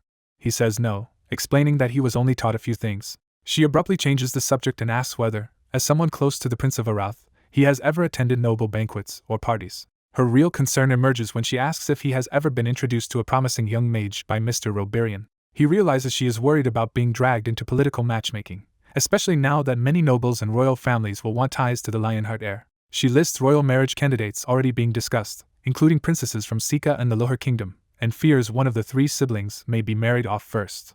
He privately mocks the Lohar line, remembering its foolish reputation. That thought amuses him enough to make him laugh to himself. He dismisses the whole prospect as awful just as someone arrives at the door. His older brother appears and calls out to him. The younger man jokes that his brother returns sooner than expected, since he assumed the forest ordeal would keep him occupied for days. When asked whether he saw many ghosts in the forest, the older brother clearly wants the subject dropped. He explains that he spent an entire day fighting illusions, monsters, and even knights. The younger brother notes with satisfaction that Eugene made it back to the castle in under an hour after being dropped in the woods. Before they can continue, a maid rushes in with urgent news. She reports that an important guest will be arriving soon and asks them to prepare and come to the warp gate. The silver-haired girl is surprised, saying she had heard nothing about any visitor. The maid explains that the notice only just arrived and that the decision was made during a conference of the elders. Realizing the guests must be highly significant if the family itself is going out to receive them, Eugene asks who it is. The answer is a major religious figure from the Holy Empire Eurus, Auxiliary Bishop, Lady Bishop Christina. At the warp gate, a radiant portal opens as the family gathers to receive her. Elders and knights stand in formal attendance, waiting for the visitor to emerge. A woman steps through the portal. She arrives under guard from holy knights, confirming the authority and prestige of the church delegation. The moment Eugene sees her, he is struck by how familiar she seems. He realizes with shock that the Bishop Christina looks like a niece. A young nun named Christina arrives under guard and politely thanks the church elders for receiving her. An older clergyman recognizes her as Lady Bishop Christina and is surprised she came in person. She explains that as a servant of the faith she had to answer the summons herself, because the matter is too important to ignore. The clergy escort her deeper into the grounds while onlookers watch her passage with curiosity. Among those watching, Eugene notices her and is immediately drawn in. Christina suddenly stops as if she has sensed something important nearby. She turns toward Eugene and his companions, focusing on him in particular. Her warm, knowing smile lands on Eugene with unsettling familiarity. The moment hits him hard, as if something about her presence stirs recognition he cannot explain. The students are left facing her directly, with attention centered on Eugene. One of Eugene's companions presses him about whether he already knows this woman. He denies any prior connection and insists this is his first time seeing her. His denial only makes her suspicious, because Christina's reaction toward him felt too personal to be random. Later, Eugene reflects on Christina alone in his room, trying to make sense of who she is. He recalls that Christina Rogerus is the adopted daughter of one of the Holy Empire Eurus's 3 cardinals. He also remembers that she comes from the same line of succession associated with the Saint Anise. Though not yet formally named a saint, she is effectively the only candidate expected to inherit that title in this era. His thoughts are interrupted when a servant announces a visitor. When he asks who has come so late, the servant reveals it is Auxiliary Bishop Christina. The news catches Eugene completely off guard. Christina introduces herself formally when she is brought before him. Eugene gives his name in return and immediately asks why she came without attendance or protection. She says she came because she received a revelation from the God of Light. Eugene demands to know what that revelation was. Christina refuses to share it, saying such a message cannot be explained to someone outside the faith. Instead, she says only that God guided this meeting and that was enough reason for her to come. Eugene assumes that is all she intends to say, but she stops him from dismissing the visit. She reveals the real purpose. The elders' meeting has ended, the Senate has decided to open the grave, and Eugene must come with her. He is startled that she expects him to accompany her personally. Christina confirms that escorting him to that event is exactly why she came. They set out together through the cathedral halls, with Christina leading and Eugene following in wary silence. As they walk, Eugene asks permission to question her, and she calmly allows it. He brings up the rumor that the role of saint passes through a bloodline and notes that she is considered this generation's sole candidate. Christina avoids the implication and says she does not understand why he is asking. Eugene explains that during his studies in Arath he saw centuries-old paintings in Senya's hall. He recalls portraits of famous companions from the past, including his own ancestor Vermouth and others beside him. Among them was Anise, and the image he saw there strongly resembles Christina. He admits he does not know how to interpret that resemblance, only that she looks very much like Anise. Christina absorbs the comparison without visible shock, as if she has considered such a possibility before. She answers with composed gratitude rather than denial. Eugene notices her lack of surprise and realizes this may not be the first time someone has linked her to Anise. Christina says that if others see the old saint in her despite her not yet holding that title, perhaps that too is a miracle of God. Then she turns the conversation and asks how much Eugene actually knows about her. He admits his knowledge is limited to her public identity as the Empire's saint candidate and Cardinal Rogerus's adopted daughter. Christina reveals that she was abandoned as an infant and left at an abbey because her parents wanted the god of light to raise her. Since her true lineage is unknown, she says that if Eugene truly sees Anise in her, then perhaps Anise could be her ancestor. Eugene objects that history says Anise never had children. Christina answers that history only records what the world knows, and a saint was still a human being who may have desired a child. Having offered that possibility, she asks if his question has been answered and urges them onward. Left with that unsettling idea, Eugene privately wonders whether the revered Anise may have hidden far more of her personal life than anyone ever knew. Eugene hesitates, realizing that questioning Christina about her ancestry would only trouble her when she likely knows nothing about it. He keeps that suspicion to himself as they leave together under the night sky. Escorted out by the guards, Christina leads while Eugene follows in tense silence. They cross the cold castle grounds, separated by caution and unspoken intent. Noticing the chill, Eugene decides to offer a small courtesy instead of pressing her. Christina is caught off guard when he holds out his cloak for her. She accepts the gesture and thanks him, easing the distance between them slightly. Wrapping herself in the cloak, she regains her composure and turns back to the purpose of their walk. When Eugene assumes they are heading to the Round Table Tower, Christina corrects him at once. She reveals that their true destination is the rear of the castle, where the path to Great Vermouth's grave begins. Under the moonlight, she leads him away from the castle and toward the cliffs below it. As they descend, she notes Eugene's unusual interest in heroes from 3 centuries ago, and he only gives a guarded answer. Christina explains that Hogan, though part of Kiel's territory, was designated Holy Land by the Empire, drawing countless pilgrims each year. She bluntly states that she knows why Eugene came to Hogan. Eugene stays calm, admitting he had already noticed the attention fixed on him there. He asks whether the Empire's interest is tied to the god's revelation, but Christina refuses to explain anything to a non-believer. Even so, he admits the matter still weighs on him, and she reminds him that she told him precisely so he would think about it. Her sharp tone and familiar manner make Eugene think not only of Anice's face, but of her personality as well. That resemblance pulls him into memories of the old companions who once shared hardship and stories around the fire. From those memories, he recalls that Anise never spoke openly about her own past, though he understood there was pain behind her silence. Whenever the cardinals who raised her were mentioned, her only response was a bitter smile. Eugene concludes that Anise deeply hated her past. Christina stops at the cliffside and announces that they have arrived. She tells him that Great Vermouth's mausoleum lies below, reached by a hidden path. Eugene stares over the edge and wonders if she expects him to simply jump. Christina confirms that she knows he can use magic, but asks him not to rely on flight magic on the way down. When he demands a reason, she says he will understand once he falls and offers him her hand. He accepts her hand, trusting her guidance despite his doubts. The moment they step off, both of them plunge down the cliff together. Eugene is forced to follow her into the drop, with no chance to stop the descent. As they fall, Christina draws the staff hidden at her side. The cross atop it erupts with holy light. That divine power envelopes Christina, lifting her into a radiant, winged form while she still holds Eugene. The fall turns into a blazing descent through a field of holy light and feathers. Eugene looks up in shock, overwhelmed by the sight before him. For an instant he thinks he is seeing an angel, then realizes the face resembles Anise. The recognition rattles him, leaving him stunned and uncertain of what he is witnessing. Still suspended in her grasp, he keeps staring as Christina carries him safely through the light. Unable to contain himself, Eugene blurts out that he just saw an angel. Christina dryly questions his senses instead of indulging the claim. She explains that the spell is Wings of Light, a holy technique that only imitates an angel's form and protects those falling from high places. Eugene hears the explanation, but privately fixates on one thing: the angel's face was exactly Anisa's. Before he can press the matter, Christina announces that they have reached their destination. The holy radiance breaks apart as they emerge from the descent. Eugene's eyes widen as the new space comes into focus. They find themselves not at the bottom of a cliff, but in a vast open field beneath a bright sky. Christina kneels and tests the ground, confirming the place through touch. She notes that the grass feels completely real, yet senses no life energy within it. Eugene identifies the phenomenon as spatial magic. Realizing this is an enormous subspace beyond normal magic, he wonders if Vermouth himself was the one who created it. A white-haired man and a nun walk together across a quiet field toward a sacred burial site. They arrive before the founder's mausoleum, where a grand statue of the legendary Vermouth stands over the flower-covered grounds. The monument presents Vermouth not as a distant myth, but as an imposing warrior whose legacy still governs the present. The man remarks on the beauty of the place, setting a reverent tone as they take in the founder's grave. Inside, 2 elder authorities await them, clearly positioned as guardians of the mausoleum and its rules.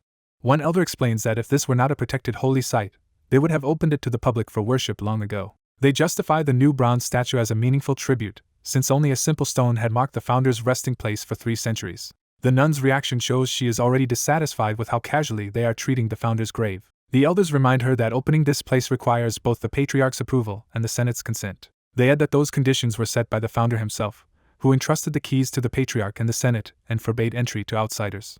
She cuts through the explanation and points out that what they are doing has no precedent. Even so, she insists she did not come out of disrespect, but because she has an urgent reason that outweighs custom. One elder answers that her problem is not her motive, but that she chose the worst possible moment to press this issue. He openly rebukes Lady Christina for arriving at an improper time and dragging his son into the matter. The elders reveal they tolerated her stubbornness only because of old ties between church, empire, and the founder's bloodline.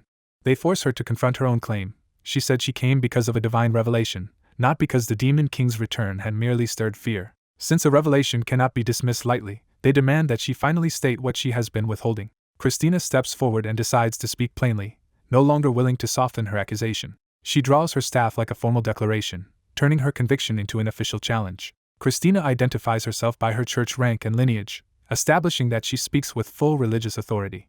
She declares that she stands there as the Pope's representative and as the saint chosen by the God of Light. Using that authority, she demands that Vermouth's grave be opened immediately. The elders are jolted by the force and implications of her request. Christina reveals the reason. According to divine revelation, Vermouth's soul never reached heaven. She explains that the hero's soul failed to find salvation and is now wandering the earth, so the saints must inspect his remains. The Senate elder yields the decision to the Patriarch, making clear he will not oppose whatever is chosen. The Patriarch bitterly reflects that he may now have to open the founder's grave with his own hands. With permission granted, Christina and the white-haired man proceed deeper into the mausoleum, while the Patriarch faces them. As they enter, Christina notes that the temple's grandeur is deceptive, because the founder wanted the place empty and stripped of worshipful ornament. The Patriarch confirms that Vermouth forbade statues, family symbols, and anything that would turn his grave into an object of devotion.